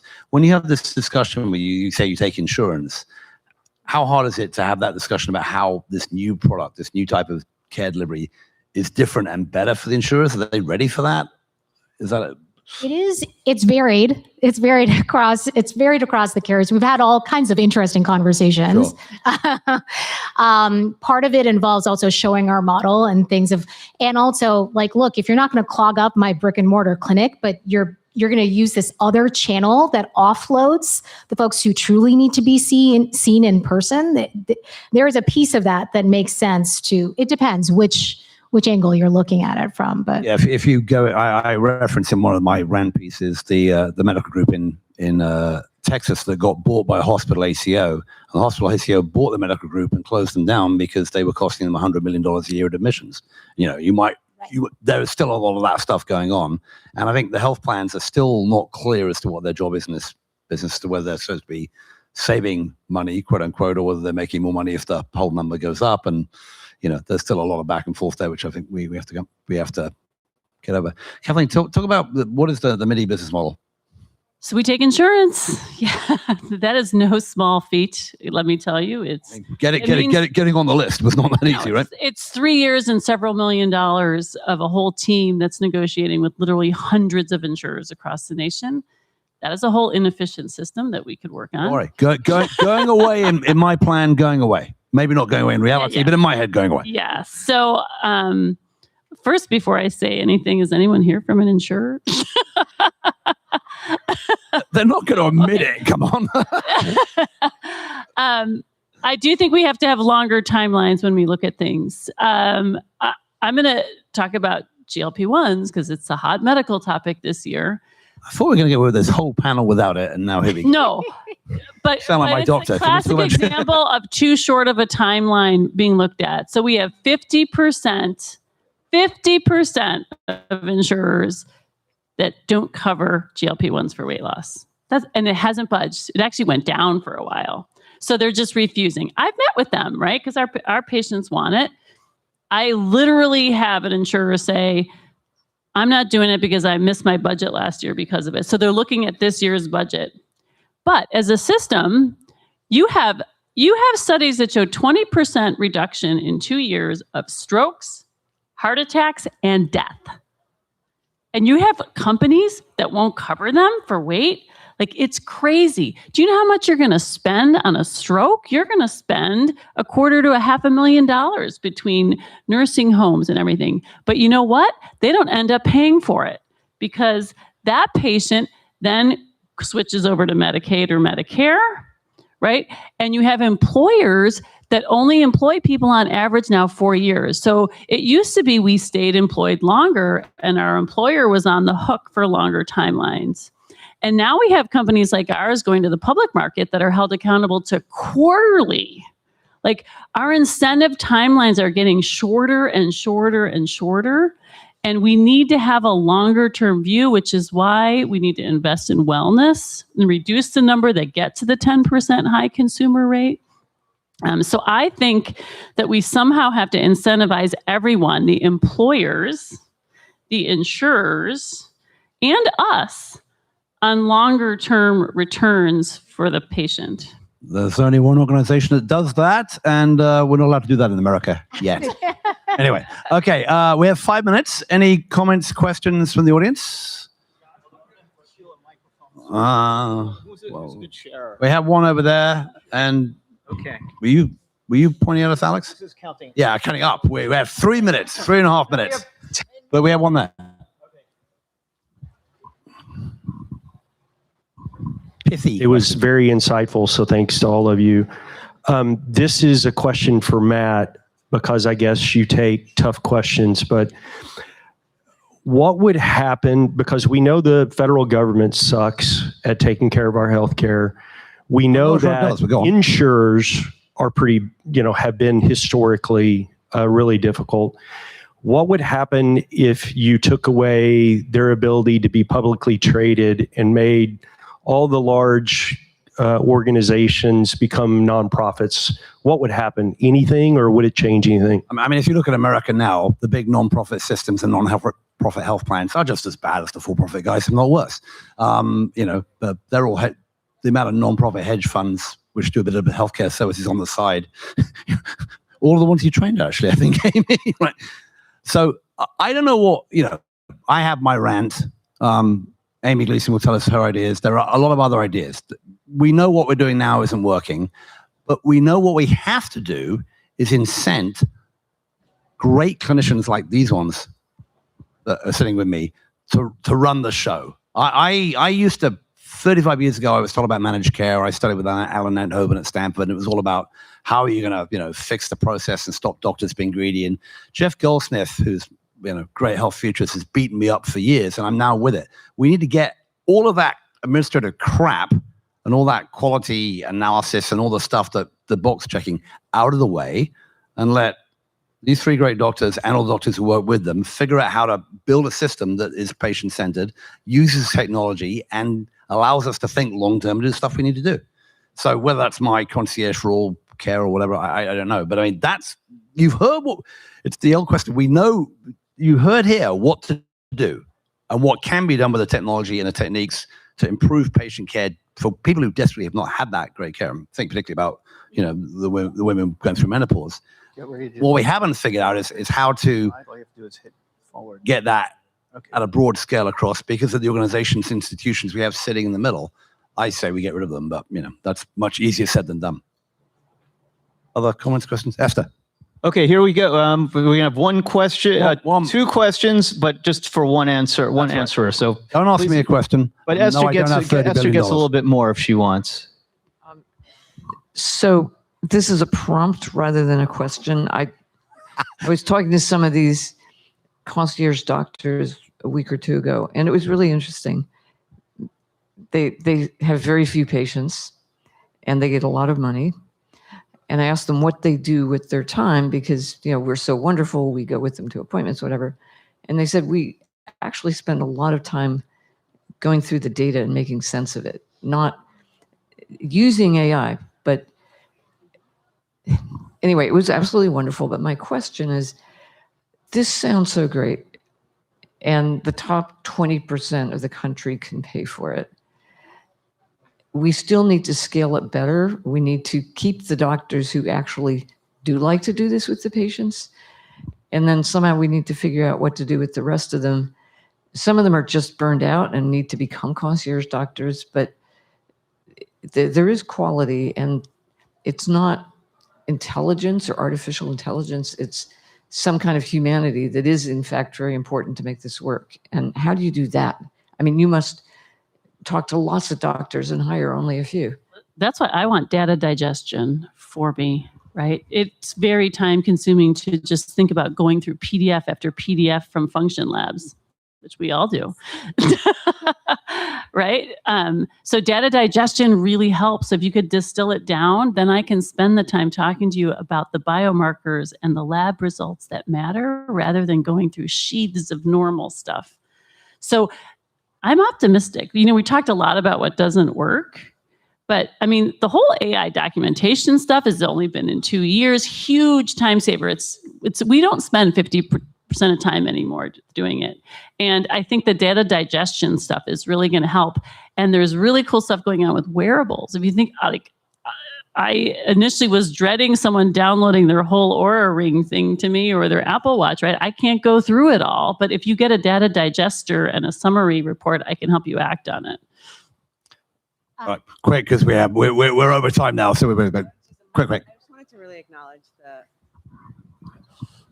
I feel like you're really trying to acknowledge the human factor here, which we talk about something that included, which is AI plus EQ. Is where we need to get to. It's the best of technology and data digestion, but it's an actual human who is taking care of you and listening to you. And there is a lot in what we used to call bedside manner. Now we call it like website manner, but it really matters. It turns out that is part of the therapy. That is part of the therapeutic relationship. And I just think that's a really important thing that you're pointing out. I think we need an economist on the next panel. I could only get clinical directors. Sorry, I'll do it. Matthew, can I just add one thing? Quick. Burnout, physician burnout. One of the biggest issues with that, it stems from us not being able to have any time to actually think and speak and hear the patient. And AI has allowed us to go beyond that. We can actually do those things. So it elevates the experience. Brilliant closing comments. We have to go off. Kathleen, Pallavi, Amy, thank you so much. Thank you all for listening. Thank you, Matthew, for assembling such an amazing panel here.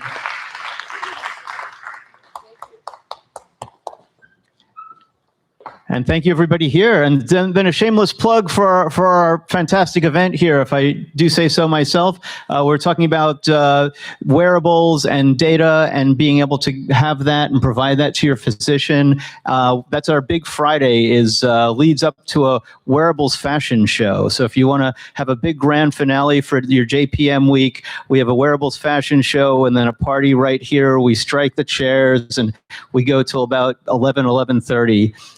So we have that in store. So without further ado, can we introduce Miss Amy Gleason? And she's going to tell us.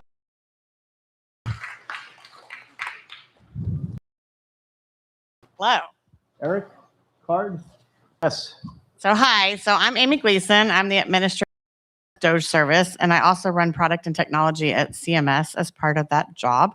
So I wanted to tell you a little bit first about why all this matters so much to me. So I started off my career as an emergency room nurse a long time ago, where I saw how dangerous it really was when providers didn't have the information they needed to treat the patient, and just how unrealistic it is to expect patients to remember all of their information when they're in the worst pain they've ever had, or they're scared and afraid. And so that led me into technology because I saw the promise that it could give providers the data they needed and tools to make it easier for them to give the better care. And so I worked in electronic medical records and did a lot of things along the way. Sadly, did a lot of meaningful use work on that. But eventually, my daughter was diagnosed with a rare disease in 2010. She was a competitive gymnast and cheerleader and was really active. We called her the Energizer Bunny because she just never stopped moving. And she started having all these weird symptoms that didn't really seem connected. She had rashes on her elbows and her knees, which she was a gymnast, not that weird. She was hitting mats all the time. She broke 5 bones in a year and a half, which seemed weird. Some of them were gymnastics related, but some she just was walking down the street and broke her foot and didn't even really fall or anything. So we kept asking the doctor if something was wrong with her bones. She started having headaches and stomach aches. And then I started picking her up from gymnastics when she was asleep on the mat. And the coaches would just say she was too tired to practice today, which none of this made any sense to us. So eventually she got to where she could stand up off the floor or walk up the stairs. And she only got diagnosed because a dermatologist did a skin biopsy to do a laser treatment. And that's how we actually found out she had this rare life-threatening disease called juvenile dermatomyositis. She sees 12 doctors across 6 health systems in 4 states and takes 21 pills a day and gets 2 infusions a month. And I really believe that it took a year and 3 months for her to get that diagnosis, mainly because every doctor had information siloed in different EMRs. They were all focusing on their specialty and looking at the bones or the skin, and not anyone was able to see why an 11-year-old doctor was going to the doctor, 11-year-old girl was going to the doctor every single week. So that's kind of what leads my passion in this area. I've been working in this for a long time, and I'm determined to fix it one way or the other. So I'm really proud to lead technology at CMS as part of my broader government efficiency and building technology role. And I kind of have 3 main initiatives that we're working on. So the first one is our infrastructure. So we still run our claim system on COBOL written code that was from the 1970s. And so we just announced an RFI last week. We're renaming that the Claim Score Project. And we're asking for you to tell us what best in class looks like. And we want to procure an off-the-shelf system that we can then modify and change to meet our needs so that we can actually bring Medicare into the real world data, bringing in AI, and be able to adapt and change with the pace that the world moves today. We also have external facing things like Medicare.gov, and we need to give a great beneficiary experience to all of our beneficiaries. But we also need to include their family caregivers. So right now, the only way that a Medicare patient can access the site or give their caregiver permission is they have to share their username and password with other people. And so that's not a great way to do this. So we're adding tools like a plan finder. I don't know if you've ever tried to pick a Medicare plan, but it's very hard, especially for people that maybe live in a rural area. But it's hard to figure out, would you rather pay a little bit more and make sure your doctor's in plan? Or are you in a rural community and there's only one hospital that you need to go to and you need to make sure that's in plan?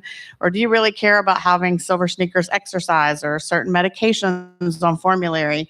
It's a complicated way, and most people that don't understand healthcare have zero shot at actually doing this. And so we want to use AI to be able to help them have a conversation and figure out the trade-offs between all those things so they can pick the right plan and get what they need as coverage. We also are working to add modern identity to that so that their data is safe and secure, because right now it's just a password and a username, and it's not the greatest way to do that. But also by starting to give identity verification to those people, we can have that start to trigger through the industry as well. So the second priority that I'm working on is really our common infrastructure. So as a serving public entity, a federal agency, we have a responsibility to build some common infrastructure that improves the efficiency of the whole system. So the first thing that we're building is a national provider directory. So there are over 5,000 provider directories out there in the world, and their estimates are that we spend $6 billion a year just trying to figure out where doctors practice, whether they're licensed or not, what their specialties are, how to connect to them for interoperability, and what insurance they take. And so we are building a common central place for that. First, using CMS data, I found out that we have 8 provider directories at CMS.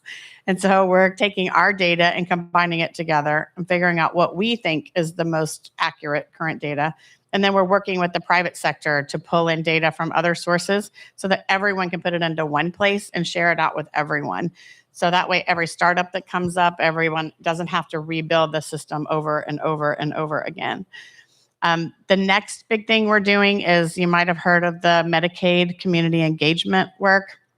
So in order to qualify for Medicare coming up in January 2027, you will have to be able to have 80 hours of work a month, or go to school half-time, or volunteer for 80 hours. And there are some exclusions if you have a child that's under 14 or you have a chronic condition. There are other reasons you wouldn't have to do this. But for able-bodied people over 19 years of age, you would have to do this. So that's a big burden for all the states to be able to figure that out. So we are building common infrastructure for the states to be able to use. So we've built a tool that is called IMI, which is Eligibility Made Easy. And so that is a tool that the states can deploy that allows someone to validate their hours or to get their exclusions in or to say they're going to school. But if the state doesn't want to use our free tool, they can at least use our data APIs to be able to query this to help plug it into their system. So that's a good common infrastructure piece as well. But the last piece, and definitely not the least, is that we need to change the way we deliver care itself. And that panel that was just before me and Matt's talk is a lot of that same theme. So right now, everything is pretty much fee-for-service, episodic, reactive-based care. But technology has the ability to personalize that, as we were hearing about, and really change that from a episodic care to a continuous, personalized method. And so I just to me that for every step of the way, I've written in a Waymo all over, but when you walk into a doctor's office, you still get a clipboard, or we have to fax.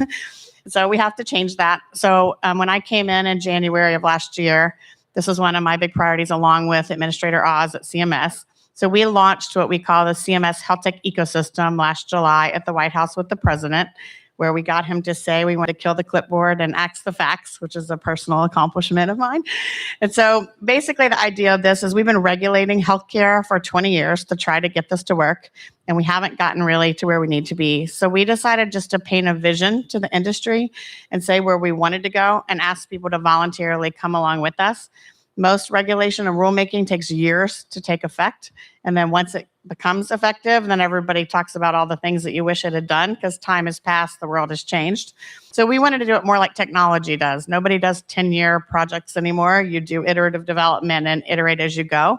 So So that's basically what we're doing. We created a kind of giant connect-a-thon with public-private groups. So at the White House, we had 60 companies that pledged, and we now have over 600 that are participating. And you can pledge for kind of a couple of different ways. The first one is on interoperability. You can pledge to be a network. We call it a CMS aligned network. And that means you'll meet our CMS interoperability framework. The key principles of that are giving patients access to their data without having to remember every doctor you've seen and without having to log into a patient portal, into any app that you choose.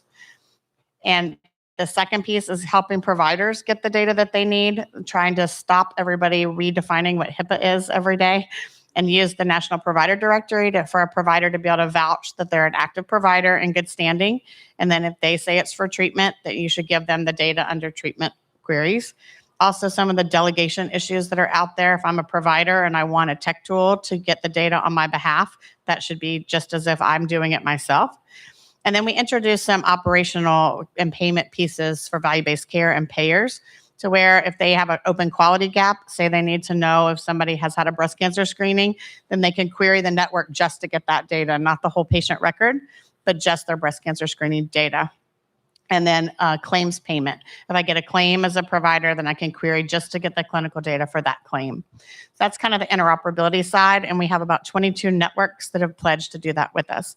And on the patient side, we really wanted to empower patients to have the tools that could use them on a daily basis anywhere they are. So we started with 3 tracks. The first one is kill the clipboard. So once I get my data using my identity to query the networks and get that app, then I can use a QR code to share that with my provider, and I can not have to fill out a clipboard.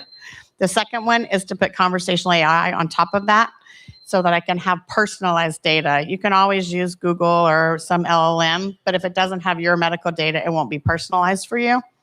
And then the third one is just diabetes and obesity prevention, straight up the Maha lane of trying to help people manage their diabetes and obesity. And I'll just give you one example of some of the power of this from my daughter Morgan's story. So recently, she tried to get into a CAR T trial. As I said, she takes 21 pills a day. She gets 2 infusions a month. And this is a hope that she would not have to take any more meds if she gets this CAR T therapy. It's had really good benefits so far. She was denied because she has overlap of ulcerative colitis. And they were worried about taking her off all of her meds because it could be really serious. So she came home and she put every record that she has them all because I'm her mother, and she put them all in ChatGPT and said, tell me what a new trial is I can do. I'm tired of taking all these meds. I need something else. And it said, actually, I think you're eligible for that clinical trial. And she's like, no, I have ulcerative colitis. I can't do it. And ChatGPT said, I don't think you have ulcerative colitis. I think you have a very similar condition called microscopic lymphocytic colitis. And it had read her biopsies from 15 years before, and it wouldn't have changed her treatment at all, but it did make her eligible for this clinical trial. And she's having her blood drawn next week to start the process of that. So these are the types of things, and it only could do that because it had all of her data. So we need to get these tools into the hands of everyone so that they can start having information and take the burden off the provider so that they can use their talents for the things that only providers can do. Amazing, Amy. Thank you. Everybody, big hand. Thank you for the work that you do. Let's say, thank you for the work that you do. And when I came up with her title, I got to take a little credit for, I figured everything that I heard that you were doing, it was the opportunity to reimagine American healthcare. And I asked some of your folks, and they were like, that's perfect. So thank you for the opportunity to, and for telling us what you're up to, because there's a lot of, there's a lot of good in what's going on, and people don't see that through the TV. So thank you for doing the good work. And let's bring up some people, right? You got some friends here? Okay, we're going to switch the slide. Okay, so Amy, so we have Dimitri, come on up. Susan, come on up. Jasper and Alberto, come join the party. I'm going to hand you a few mics. We have a couple mics not working, so there'll just be one share.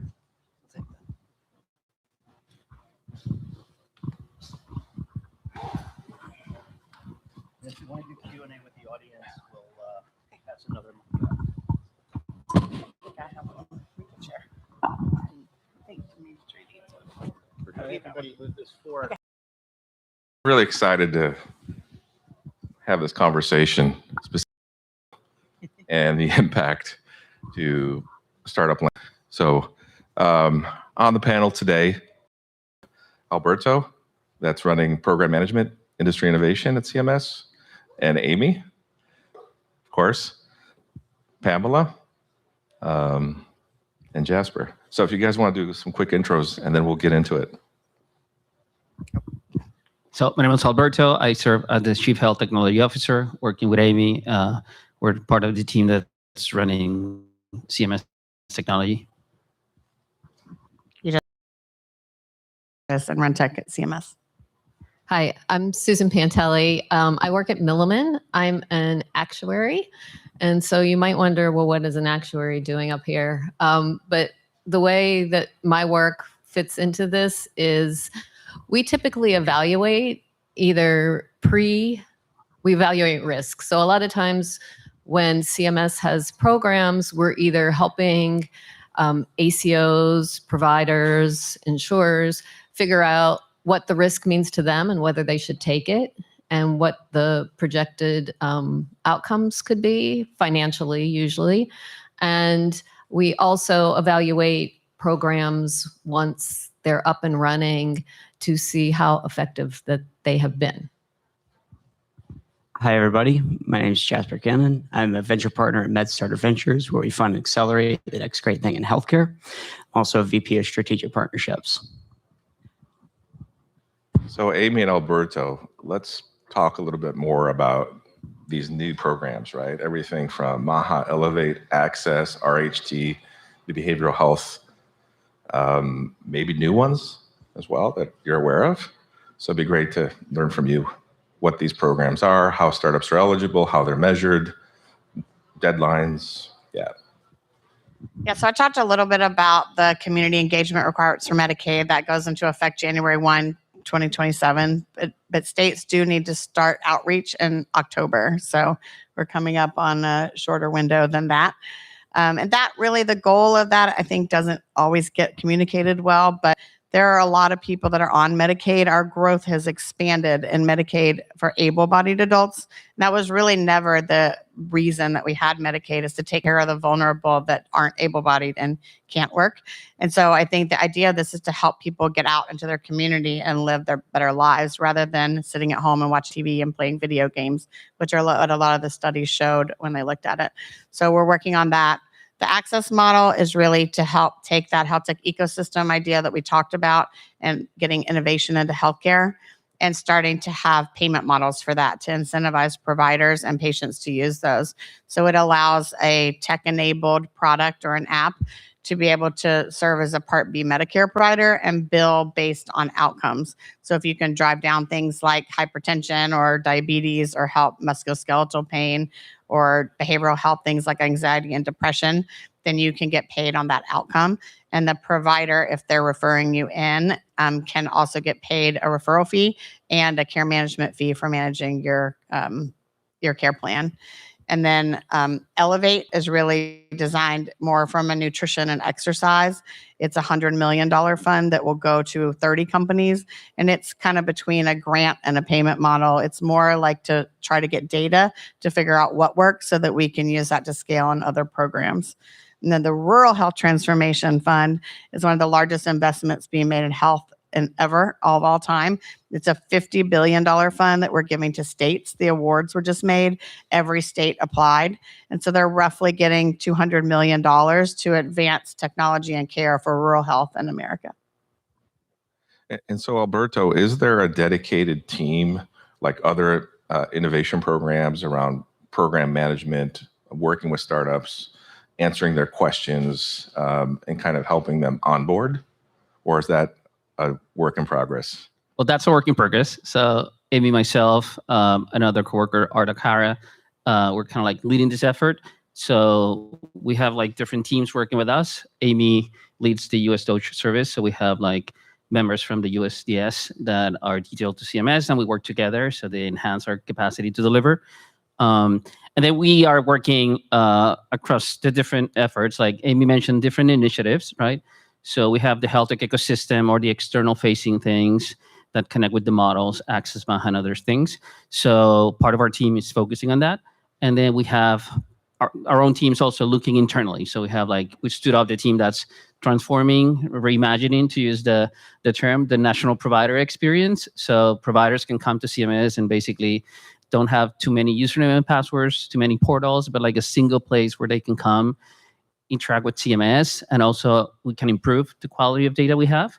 And then we have teams that are working on all the FHIR interoperability APIs and the data exchange and some of the commitments we have made to improve that, as well as we're working on the identity. So we have a team that it's small and mighty and growing. To Amy's previous point, if you want to come and serve, this is a great opportunity to make, using Dr. Oss's word, a generational opportunity to transform Medicare and healthcare for everyone. So, and then we work closely, that's correct. Amy is reminding me, the CMMI team. So we work closely with different other teams, right? The Centers for Medicare and Medicaid Innovation. They're the ones that own the models, right? So we work very closely with them, provide feedback. So for example, Access, MAHA, and other models could be implementable. And so that they work together with the HealthTech ecosystem vision, right? And we have teams across the agency that we partner on all things from policy, procurement, and actually building software. But you're going to be the main person in terms of interfacing with startups, right? In terms of being that liaison, right? Your team going forward. Amy, myself, and Arda, we've been leading this effort, and we've been working closely with the HealthTech ecosystem and leading that effort. We even got Slack, which if you only knew how hard that is. I heard about that last week. So what's that all about?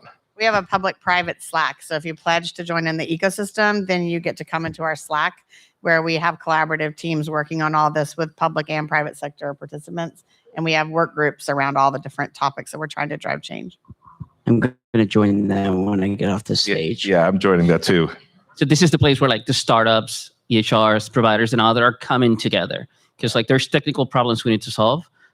We have the answer for some, not for others. And we want to bring everyone to discuss them and basically figure this out together. It sounds like a great groundswell in terms of how this is rapidly evolving and it's gaining a lot of momentum. So that's good to hear. I will say one more thing, that if you don't show up, other people do, and their voices are the ones that decide how this happens. And there are certain louder voices that you will know who I'm talking about without naming names. And they are the ones that drive the conversation if you're not there to participate. All right. Very good. So Jasper, from an investor perspective, how do you think all these changes will, operationally, and how these startups, how they'll behave kind of going forward with these programs? Yeah, so as a background, I do a lot of startup advisory through about 15 different organizations, constantly talking to startups, primarily in healthcare. And there's been a collective sigh of relief. Here's the thing. Regulation costs money from a compliance standpoint. And if you don't comply, well, they don't tend to like that, and so they're kind of happy. They're like, oh, okay, I don't have to, the rules are a little relaxed, or this rule that was really constraining and wasn't actually necessarily really that beneficial is off the books now. And that makes it easier for them to do the thing, to run the business. And, getting the roadblocks out of the way has been extremely helpful for them, because it makes it easier for them to go, not only to run the business, but to go to investors. And for investors to say, oh, well, thanks to this new environment that's being created, right, we are more comfortable cutting you a check, because we don't think that tomorrow, at the stroke of a pen, you're going to be out of business, or you're going to have to massively change your funding model, or something is going to happen where my money, I might as well have lit it on fire, because at least it would have kept me warm. So that's just been quite beneficial for them. And from a capital raising standpoint, from investors, I talked to family offices, I talked to VC funds, I talked to a number of people in this space. They're happy about it too. And that's not to say that all regulation is bad, obviously, right? You want things that genuinely protect patients.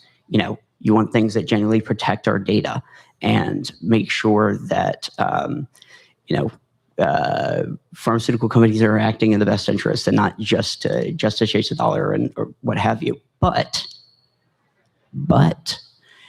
it is to say that there are some things which, maybe we could do without. And, the only kind of issue with a regulator is that if they say, okay, when we're done, we've regulated all we need to regulate, they're out of a job. So what do you think it's in their best interest to do?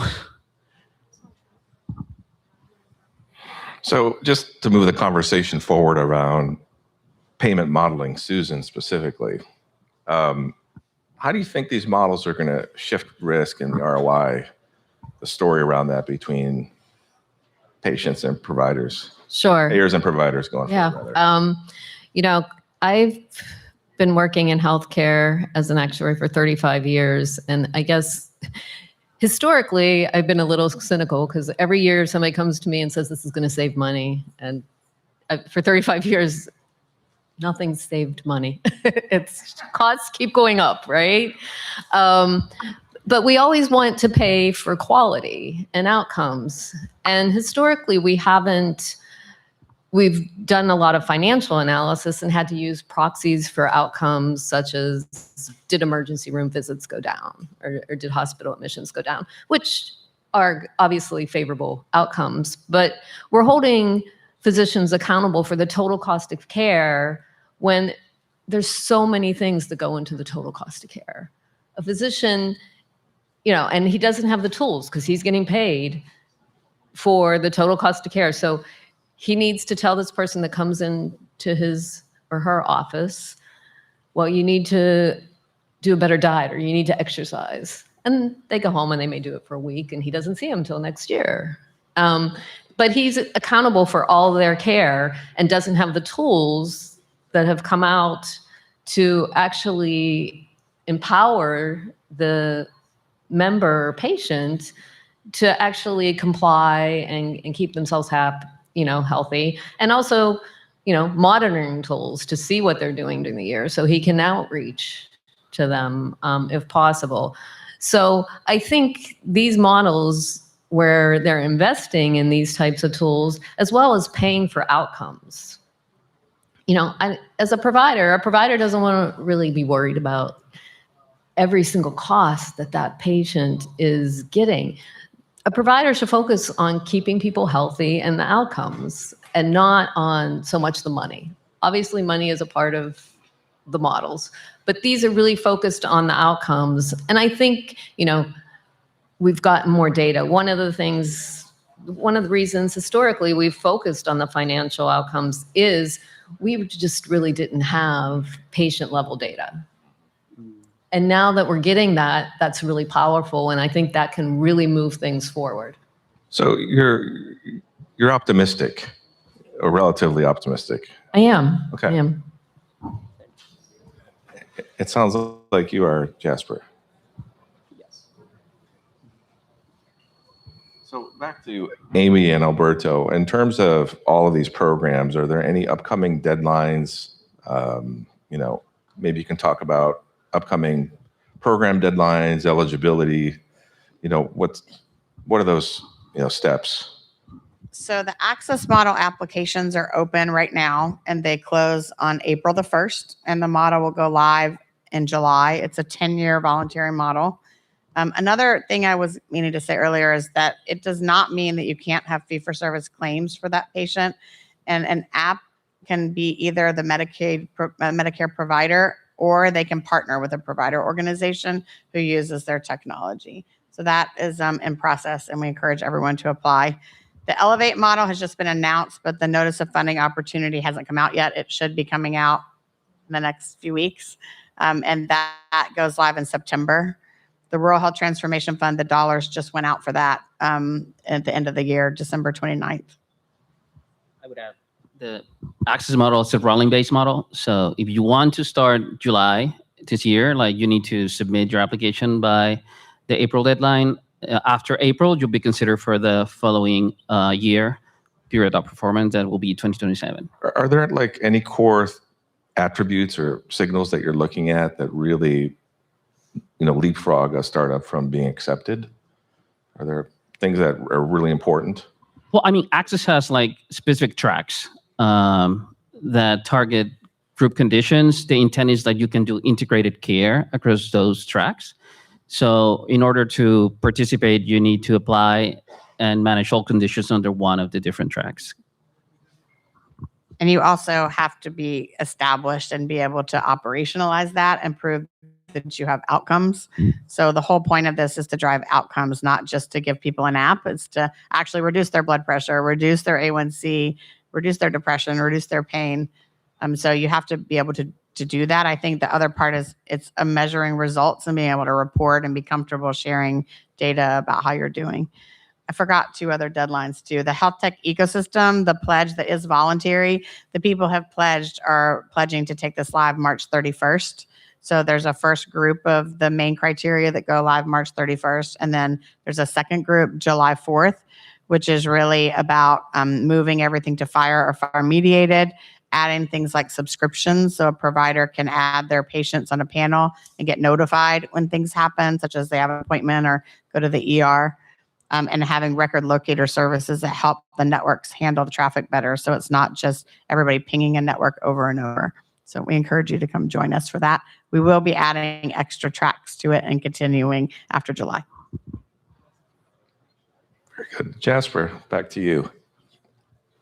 If you were going to coach or advise startups, which you do, what are the what do startups really need to focus on, do you think, to be fundable going forward, besides the basic ARR model? I mean, what do you think? Know how you're getting paid, for the love of God. So one of the people in our advisor network is an expert on reimbursement and payment models and all of that. And she actually wrote a large number of the things for the state of Texas and had worked in insurance. And she told me that a lot of the clients who come to her, she specializes in this, she has a consulting firm in this, but they'll say, oh, well, there's a CPT code, but it doesn't actually apply to what they're trying to do. What the technology is novel, or, there is a payment, but it's not nearly the amount that they think it is, or whatever it may be. And so that is particularly scary because, I've talked to a number of founders when they're at an idea stage, even they're like, I have it on the back of a napkin. I think this is going to be great. And I say, well, how are you going to pay for it? And they say, oh, insurance is going to pay for it. Oh, you think so, do you? That's adorable. Objectively wrong. And so founders, I don't expect founders to know the ins and outs of that kind of stuff. It's minutia, and it requires a very good level of research. So by all means, please go find somebody who does. Don't pass go, don't collect $200. Don't even really work on your business model until you figure out how would they pay us for it? And then once you know, okay, well, we're going to get $500 or whatever, then go ahead and construct your business model. But until then, your business model is worthless. So there's that. And then, one of the things that I get nervous about when I'm talking to founders in healthcare is if they don't have any prior experience in healthcare. Not that that's a deal breaker, but this is not a native industry. Right? Everybody, if you wanted to start, say, a restaurant, instinctively, okay, well, I got to order the supplies from somebody. I've got to get pots and pans. I've got to get, detergents. I've got to figure out who's going to do the cleaning, all of this stuff, right? But healthcare has so many moving parts, and so much of it, it's kind of hidden in the fog. And you're going to figure it out when you wash up on the shore. So that really does kind of make me nervous of, not that it's impossible, not that you can't do it. And I've met some founders who are like, I haven't been in this industry before, but my mother suffered with this condition.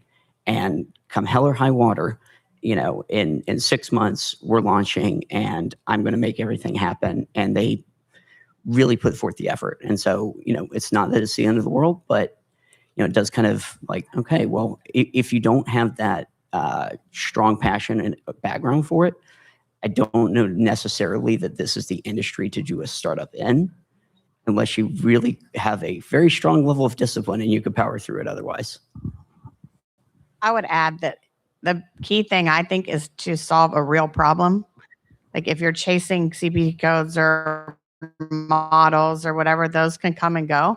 So if you're solving a problem for patients, like go talk to patients and figure out what their real problems are, and not just talk to them, like include them in your design and have them be testing and actually, make sure you're really solving their problem. Same for a provider. Like don't just got to go convince them they have a problem, find a real problem they have and solve it. So don't just say, I have AI. AI can solve what for them. So I think you really have to be clear on what your problem is and stay laser focused on it and make sure you're designing with your users, not for them. Susan, I think you want to add around that in terms of what founders should be looking at in terms of data or any thoughts? Yeah. Especially for the first year. Sure. I think a lot of the startups that I've worked with, as you said, there's some people that haven't been in healthcare before and they have a good idea. And there's being able to talk to either providers, insurers, whoever they want to partner with in their terms. Because I've had them say, well, this is our product and, and it sounds wonderful and it sounds like it's going to do something. But how many people have this condition? How much do these people cost? And you need all that type of information. And how much can you potentially save? Like, what are you trying to do? Reduce ER visits, reduce admissions, whatever it is. And how much can you potentially save? And that goes into your value proposition. And they're coming from a company perspective, but being able to talk the language to the providers or the insurers or the other party in their language and the way that they look at the numbers. I mean, one startup came to me and they wanted to talk to the insurance company and they had all this material. And I'm like, the insurance company's going to want to know the per member per month cost, the reality. And you have to have that to be able to talk to them. So that's really important to get their messaging correct.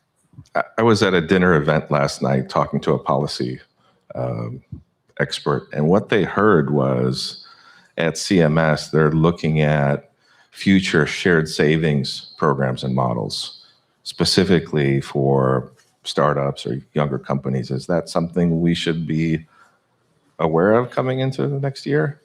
Is that something that Dr. Oz is? Well, I think we have started. It's what I would say, like Access, Maha, and the HealthTech ecosystem. It's like the best formulation of that, right?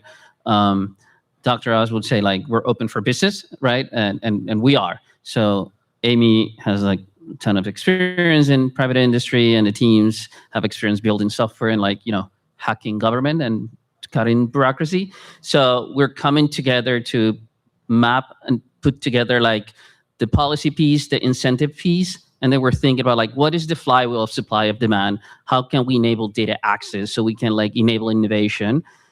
And now with these models, it's like the third building block, which is like, how do we have incentives, right? So how can we come and experiment with this flywheel and figure out what really makes sense to stay, right? And what are the things that we need to tweak and together like continue to iterate? Yeah, I think I was talking more about on the risk side, right? In terms of in this country, we spend 5.7 billion plus trillion a year, and over $1 trillion of that is the fraud tax, the invisible tax we all pay in this room every year, right? So on the risk side, I was just curious how you guys are thinking about that. Well, I mean, that's the whole idea of CMMI. So some of the models, Alberto, we're talking about are the newer, more outcome-driven payments, not as much shared savings. But there are like MSSP is already out there and does shared savings. The REACH ACO is now being changed to LEAD ratio. That's also, it's got up and downside risk. So we've been doing that for a while, but I think you can take from clues from all of this that yes, that's the direction we're going. We want to do shared savings and pay for outcomes and not do fee-for-service billing codes.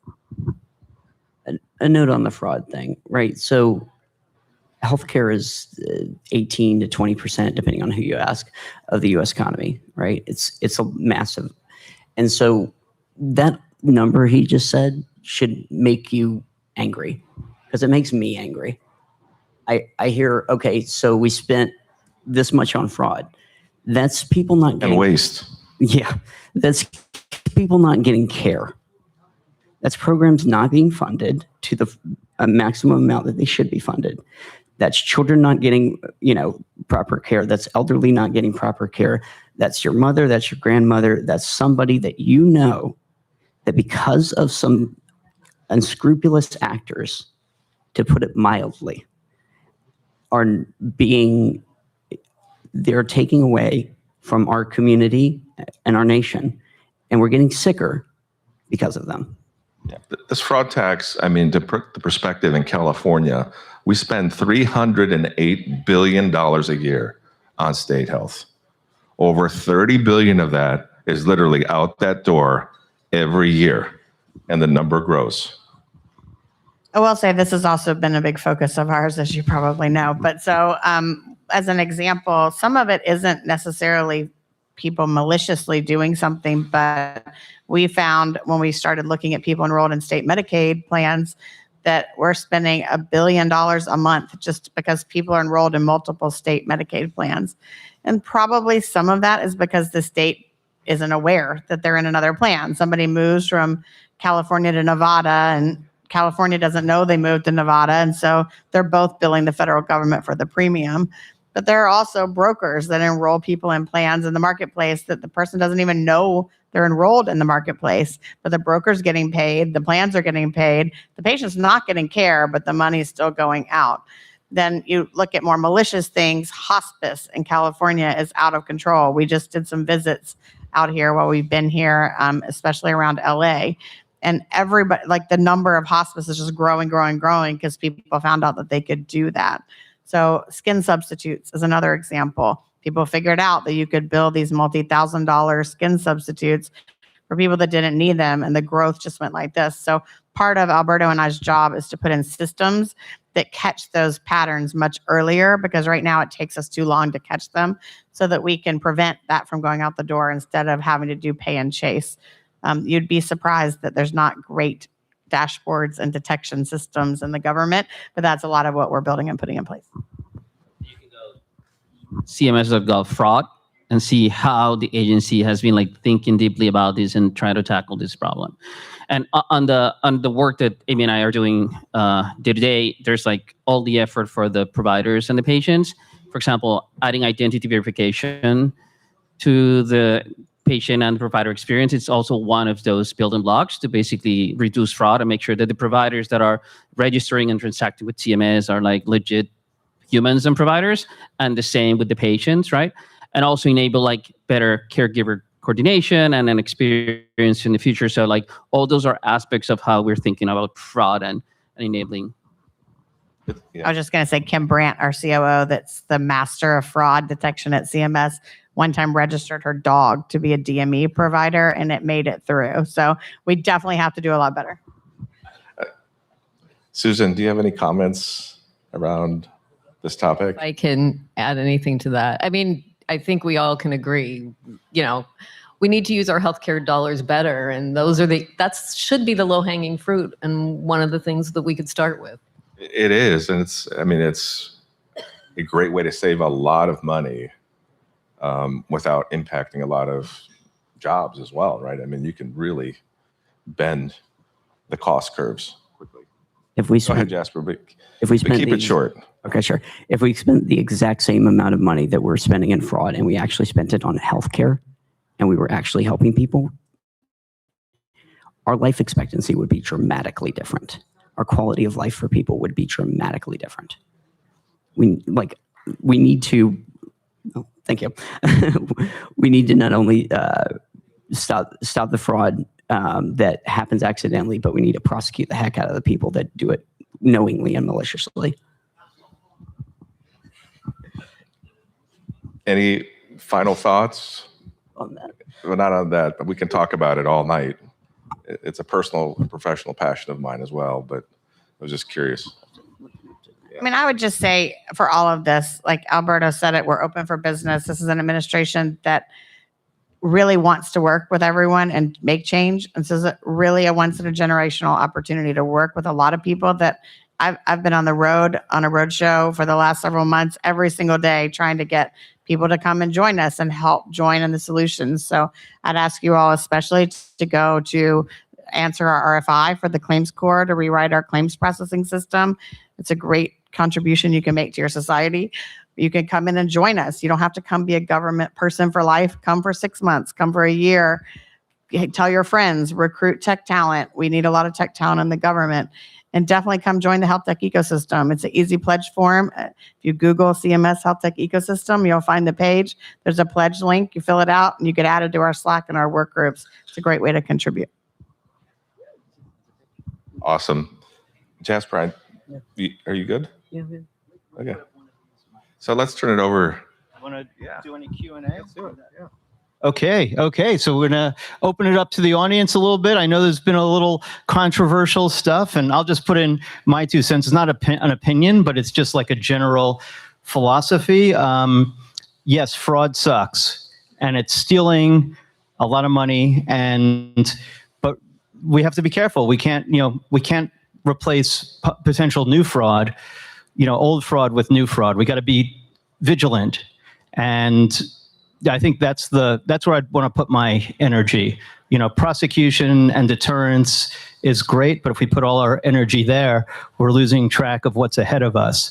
And I love the opportunity for early stage companies that are making a difference, get rid of not all regulation, but get rid of the red tape that's preventing us from having what we need, right to, be able to do things with our own bodies. So I think there's a lot of potential here. So I just applaud what you're all doing, what you all stand for, because I think ultimately we all stand for the same thing, better healthcare. So anybody I know we have one right here. Well, I just think that every one of us in here should give Amy and Alberto a big old round of applause, but thank God you're there. So thank you very much for what you're doing. Yeah, that was great to hear, and it's so desperately needed, as you said. We need the change so bad. I've been in preventative care for the last 8 years, and it felt like we were screaming into the void about hey, let's prevent people from getting sick instead of just treating them when they are. And we're seeing the change happen. So thank you for what you're doing. My question is on that note. You mentioned that you're looking at ways that companies could essentially get reimbursed or be part of a system where we're reversing people's conditions. Is that already in place? Is there a way to track that? Is there a way to sign up? I have 100 companies I work with that will be in on that immediately because we're doing it already. We just are doing it on our own, and the consumers are paying for it directly. And my company even tracks the data, so I know what's happening. How do we get involved in that? Yeah, so the access model, the application is up live, and that's basically if you can drive outcomes, you're going to get paid only based on the outcomes that you deliver, but you can bill as a tech-enabled care app to do that. The Elevate is much more about nutrition, diet, exercise, general wellness, and collecting the data to be able to make broader changes as we go forward. And then the HealthTech ecosystem is really like a community codathon, if you will, to try to hack our way through the problems. So excited about what you're doing, but we have a healthcare system that for decades has been incentivized on fee-for-service capacity utilization. What are you going to do to change incentives? Like, I think these first few models are our way of starting to drive the incentives. So, I mean, these are the beginning of many more things to come. I mean, the Rural Health Transformation Fund is $50 billion, is more than meaningful use by a lot just to change things. So we're putting our money where our mouth is. We're working with the states, we're working with tech, and we're trying to change those incentives to drive there. It won't happen overnight, but I think we've accomplished a lot in the last year. I can't believe it's only been a year I've been in this administration. So 3 more years, give some time. There's going to be a lot to go. Hi. So Christine Von Reisfeld, patient advocate. I have a question as we keep having these conversations around data. I'm not hearing conversations around agency over the data and the sovereignty of the data and even traceability of data as we move further into AI. And so my question is, when we're playing with all of this data, and we just saw Epic sue Gorilla Health around how they're handling the data for 30,000 patients.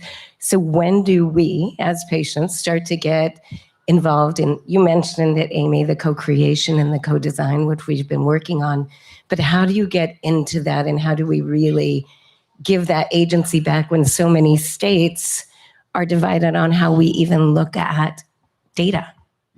Yeah, so part of this health tech ecosystem, or even I would say the foundational aspect of it, is to give patients their data and tools to be able to use it to drive not only their acute and chronic disease, but also just to be more healthy. So the foundational part is that me as a patient can use ID.me or Clear, verify my identity so it knows Amy is Amy. I can add my past addresses, past last names, past phone numbers, and then I can query out into any CMS aligned network. So my app can query them, do patient matching off of that, and then give me my data. But then on top of that, we added transparency. So right now, even though I can't get my data easily, everyone else seems to be able to, similar to what you're alluring to. So just like your credit report, you can go look and see who's looked at your credit. We're adding transparency into these networks so you can see where your data is going and why. And then we added in a lot about consent and transparency of that. So under treatment, people can share your data whether you consent or not, but we still believe even under treatment that the patient's preferences and consent should be shared out into the network. And so it's adding that in as well. From an investing standpoint, just super fast, but from an investing standpoint, I think it's important on us to be pushing the industry forward and not just funding another thing that's, interesting, but maybe just purely cash grab, like kind of impact investing. And there are impact investors. And so if you know somebody who's doing that, please let me know. I am happy to reach out to the investors that I know and get them funded if it's a good company. The health tech ecosystem has patients as part of their members. So we have patient advocates that are friends of the ecosystem and are part of the conversation. So we not only talk about interoperability and payers and all that stuff, but also bring the patient perspective into the conversation so we make it right. And they get to be in the Slack, and they are part of the community. They join the working groups. They're like discussing like how digital identity should be considered. So patients' privacy are respected. So all of that, it's part of the design of the ecosystem. And speaking of agency, like this enables, like you can have your personal health record, and now you'll be able to like get your data from everywhere, like bring it where you feel more comfortable having it, and be in control of how you share that data moving forward. So we believe this is also like a stepping stone to be able to do that. Hi, my name is Amy. I spoke earlier this panel in the morning where I share a lot of medical research data behind Creative Arts, Arts and Health Practices that currently is leading by the World Health Organization, which gaining a lot of momentum, particularly through the social prescribing model in Europe. And then recently there's also books published like Arts Cure by the professor at University of London. And I'm kind of curious that given there's actually a lot of clinical validation, how arts and health practices could really create better engagements, increase, the reduce the risk of dementias, cancer survivor like myself, the quality of life. And in the current US healthcare system, I see as myself traveling around the world speaking, there's innovation started happening a little bit like integrating biotracking to validate these benefits, right? But globally, there's so much experts. We can not only do cross-border collaborations, but there's also possibility for people who from certain regions of cultures that may be longing and could be recovered better, do their own original culture, international exchange. Like, how is this going to be possible to be implemented in the US? And is US government open to these kind of more integrated medicine approach? I'm not sure I'm an expert in that. I'm more in a different realm, but I think the whole idea of MAHA is to try to help people be more healthy and not have it just be medicines and treatment like that. So I think there should be a place for that. I think we're focused so much on outcomes. I think showing that you have outcomes that can drive down pain or anxiety or depression or hypertension or whatever it is can help. And these models are enabling like some areas that have not been historically funded, like behavioral health and others. So this is like an on-ramp for like being able to pay for those services too. Awesome. Yes, I had another question. I was actually just with the MAHA strategy director and Dr. Tony Lyons, who's actually in town right now. I had a question first, if I could help set up a meeting for you guys regarding what you just expressed over there. But my other question really is in regards to the current healthcare administration that's in place right now. What do you guys see as the current biggest hurdles in getting these prevention-based healthcare models to be changed from just alternative therapies, you know, regarding like nutrition and like sleep help and, you know, just different natural-based treatments, and getting them changed to be from alternative treatments to be like primary, you know, prevention models that are recommended, you know, at the forefront by doctors?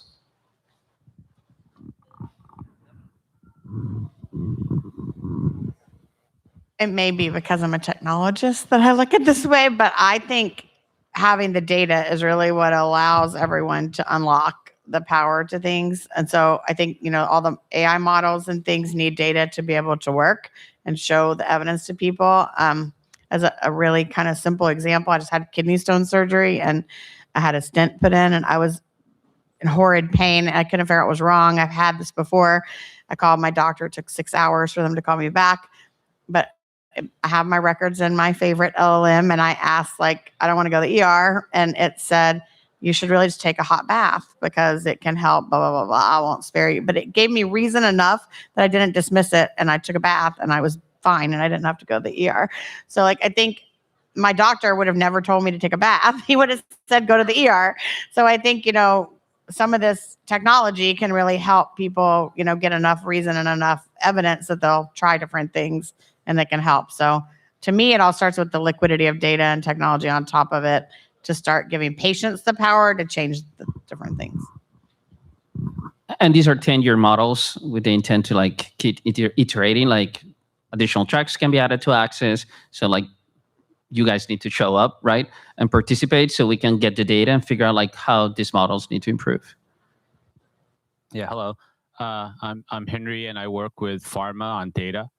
So, the rare disease story that you talked about really resonates.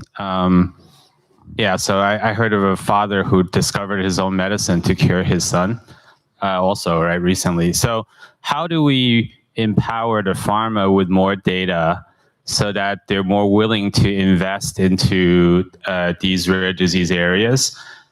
And how do we help the doctors find the patients, right, as soon as possible so the pharma can get their value back on their R&D?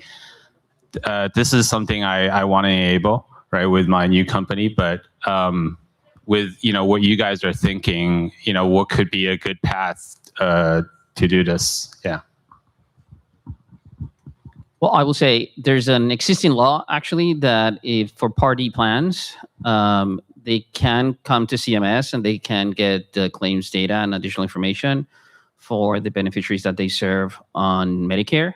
So I think like that may be a first step in many ways for like the plans to actually get this information for the patients under Medicare so they can like do analysis and basically engage with pharma, right? It's an immediate thing that comes to mind that it's like immediately available today. So if you look for something called AB2D on the internet, you'll get like an API page from CMS that tells a party plan how to get onboarded if you participate on Medicare to get access to your patient's population data. Also, as part of our health tech ecosystem, this is one of the tracks that's been proposed to start. And one of our next things is how do we help do this? I think you can get patients their data, but if you don't have a good way for the pharma to recruit people and reach them directly, then maybe it kind of gets lost. So we're open to things. You should come pledge as a friend of the ecosystem and come help us start the track. Just really short, you had a really short question.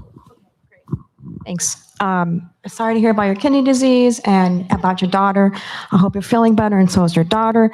As somebody who is an expert witness for private law firms in the past, DOJ, CDPH, a part of the reason why there is so much fraud from just personal experience is because a lot of these systems, hospice providers, PT, and even companies like Simon Med Imaging and your Diagnostics are not integrated in big platforms such as point-click care, which is commonly used in nursing homes, Epic, which is commonly used in hospitals. So if we make it so could we make it so that these companies are required to not only integrate their billing so that CMS can read it easier, but also provide consumers the information about their billing codes? Because if I were to show you my point-click care and my Epic Access,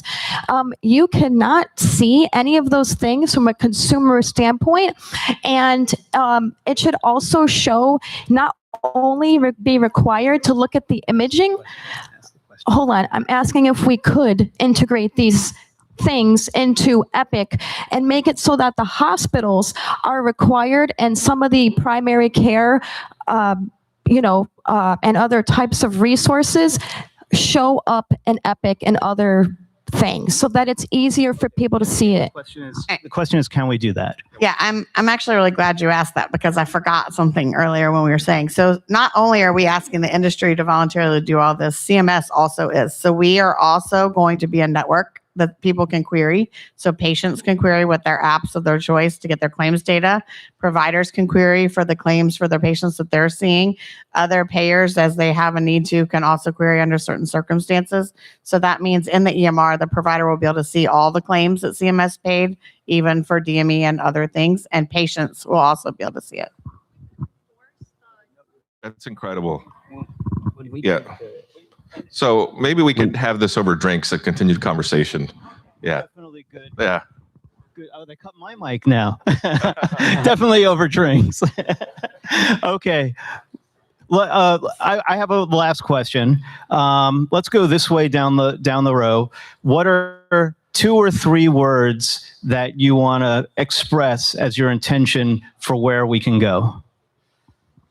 The sky's the limit, but we need to be realistic. A couple words. Collaborative innovation.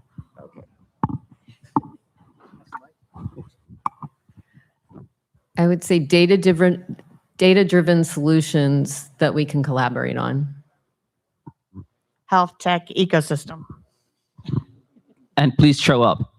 You need to show up to basically help us in this journey to transform healthcare. Join the Slack channel. That's my. Let's read. Yeah. I think I'm in front of the speaker. That's why they don't like me. Okay, I want to thank you all very much. Thank you, Amy. Thank you, Alberto, Susan, and we've got, of course, Dimitri, and of course, Jasper. Thank you all for the work that you're doing, taking us in the right direction.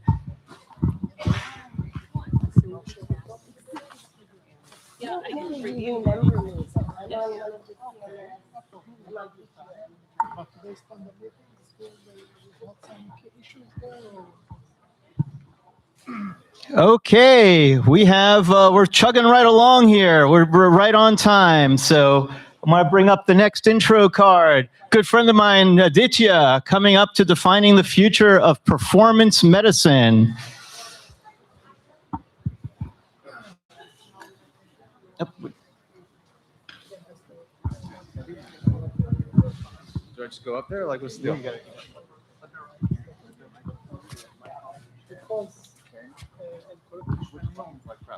The forward button. we go left to right. That's, but when your presentation is up, you've got confidence right here. Hello. 10 minutes on the clock. And, we got to get in and out, so we'll. Okay. Yeah, start. Hi, everybody. How's it going? All right, if you guys are talking, please fuck off or sit down. If you are talking, sit down or fuck off. One of those two. So much excitement. As you can tell, I'm a nice, very calm character. I'm going to talk to you about how the future is enhanced. Who does not know what enhancement is? Okay. So I'm assuming everyone, I don't believe you guys know what enhancement is. Okay, enhancement, you have disease treatment, which is cancer, neurodegenerative disease, whatever it is. You go to a doctor, you treat those things.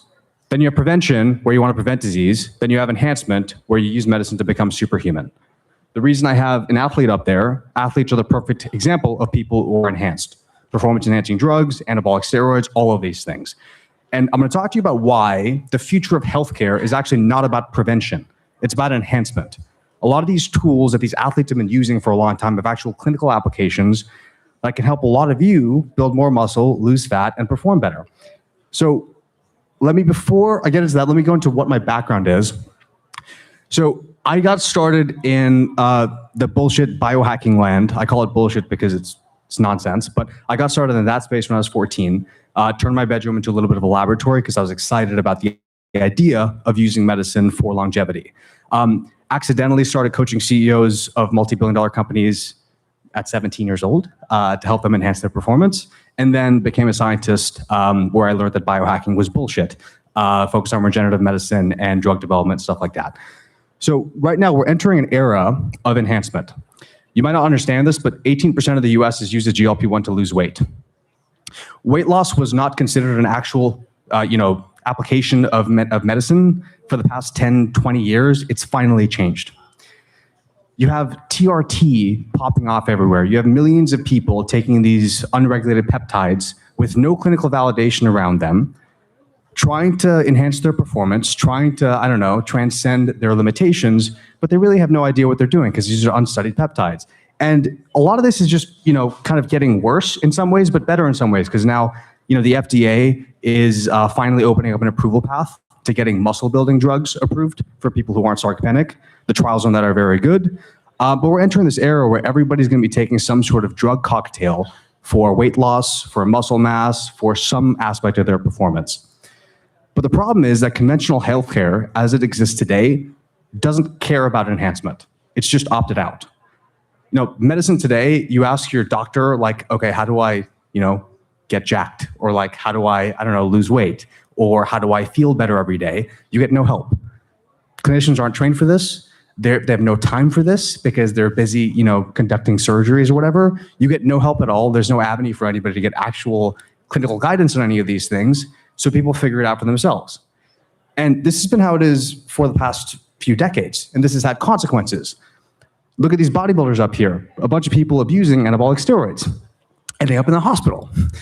I don't think using drugs to build muscle is a bad thing, but if you don't have healthcare for this, you just start abusing these drugs, you take it too far, you end up with an enlarged heart, and you end up in a hospital bed. Why not just give the bodybuilders healthcare? Right? Why not just tell them how to use things properly? Why not just give them clinical supervision, proper testing, instead of having to figure things out in an underground lab? This has led to a lot of externalities. The second thing, and this is more important to all of you, you have snake oil salesmen. There's information asymmetry with enhancement, where people don't know how to use medicine and don't know how to use all these longevity biohacking tools, whatever, to enhance their performance. So influencers come in claiming to have the answers, but they don't know what they're talking about. These are tech bros on this screen who have no understanding of medicine, no understanding of actually how to create outcomes. And they come in, they sound like experts, and everybody believes them because there's no other option. I intentionally picked these three people because Dave Asprey was one of the bigger names in this space in 2015, and history has repeated itself with Brian Johnson today, where it's kind of, the same pile of bullshit around how to enhance performance, and most people just swallow it up. The third thing, this is what I think is more important. Humanity just operates at a fraction of potential when you don't have medicine that helps you feel, perform, and look better. Right now, the technologist kind of doctrine is that when you have a sick population, you just compensate with technology, more AI, more automation, more whatever to increase productivity. And eventually you get, I don't know, what reality is today. People aren't exactly happy with the world today. But my belief in like how you build a utopia and how you actually build a world where people are performing at their best is you focus on human health. Not just disease treatment, but you focus on enhancement so that every single person looks better, feels better, performs better, because then you execute on your life's work that contributes to the collective. And as a result of that, I think we get a utopia. That's just my opinion. So enhancement right now needs a standard of care. Enhancement's only going to get more popular. I don't know if anybody in this room takes peptides or whatever, but like that's an example of why enhancement is going to get way more popular over time. We need a standard of care. That isn't just about get this drug, take this drug, inject it into your body. It has to also focus on the things that actually drive outcomes, which is training, nutrition, lifestyle, all the other things that matter in programs in some sort of healthcare system that actually produces results. And so nobody is really building this. There's a lot of testing services out there. There's a lot of wearables out there, but a standard of healthcare for performance doesn't exist. This happens to be my field of personal obsession, so we're building it. I'm going to show you how. I guess I have a screen right here. So let me show you the kind of dichotomy between how we do this and how this is possible today where it wasn't 10 years ago. First off, wellness is full of tools. You can get tested anywhere. You can get a wearable anywhere. You can get some sort of drug prescription from Hims or whatever. But at the end of the day, you're left to figure out what you need to do to optimize your performance or to lose weight or to build muscle or whatever endpoint you care about. And wellness today is really just all full of these do-it-yourself protocols. It's really just about companies making money off of you. That's at least how I think about it. And there's no clinical validation around any of the protocols that are out there. This is why it's so influencer-driven. And so what I think is important is building a system that's outcome-driven. What matters for longevity? Well, from clinical data, muscle mass does, fat mass does. You know, your regenerative capacity matters. Let's actually get outcome-driven care for all of these things, which are clinically validated, either within trials or just built on top of clinical literature. And let's unify all the tools in one ecosystem so that every aspect of the stack, from testing to tracking to treatment, is coordinated continuously to drive that outcome. The second aspect is automating care. You can build a performance medicine system 10 years ago because you'd have to re-educate the entirety of medicine. We're not going to get med school professors around training or nutrition anytime soon. But today, AI is good enough where we can actually just build workflows to handle all the care delivery, or at least 90% of it. And we've already done that today. You can't just use out-of-the-box models. You have to do a lot more work on top of this, but it's possible. You know, there's a lot of data around all of these modalities across training, nutrition, whatever. You can just combine this with all the data around pharmacology and come to proper care delivery that's automated so it scales and is delivered in real time. And care today is also very episodic, where you get, you know, one doctor visit once a month or whatever, or maybe once a year. I think it's more important to have something that actually gives you feedback in real time so that you can actually drive the outcomes that matter. The next thing is bridging healthcare with fitness. Fitness is the thing that drives results. When any enhancement protocol, in any health protocol, if you ignore fitness, you're wasting your time. If you're not spending time in the gym, you're wasting your time. It just doesn't work. You can believe otherwise, but you know, good luck with that. Preventative healthcare doesn't focus on fitness. It just focuses on like, okay, let's get some sort of testing, let's screen your markers of disease risk, and it kind of just stops there. Fitness becomes this footnote. But when you use fitness as the baseline of like how you drive outcomes within medicine, when you combine healthcare with fitness, you get magic. Because now all those protocols around training or increasing muscle mass or whatever, now you combine them with a GLP-1. You combine them with some sort of drug that increases muscle mass safely. In 3 months, you turn into a different person, you perform better, you look better, you feel better, and you drive outcomes way faster in a way you couldn't do naturally. Hence why we focus on enhancement as a field. And so how we do this with Prana, my company, not to turn this into a pitch, but we basically have built a nationwide care infrastructure for performance medicine across blood work, across prescription. We've studied and validated protocols around enhancement, and we've built, what is it? Oh, we also have DEXA scans as well. That's another thing we built out. But we've also went ahead and built an analytics layer on top of AI that gives people that long-term and real-time care and that feedback to help them on their journeys. And our first V1 is focused exclusively on muscle mass and fat mass. We're really defining the standard of care for building muscle, which is very important because muscle is the driver of a lot of outcomes within longevity. And we've kind of built this out and we validated it. We shipped it in V1. We're working with customers right now and it's working pretty well. I just want to share one bonus because I'm running out of time, but many people are probably wondering what enhancement protocols work, what works safely. I can tell you right now, it's not the peptides that people talk about these days. It's actually, you go back to the basics of what's clinically validated. For men, testosterone at a reasonable dose, not a bodybuilder dose, is one of the safest and best drugs you can actually use for muscle mass if you get proper clinical supervision. You have IGF-1 increasing peptides as long as you don't have cancer history. Am I out of time? Do I have to shut up now? Okay, so as long as you don't have cancer, IGF-1 increasing drugs work very well for muscle mass. However, you have to be very careful because if you have cancer, that'll just make you very sick. You can even use PDE5 inhibitors. For those of you in the drug business, that's Viagra. Viagra helps you build more muscle. It works pretty well.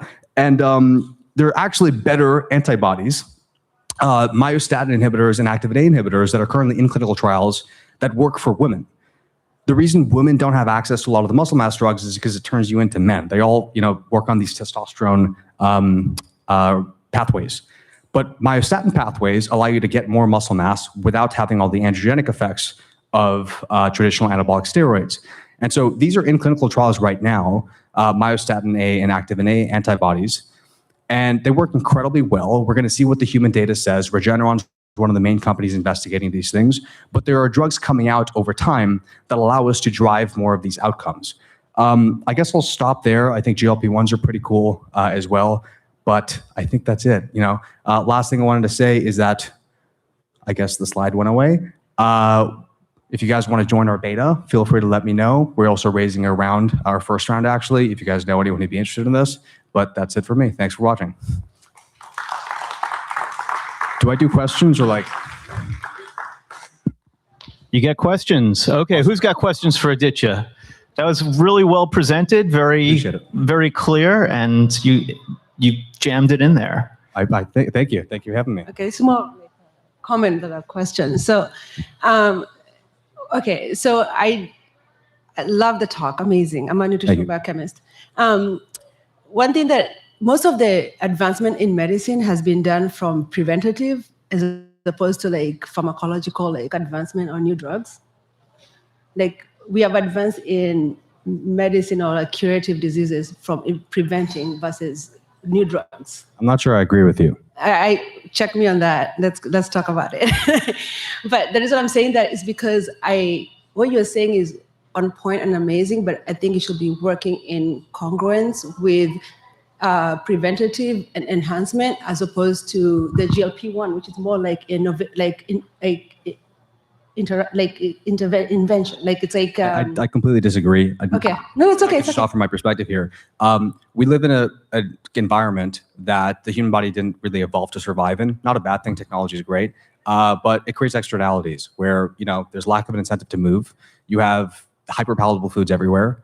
The population is under-muscled and over-fat. And so I don't think that focusing on prevention or all these things is the way to go. I'm saying you should work with what you are doing as opposed to against. You should not be comparing against that. I think you should be, drugs like GLP-1 should be what you are comparing against as opposed to, for example, nitrates, cancer stuff. We found out what to avoid to reduce cancer as opposed to discovering new medicine.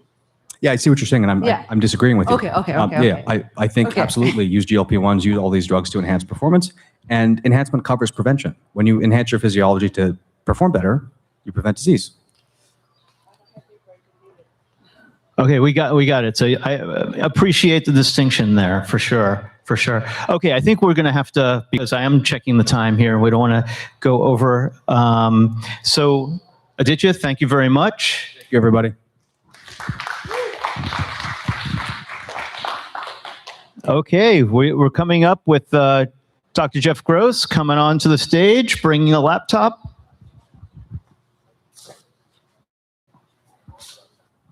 That's right there. Unless you want to hop on up. Right there.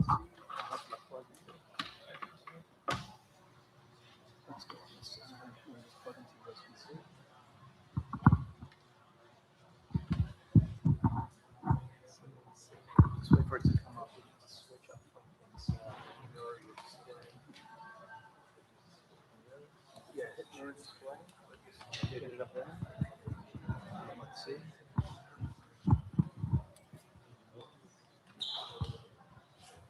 you go.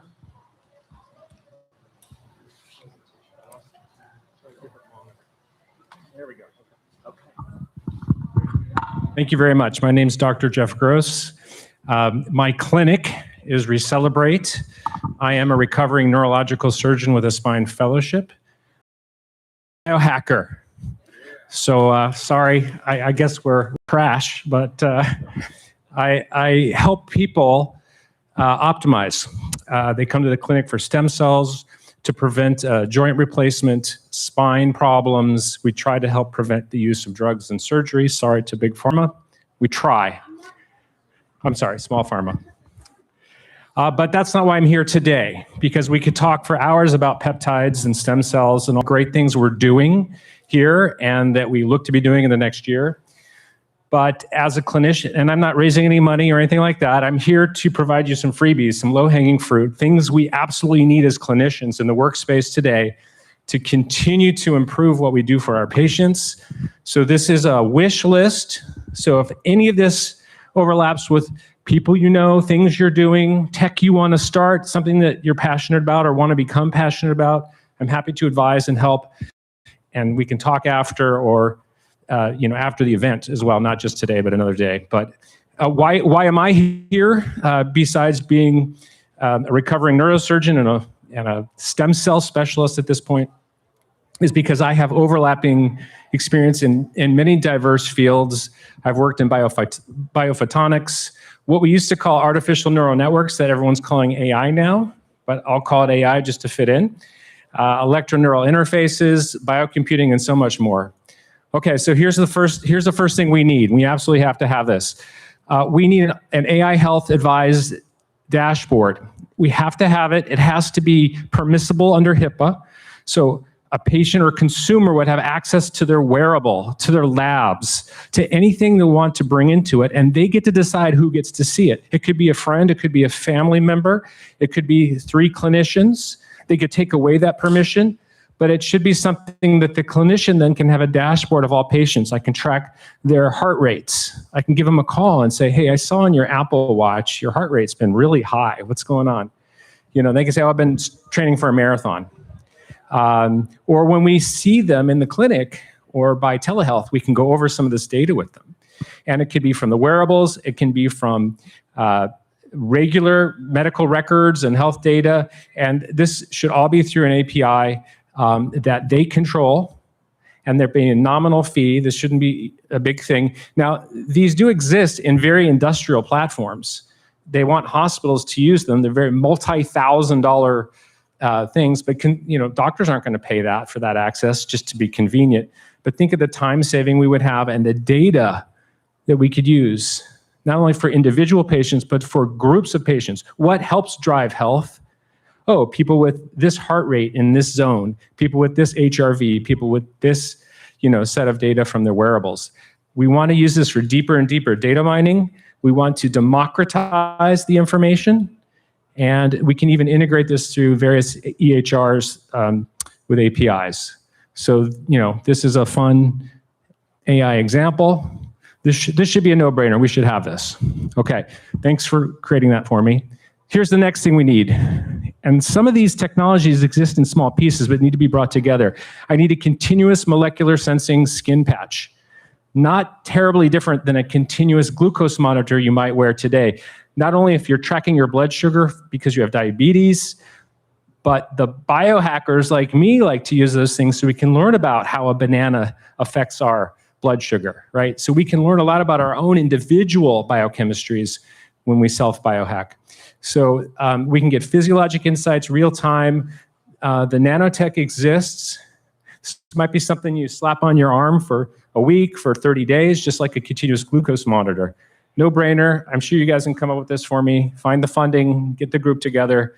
I have patients that would love this today.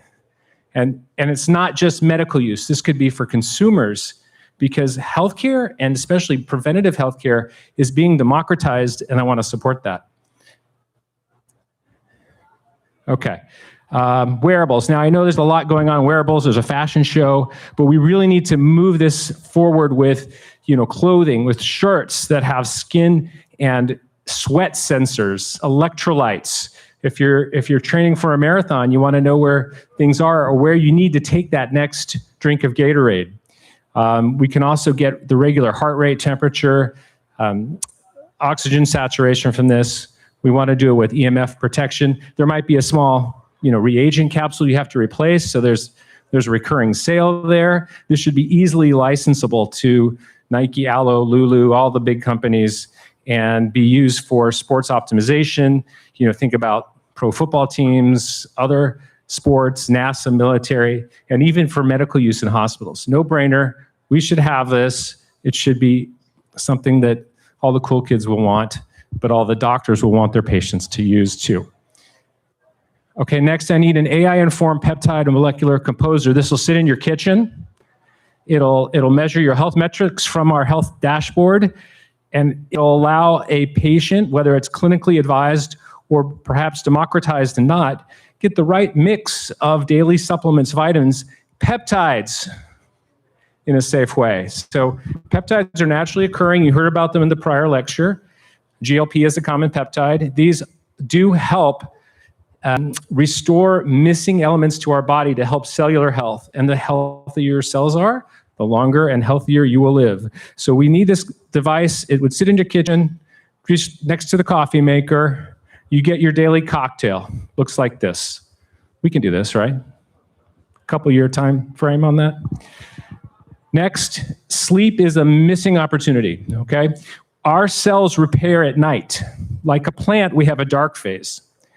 We stress during the light, we eat, it's inflammatory. At night, we repair. Our cells repair. The better you sleep, the better you repair, the healthier you will be. That requires deep sleep, it requires dreaming. Well, we can take advantage of current technologies, but create a sleep device that not only reads the brain waves, but gives a little bit of sounds, pulse electromagnetic fields that can influence the brain waves and help people sleep better, maybe reduce stress, reduce depression, improve neurocognitive issues. This should be very simple. It'll be something you can pick up at the tech store at the airport. This is what it would look like. Okay, this is a no-brainer. You guys can do this for me tomorrow. Most of the scientific research that you get on PubMed goes back how far? Who knows the year? Anybody? What's that? See, who said 65? Good call. Elias. See me after for your free beverage. 1965, they started scanning in back to that date and they stopped. Well, would you know that before 65 is probably the most robust description of clinical medicine observations, because that's all they had. They didn't have CAT scans, they didn't have MRIs, they didn't have all the labs that we have now, they had a few. But the really long, flowery descriptions of patterns, of clinical patterns are there. AI needs this. The health chat GPT versions or whatever AI is out there need someone to scan in all this old stuff. But not just that. We need the ancients. We need the Eastern medicine, the Ayurvedics. Yes? You're agreeing with me? Okay, we have one agreement. So this is what we need to have a fully informed AI that goes back for thousands of years where observations were also wonderful. I mean, you look at some of the herbs we're using now, again, that have been used for thousands of years in clinical medicine, right? And we didn't know why we were using them for thousands of years, but they sort of got lost in the shuffle. And now we can explain it. So, oh yeah, now we get it, right? The people thousands of years ago probably didn't know how it worked, but they just noticed it did. So we need to have this put together in a all-encompassing LLM, and where clinicians and consumers can really research. This would help us solve a lot of problems because AI is so biased to only back to 1965. It would look like that. Okay, and then I need a microbiome architect, personalized probiotic device in your kitchen, sit right next to your peptide printer. And this would sample your biome, because we now know the gut is so important to the inflammation in the body, the brain health, the heart, longevity, so many things. This would help sample your saliva, maybe other parts of you, maybe a skin fluid, sweat, and then give you the probiotics you need in a capsule or a little drink each morning, okay? No brainer. We should be able to pair together the hardware and the software and some of the biotech sensing. And I'll quickly do the last one. I'm going to skip over. This is for wound healing. It's a different type of sensor. I think we can easily have a real-time food nutrient sensor, better than the current apps on your phone, so that we really know what we're getting. Does it have pesticides? Does it have preservatives? It's scanned optically, maybe through other chemical sensors. Tell us what's in our food. Did you get your percentage of protein for the day? This is something on a short time horizon. We need this as soon as we can. If you want copies of these slides, here's the QR code. Please reach out to me. Follow on Instagram. My business is Recelebrate. That's our clinic in the Las Vegas, Nevada area. But we see patients throughout the nation, and I'm always happy to talk science and tech. And the next best thing, I'd love to help be part of it. Thank you. Thank you. Thank you, Jeff. Appreciate you. Okay, next up, very special guest. Man that goes by the name of Gary Fuller, I believe. Oh, yes, I am right. So, Gary, I've seen you. I didn't get to see you. I was just asking, where's Gary? Where's Gary? Come on up.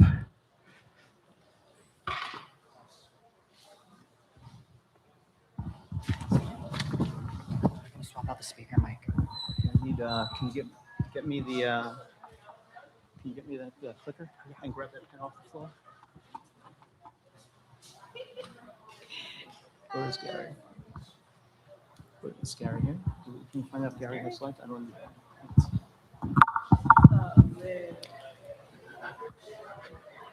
Okay, let's see.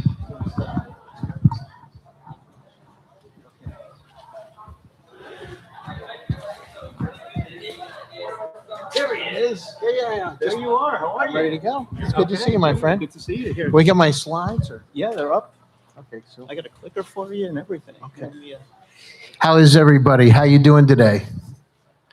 We didn't. Yeah. We didn't do the Rocky music coming in. We should have done. No, this is great. It's great to be here. I actually don't need to get on the stage, but if you have the clicker, that would. No, you got to get on the stage. They don't do the wave if you don't get on the stage. Oh, okay. Here we go. Right here. He's got a different clicker. Okay. Well, here's because your confidence monitor is here. I don't need that. Okay. All right. Do your, Yeah. So anyhow, it's great to be here. Okay, with picture. Okay. He's It's all great good. to be here one more time today. And my name is Gary Fowler. And as you can see, I'm a serial entrepreneur. I built 17 companies, a couple of unicorns. I was on the original management team of Click Software, which was sold to Salesforce for $1.35 billion, and also Eva.ai.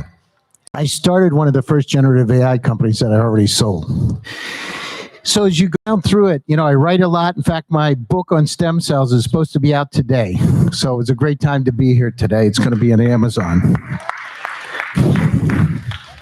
Thank you. It's called My Stem Cell Journey. Keep it simple, right?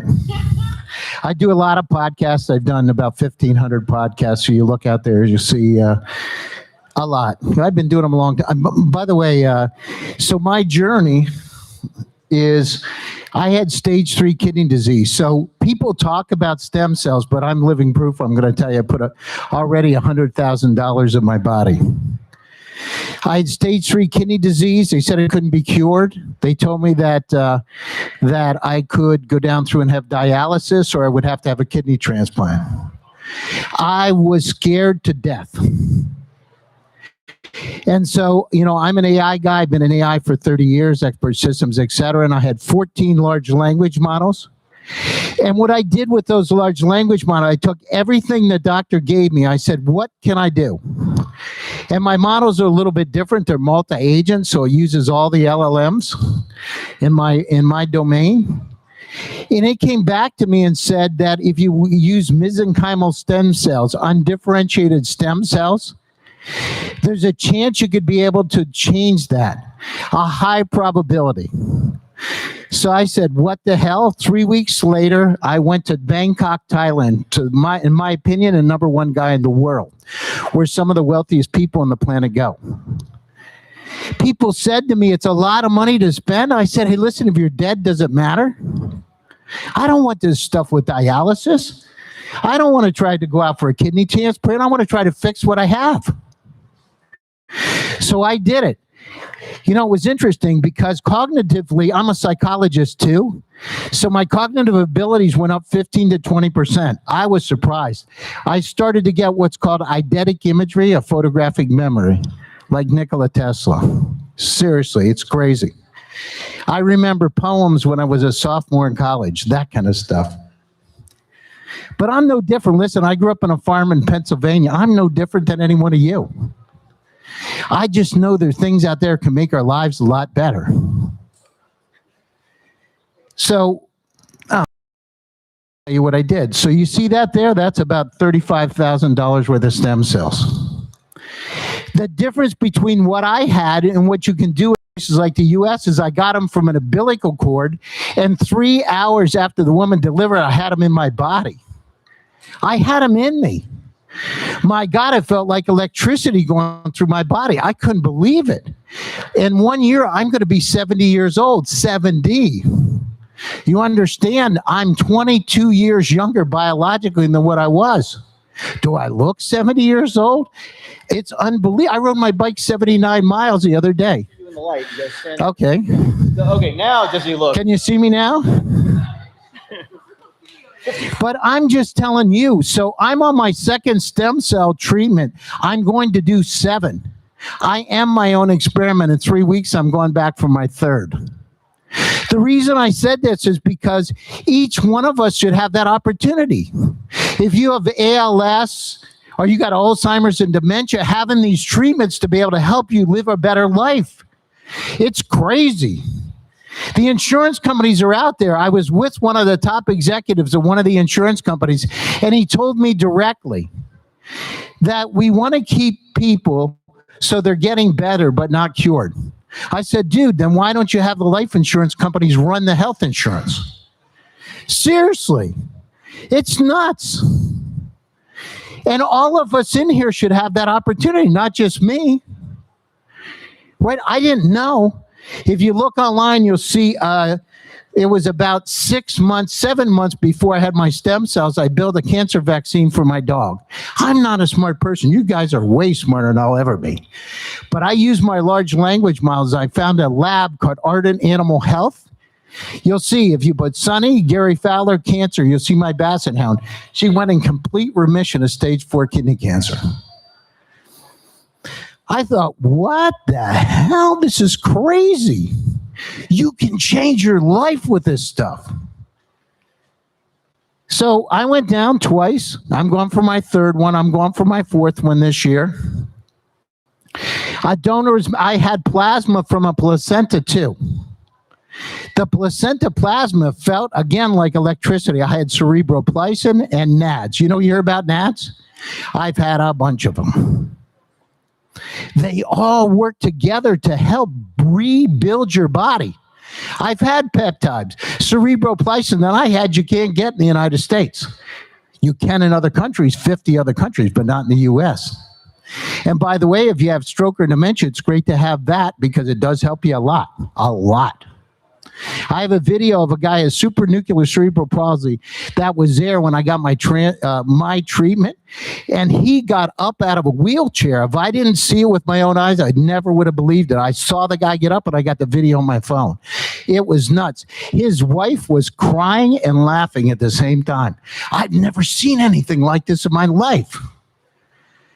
I had a call from a guy a week ago. Said, and listen, I'm a company builder. I have 180 companies in my portfolio. I'm not making any money on doing this. I'm just out here telling you because I flew from Palm Beach, Florida, to come out just for these guys and ladies to be able to tell you because I want one of you, if it can help you with your life, that's made my day.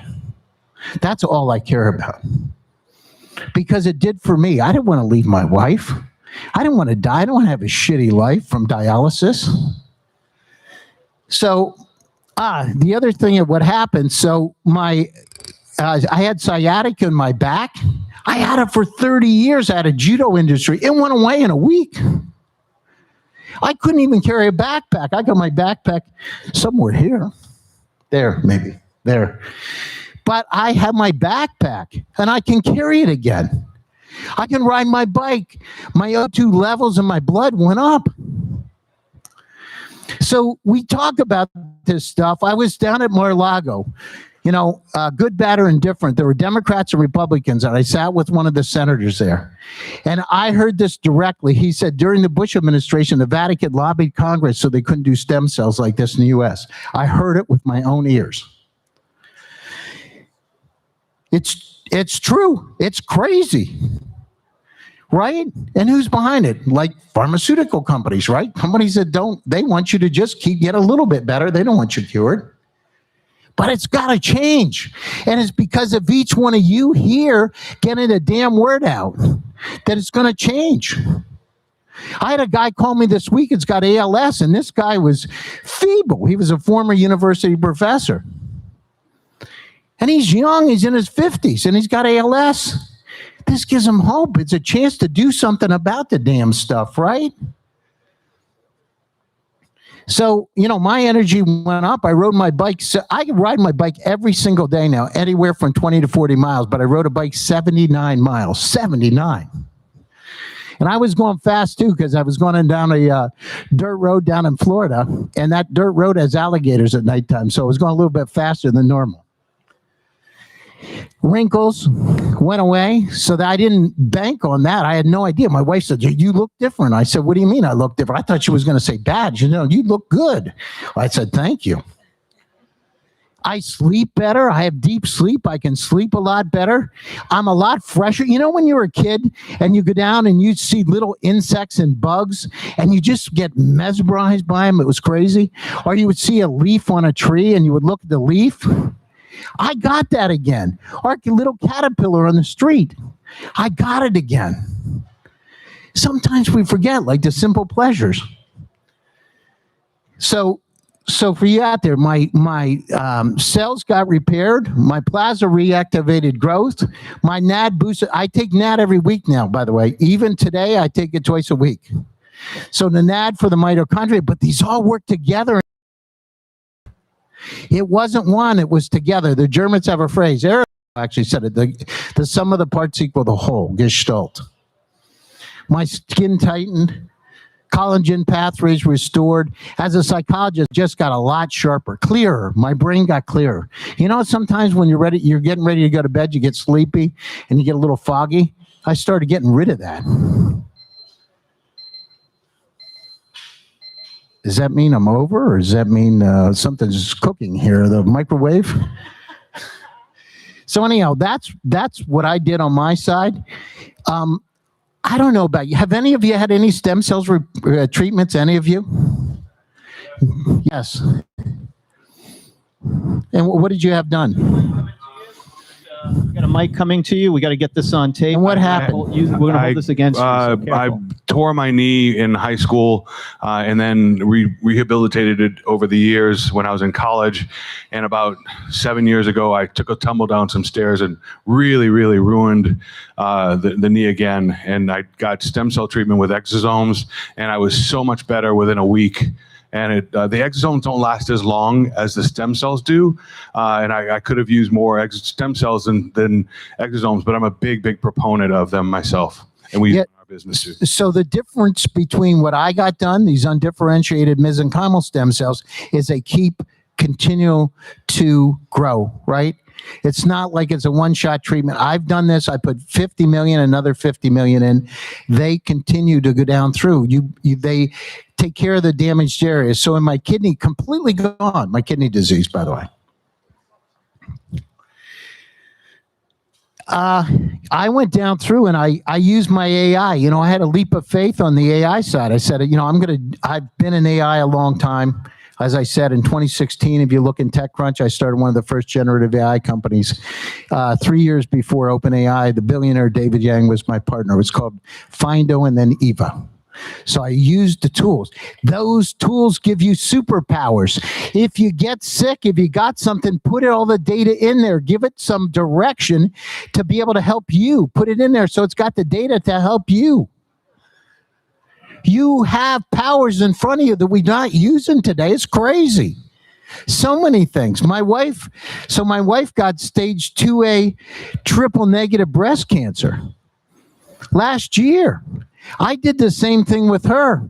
I put it inside of the model. You know, I didn't use what I had built for my dog, but I got some top researchers to give her some stuff, right? I built if you look online, we built this vaccine. We took the kidney out of my dog, and we had the tumor, and we had it analyzed at a molecular level, and Ardent Animal Health, by the way, built the vaccine. By the way, a lot of the research is being done with canines now, so you see a lot of canine research. It's because of that. And so with my wife, it said, this is the kind of procedure you had done. So we had the radiation, we had the chemotherapy, we had Keytruda. My wife's in remission. The key is the tools. AI gave me the window of opportunity. You control your destiny. Don't feel like crap and say, oh, I don't know what to do. Use these tools to make you live longer, to live better quality lives. You know, I wrote a paper a long time ago with my MBA students. We were down at Stanford of living to 150. And when we wrote that 13 years ago, it was just an idea, but it's something that's possible today. And in your lifetimes, everything's going to change. You're going to be able to do things that are incredible because the science is moving very, very quickly, as you all know. Many of you know. So, cognition up 15 to 20%, restore energy. My sciatic is gone. My attitude's better, right? I don't seem like a 70-year-old guy out here talking to you. And I guess that's why my wife's 25 years younger than me, too. You know, and she's happy. I'm happy. The key is you can do it. So share the idea, share the science, use these tools to help you. Use the AI. You know, people said they're afraid of AI. I would use it to be able to make your lives a hell of a lot better. I spoke at the United Nations about technology as a tool for peace twice. You can see my speech online. They wanted me first to talk about AI and AR and VR as a tool to combat violent extremism and terrorism. I switched my speech and I can't do it. I said, Mother Teresa said, you know, stop war. It's not about stopping war. It's about pro-peace. Let's go down through, and we got a lot of challenges on this planet that we can solve if we use the tools wisely. And that's what I did with the AI for myself. You know, the power, there's power is great responsibility. The key is knowing where to go. I went to a place called the Revival Clinic in Bangkok. And that's where I got it done. One of my actor friends for Hollywood had told me about it many years ago. My AI identified the clinic. I went over, like I said, in 3 weeks. I didn't know that my actor friend had actually physically moved to Bangkok. So we met when I was over there. It was quite interesting, right? Talk about serendipity. So regenerative medicine needs to be available to all of us. The problem in the US is that a lot of these technologies, they're governed, right? And we're not able to use the full extent of them. So we talked about exosomes. Why not mesenchymal stem cells, undifferentiated? That's what we should be using, not parts of something. And a lot of you don't know because the doctors are here, and there's some great doctors. I heard some great pieces here. But the thing is, some of them don't even know. And what they can't sell or they can't give you, they don't want to talk about. So go out and find these technologies to help. It's going to change because all of you are going to push it to change. You know, from my standpoint, we got an opportunity to make a world where disease is optional. I did it myself with kidney disease, and let me tell you, I was scared to death. I thought one of my friends had died from kidney disease, and I thought, here we go. Right? And by the way, it was because I took too much ibuprofen, because my back hurt, because I had sciatica so bad I couldn't sleep and my leg was numb at nighttime. Seriously. That caused me to have the kidney disease. So I use AI as a compass for my life, for everything, right? To be able to guide me. I made my AI like my grandmother. So my 14 large language model, I call it Neen. I use a, not nanny, but Neen. And it has empathy and compassion. It cares about me. And all of you are going to see a transition of AI move into a model where it's like your guardian angel. And it cares about you. It's not pragmatic. I'm a clinical psychologist, a humanistic clinical psychologist.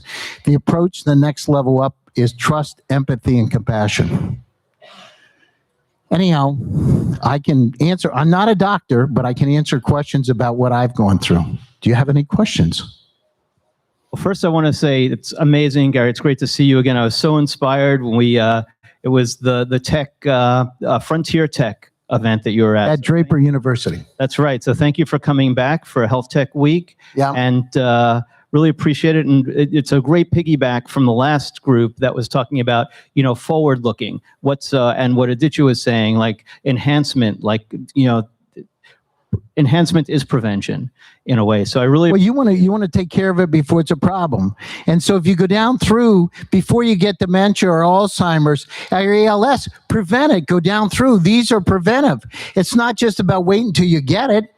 It's about going down through and doing something about it before it becomes a problem. Yeah, GLP-1s are prevention. Exactly. I do GLP-3s. I'm doing retatrutide right now. And seriously, compounded. Knowing people like, I want to consider you a friend because I want you to be the guy I go to say, Gary, what the fuck do I do? Hey, we're all on the same team, right? We're all on the same team going through life and trying to navigate through life. And what we got to do is we got to start helping each other. I just came back from Africa. I was in Lagos, Nigeria with one of the wealthiest guy, Aliko Dangote's brother, Sayud Ndata. I was in Lagos and I was talking about the same thing there. We got to come together and start working together. But if we can give you some information, I can do it, or use the tools in front of you. ChatGPT 5.2, the pro version of ChatGPT, upload your photos, upload the images, put it in there and just get some ideas. I'm not saying it's 100% right, but at least it'll give you a guide. Absolutely. So who's got questions? Because we're preaching to the choir. You're welcome. Raise You're your hand welcome. if you have a question. And thank you for coming. I really appreciate it. Into the panel. We have is there a question? In this field. And I said thank you because it's important in this field. We need individualized medicine. You need to push the boundaries so people know that they have control of their data, the information, and actually to explore, because we are limited to what we think the medicine says. You are telling people that you can go beyond that. And my book's coming out, so take a look at it. I've written extensively about my journey, and I'm not trying to push it. I'm just trying to tell you the word's got to get out, right? I've done 1,500 podcasts and at least 100 about breakthroughs in technology, from cancer vaccines, et cetera, with some of the top researchers. The word's got to get out. Well, thank you, Gary. Well, we have another panel coming up, so we can have questions for the panel. So this is, we're just taking it further. This is one thing I love to do. So the last three presentations, we're going to now bring them all up to deepen this conversation, because we really can't spend too much time on this. Sounds great. Thank you. Let's hop up on the stage. Now we want on the stage. Yeah, you're on the panel. Okay.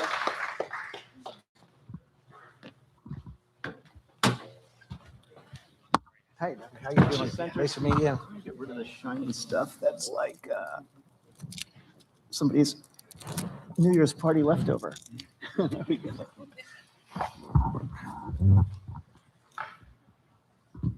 Does everybody have a mic? If you don't have a mic, grab a mic. Oh, take mine. Hello? Hello?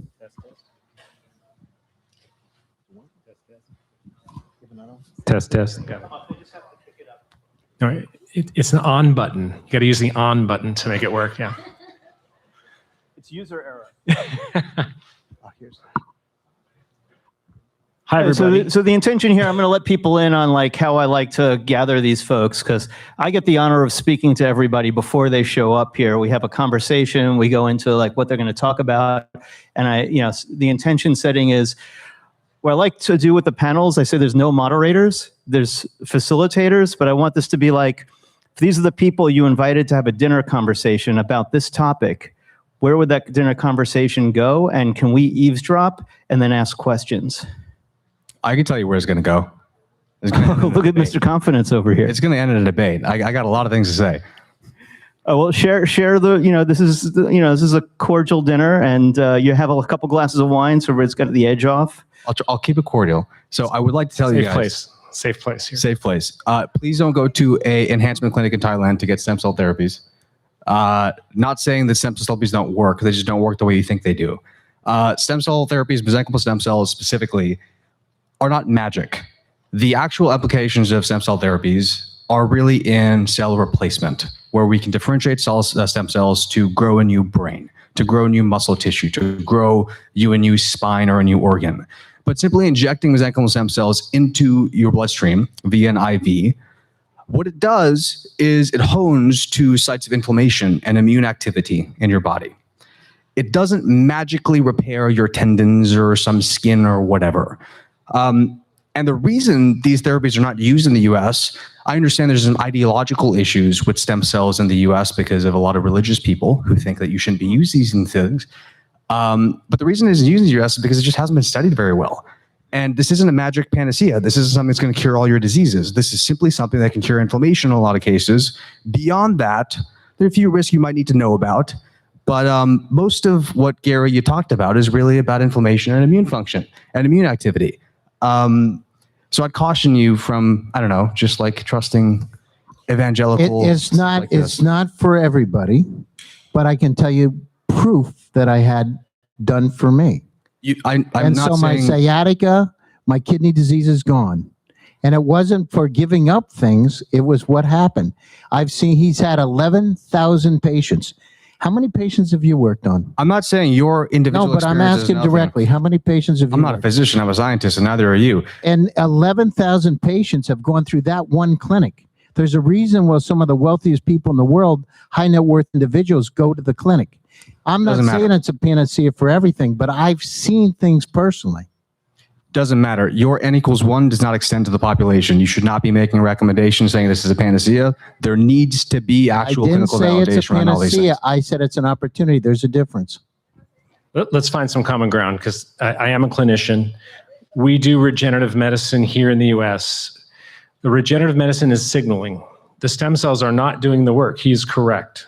But they do work for certain things, for certain people, if they're used properly as part of a broader foundation of proper health and sleep and diet and nutrition and exercise and hormesis and everything else. They are incredibly anti-inflammatory.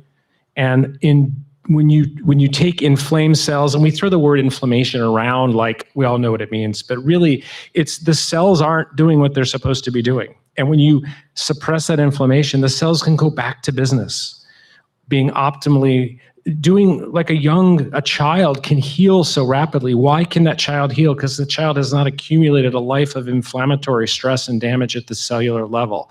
Stem cells and stem cell signaling, whether they're exosomes, growth factors, cell factors, there are many ways to use regenerative biologics as a group to suppress inflammation. So your cells at the end of the day do the work.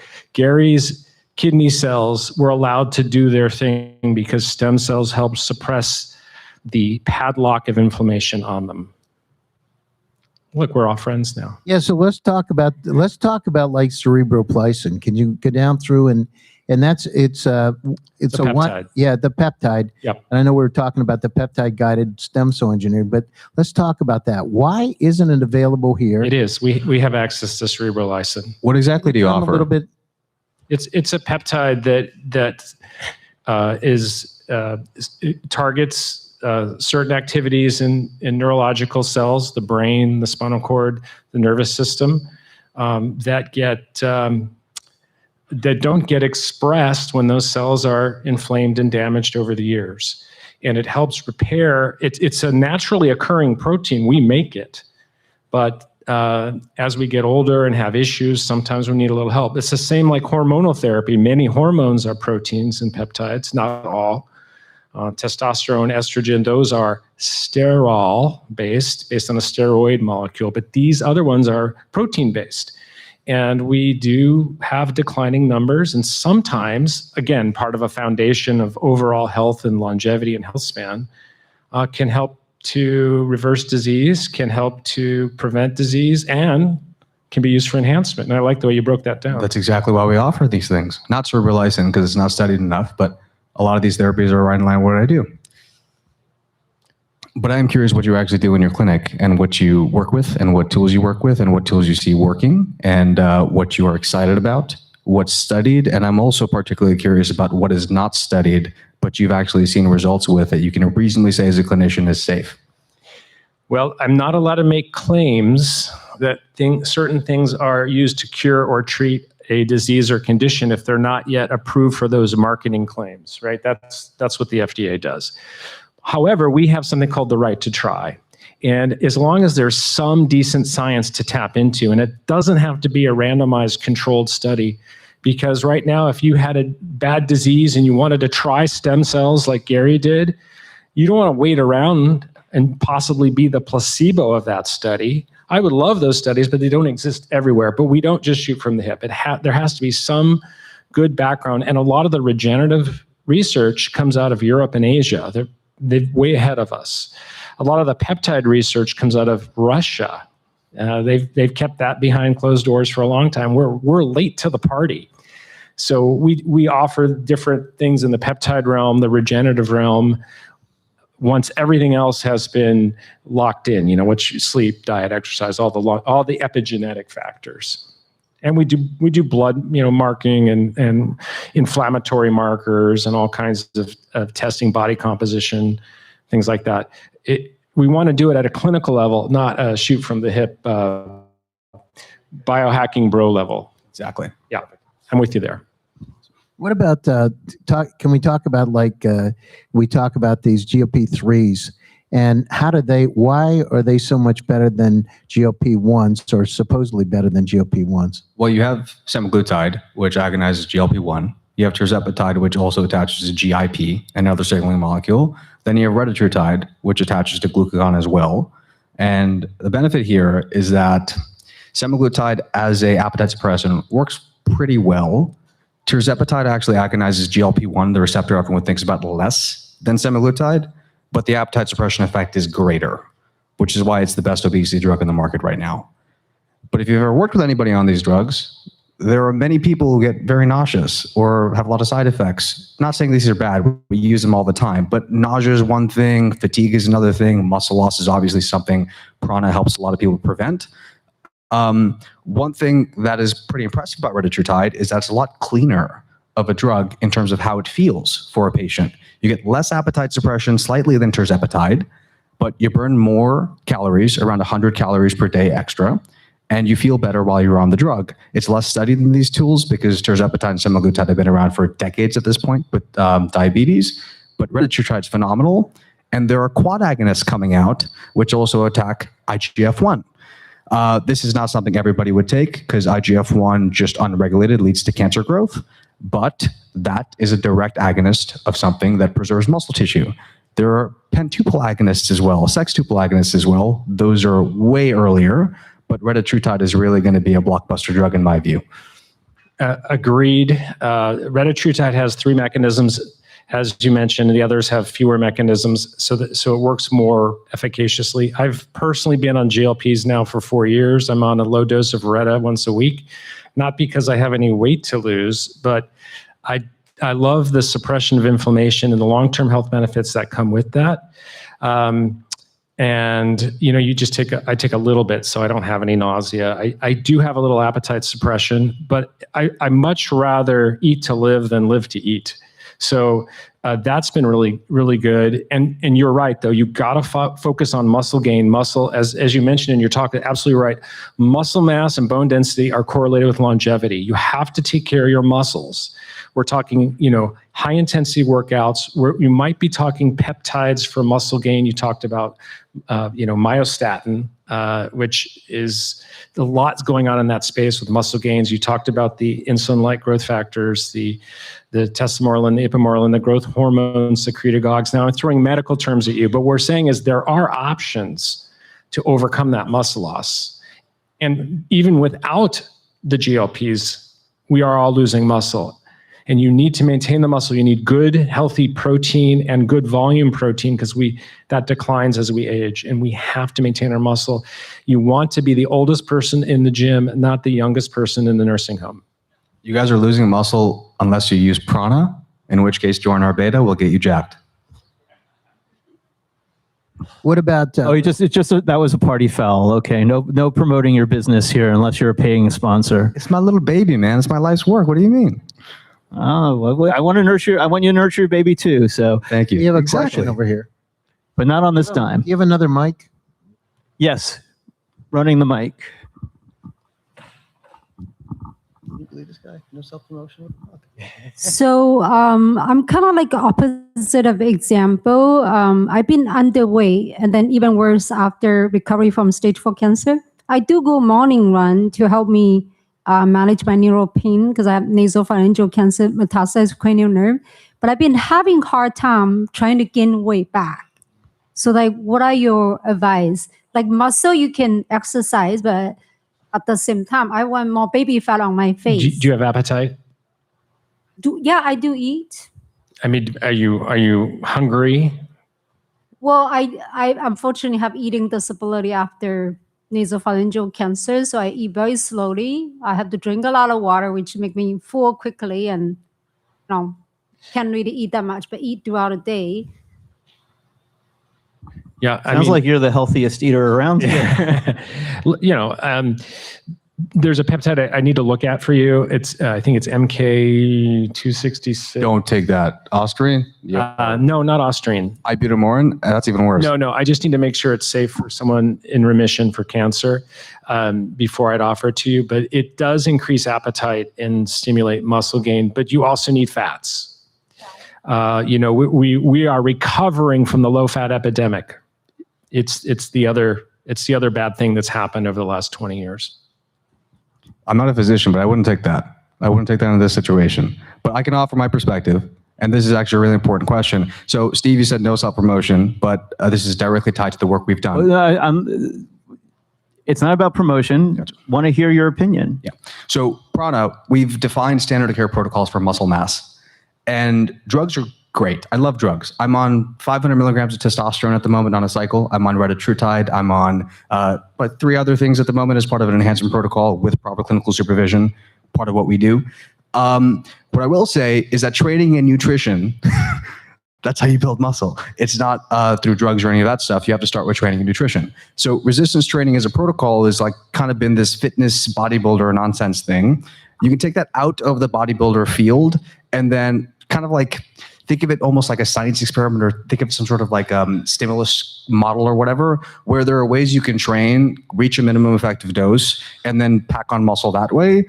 And then with muscle mass and nutrition specifically, if you're having trouble gaining weight, there's no way around eating a ton of protein. There's actually a 40% difference in the amount of muscle you gain between eating 1 gram per pound of body weight of protein and 1.3. People think there's a limit to how much protein you can eat to build muscle, or that you can only absorb like 30 grams an hour. Nonsense. Complete nonsense. What's the best source of protein? Okay, well, combining sources is generally going to be good. There's no one perfect source. Whey protein is great. You can do plant proteins if you want, but you need to balance the amino acid ratios. So if you're vegan, corn protein and pea protein are good combinations. Potato protein actually has the best combination of amino acids as a vegan. Otherwise, honestly, just eat meat and, I don't know, like milk, whey protein, casein, all that stuff. You'll be fine. Grass-fed, clean, organic meats. Gary, what kind of protein? I mean, the situation, so, for me, what I'm doing, so I'm in chicken breast and that kind of thing. I just started taking retatrutide myself. I did Wegovy and Ozempic and all that. I didn't really like it. And I got sick as a dog on Wegovy one time. And I just, it was like the weight, you didn't want to eat after you got sick on it. I stopped taking it for about 2 weeks. And man, oh man, did I get, for 24 hours, I was throwing up on it. So, but the retatrutide, I guess the whole idea is to have a balanced, the one thing we were saying here is just have it balanced. I'm taking retatrutide. I do NADs. When I go back to Thailand in a couple of weeks, I'll go back and get cerebropoietin again. And for me, it's been, as a psychologist, I didn't bench it before I left, but cognitively, I feel like I'm 15 to 20% better. I just don't have the fog that I had before. Now, I am taking NADs twice a week, right? So I'm actually doing those injections twice a week. You talking about NAD or gotcha? NAD. Any reason you're not just taking a precursor? What's that? Any reason you're not just taking a precursor supplement versus an injection? I just, I have my concierge longevity doctor down in Palm Beach, has taken me through different protocols on it, and that's where I am right now. Well, if you want to foster an introduction, I'm happy to help him bolster his protocols. Only if he uses and subscribes to Prime. No, I'll do this for free. My services are free. I mean, the thing is, I'm just effing with you because you're a friend. One thing up here, we all have different ideas about it. I'm taking from my standpoint, it's what's worked for me. And I've seen it work when I go back to the clinic in Thailand. And I talk to a lot of the folks. It's like a club because you get some of the folks from the Valley here that are high net worth individuals that go down there and get treatments. And I see what's happened. Each one of us, the only thing is we're on a journey, right, to get better. The key is how do we live longer, better quality lives. I know what happened with my Basset Hound when we built that cancer vaccine for my dog, and I saw what happened based at a molecular level for it by Ardent, and she went in complete remission. You can see she was swimming 3 weeks after I wrote the article. It was an article in Medium, and 3 weeks later, you can see her swimming. So I don't know, the only thing I can tell you is using these tools to help us make sense of the medical infobesity is critically important, and taking a holistic approach is important. I don't have all the answers, but you got a lot of questions, right? We're all different. What works for one person may not work for another person. It could be genetic differences. It could be, missing coenzymes, different ingredients in our pathway, in our cellular pathways, where NAD works for Gary. I tried NAD, it did not do much for me, so I use a precursor just to make sure that that's in my system. Maybe I wasn't deficient at all, even though it does decline across the board. So you got to look at each individual, you got to look at their tests, their pathways, and even though we collect data and look at data as an average, and a lot of lab ranges are averages and things, we still have to listen to the individual. Yeah, so that personalized approach to medicine, that's where the AI is coming in, and having the right kind of doctor. I found, going down through the system and having a lot of challenges that having, for me personally, concierge doctors that really have the time to spend with you is really important for me. It helped a lot, and it's awful that it has to be like that, but you need to have an advocate through the system, because if you don't, you don't have all the answers. And even with the AI on my side, I needed my doctor, who I'm there once a week, right? I go in and see him, and he's my friend. And we go down through. And the only thing is the direction's right. I feel better. I can see physically, mentally how I feel, cognitively, how much better I feel, physically how much better I feel. And I see the results in the blood test. It is what it is. It is working for me. I think one of the things that, we're revealing is it's, I think, really important as a lot of these protocols and practitioners come out to market. We have to be really careful because there's going to be people just trying to make a buck. So I think, Gary, you were saying earlier, it really matters who you're going to, because a lot of people can be making the same claims and packaging completely different shit under the label. I mean, they talk about stem cells, right? I've seen so many, just myself, so many people talk about the stem cells, and they like it's one category. It's not like that, right? Everything's different. These mesenchymal stem cells that I had are a lot different than some of the other stem cells. And somebody talked about their knee over here. I've heard my buddy with his hip had the same thing. He's completely recovered and didn't have to have a hip replacement because of that. If I could add something here, I think, I don't know who saw my presentation, but the problem we have is that there's no standard of care for any of this. Like, there's no healthcare. It's nonsense, which is why I don't blame people for, following Brian Johnson or going to some clinic, outside the halfway around the world or whatever, because you want answers and you need answers. But I don't want to live in a world, and I don't think you do either, where care like this is gated off to people who can afford it, and where you have to travel somewhere shady to get it, where you have to trust somebody to be able to actually understand what's going to work and what's not going to work, and where there's no clinical validation around these things. Like, I think it's kind of, that's how it is today, but we really need a standard of care here where there's so much nonsense out there, so much snake oil. It's kind of absurd. And so, I don't know, that's a lot of what drives me in the company that I'm building here. It's like, we need a standard of care so that people can actually come in and get the care they need to look, feel, and perform at their best, not do all the chat GPT and all the clinic here and all the supplement nonsense, influencer nonsense there. It's absurd. Like, we've gotten to peak, I'm not going to use the R word, but we've gotten to peak stupidity at this point in time. It's insane. Okay, I think we know how you feel. Thank you, Ben. I appreciate it so much. Thanks for caring about my tell feelings. us how you really feel. But Jeff, go ahead. You had this something is there, actually and then we have a great question. conversation, and the controversy is good and right. We want science-based things. Briefly, define standard of care for us.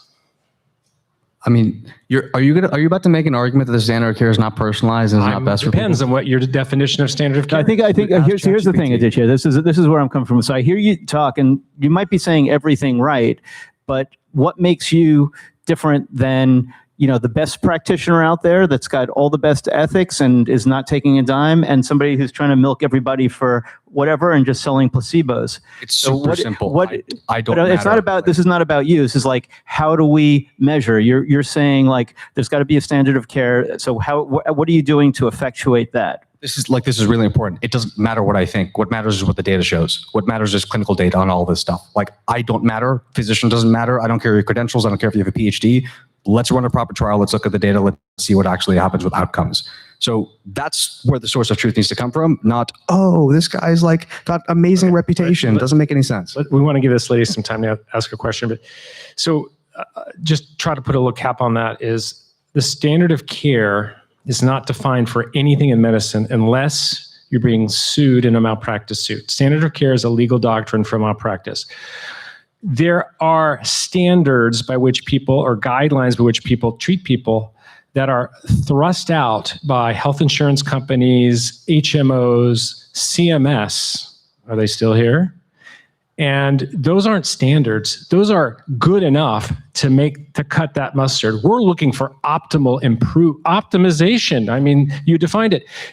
That we can raise that standard. We can go above the standard. We do want good science. We do want outcomes. Those things can exist at the same time. We agree, by the way. Like, I just use the term standard of care. I really mean, okay, is there a defined protocol here for the outcome? Like, is there an actual way to get optimized, or is it just bullshit? I agree. Quick question. Awesome topic. Amazing. So my question, I would like to shift a little bit to cosmetology and beauty industry. Cells and peptides are widely used all over the world, Europe, Japan, everywhere, except for United States. Why is that? And how do you see in the near future? And even though the cells can come from not human source, why is it still not accessible in the US? Thank you. They're accessible. They're just not, the health insurance won't pay for them. Although, interesting story, PRP, platelet-rich plasma, which is sort of a low-level regenerative approach, is not yet approved for marketing claims by the FDA, but some health insurers are now paying for it because they figured out it's cheaper than surgery. But peptides are available in topical skin products all over the US. Alastin, OneSkin, other companies make these products. We have them, we've used them, they're very good. We do have peptides accessible, they're just not mainstream because of the payer issue. People do not have control over their healthcare. The government and their insurance company has control of what they can get. So that limits things. So what we are talking about are, things that, stem cells and peptides and difficult to achieve. The cost has come down for many of these things, but they are not fully democratized in this country. If I could add, ideology is a huge one. I think things are changing today because people are waking up, but conventional health has just opted out of this idea of enhancement and prevention. And this is part of the incentives in the system, where the incentives with healthcare and how things are set up in this country, a lot of what care protocols, to your point, is really just defined by what an insurance system will cover. So healthcare has opted out of enhancement. Like, I could go cult leader and say they don't want you to be healthy or some bullshit like that. I could seriously get very angry about this because they define what is good enough. They define like, hey, this is where you're okay. This is where we use medicine. Beyond that, you're shit out of luck. And that's kind of how it feels to a lot of people, at least people like me. But the ideology is changing. I think the FDA commissioner in power right now, while I have my own issues with the current state politically, they're actually doing some good stuff. Like estrogen, that black box label was taken off. That's good. Testosterone looks like it's about to be declassified as a controlled substance. Hopefully, that will be phenomenal. And a lot of this is just nonsense that has propagated over the past few decades. The ideology needs to shift. Once everybody demands enhancement, government has no choice but to catch up. Yeah, Dr. Jeff, you talked about Ayurveda and Eastern medicine. Do you use any of those, and what do you see the future of those in US? I don't use them enough. I am seeking to learn more so that they are part of my vocabulary and toolbox. Although we do use a lot of curcuminoids from turmeric, anti-inflammatory supplements that have roots in Ayurvedic medicine. We're big on green tea and some of the phytonutrients there, which is from the Eastern medicine. We now know that acupuncture can help release stem cells in your body. I mean, we're now learning the science behind that, and I seek to continue to add that. And I think we need more access to it with the science so we can say, aha, that's how it works. Yes, we can look at that. Okay, I have a question because we have another speaker coming in over the next couple of days. And I really appreciate this as as the last panel of the day. You guys are stalwarts, and I really appreciate this conversation. It's really energized. This is going to I know this is going to be like one of our #1 YouTube segments when we process this. And it's all being live streamed, and that will be recorded, and we'll do some fun stuff with all our footage. So I appreciate that, just the energy. Plasma replacement therapy and specifically artificial plasma or synthesized plasma. What are your thoughts on that? I've done it personally. Have you tried it? Yeah, twice. Why don't you start? You've got one. You're one up on me. I mean, the thing is, the only thing, again, I had everything at one time. So I just felt a hell of a lot better. I had a lot more energy. The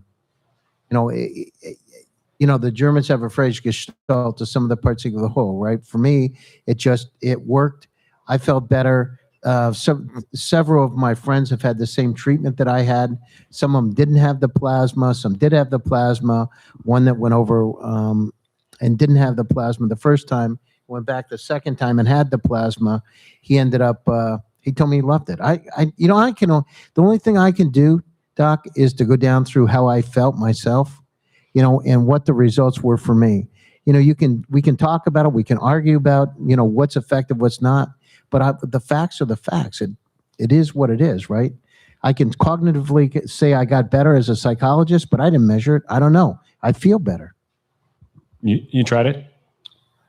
I understand PRP has been used by clinics. Plasma exchange.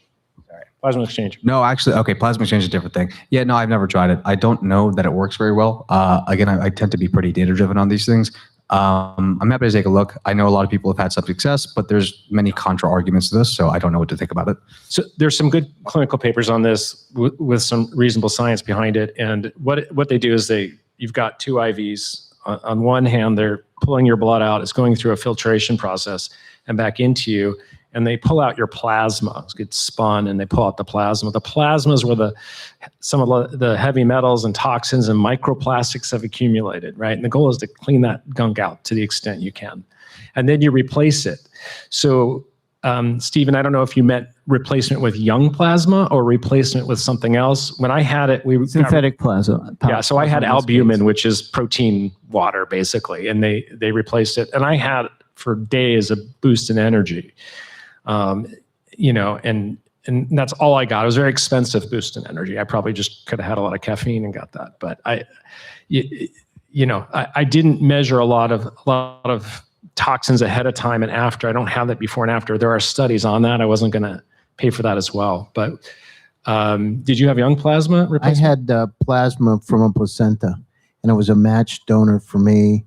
It cost me about $7,000, I think, to do it each time. And I don't know, just in general, I feel a hell of a lot better than I did. So what can I say? You know, the blood boy stuff is real. That stuff works. Just saying, that stuff works. What does? Blood boys? Getting blood from a young person who's like your grandson or something? So this is how vampires live 300 years. Exactly. That stuff's legit. They had it down. We just have to look back. Okay, questions. Any more questions here? We got. I also heard a lot about studies in fertility, that fertility increases significantly. But again, I don't know how much is anecdotal and how much is proven study. Two questions. One is, what do you guys think about Peter Attia's book, Outlive? And the other one is, there is some discussion about concierge services. As you all know, concierge services is very, very expensive. Like, Peter Attia charges in I'm in the lake, right? Most people cannot afford it. And I guess my question is not just the affordability, but also there's a mutual value that could be potentially created. Like in the example of myself, I'm a patient to rare disease, right? Right now, I'm also very curious about genetic profile and even epigenetic factor that could impact siblings, because recently there was discovery about lupus is caused also by Epstein-Barr virus, which is the same virus caused nasopharyngeal cancer in me. And unfortunately, I just lost my sister. And it made me even more curious, like how could patient like me partnering with potential researchers, to do genome sequencing or epigenetic studies that could be a win-win for everybody that, can contribute to other patients? I can answer the first part of that question. So Peter Attia, of all the influencers, and trust me, I have my problem with these influencers. He's actually decent, not terrible. I think I disagree with a few things. I think he should focus way more on muscle mass than cardiovascular endurance personally. VO2 max is great. Some of the stuff is great. And then the second part of your three-part question, the concierge model, very expensive.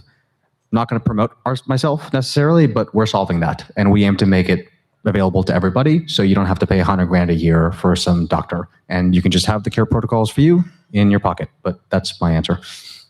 So, just to put it in perspective, so the chief of cardiology at Mount Sinai, it was $7,500 a year.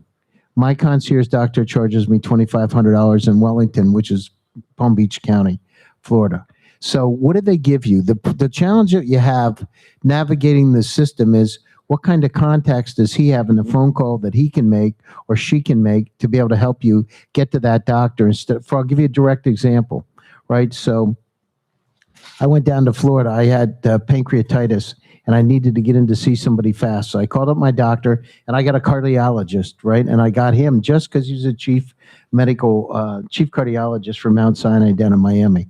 He instantly made a call. Instead of waiting 3 to 6 months or 3 to 4 months for the doctor, I was in the next day. It was important for me. I don't think it's fair or right. I think the medical system's screwy.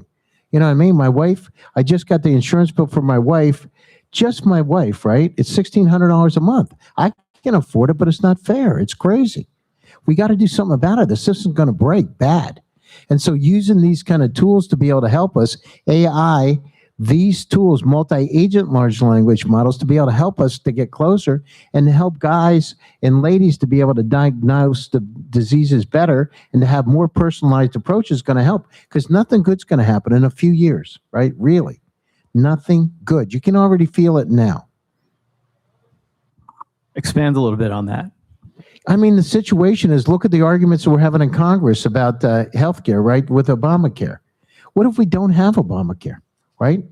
I mean, I care what's good about the country. I'm not on a religious, I'm not, religious conservative. I'm right. I care about the country, but I think it's crazy. People don't have healthcare. Nothing good's going to happen. And you got what, 22 million people that are covered under what, the Affordable Care Act?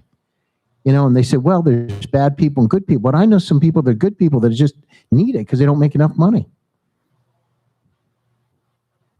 It's just concerning. I mean, the cost of healthcare and the cost of liability insurance for these guys is off the Richter scale. It's crazy. And the divide is increasing. I'll handle the last part. You've got the first couple parts there.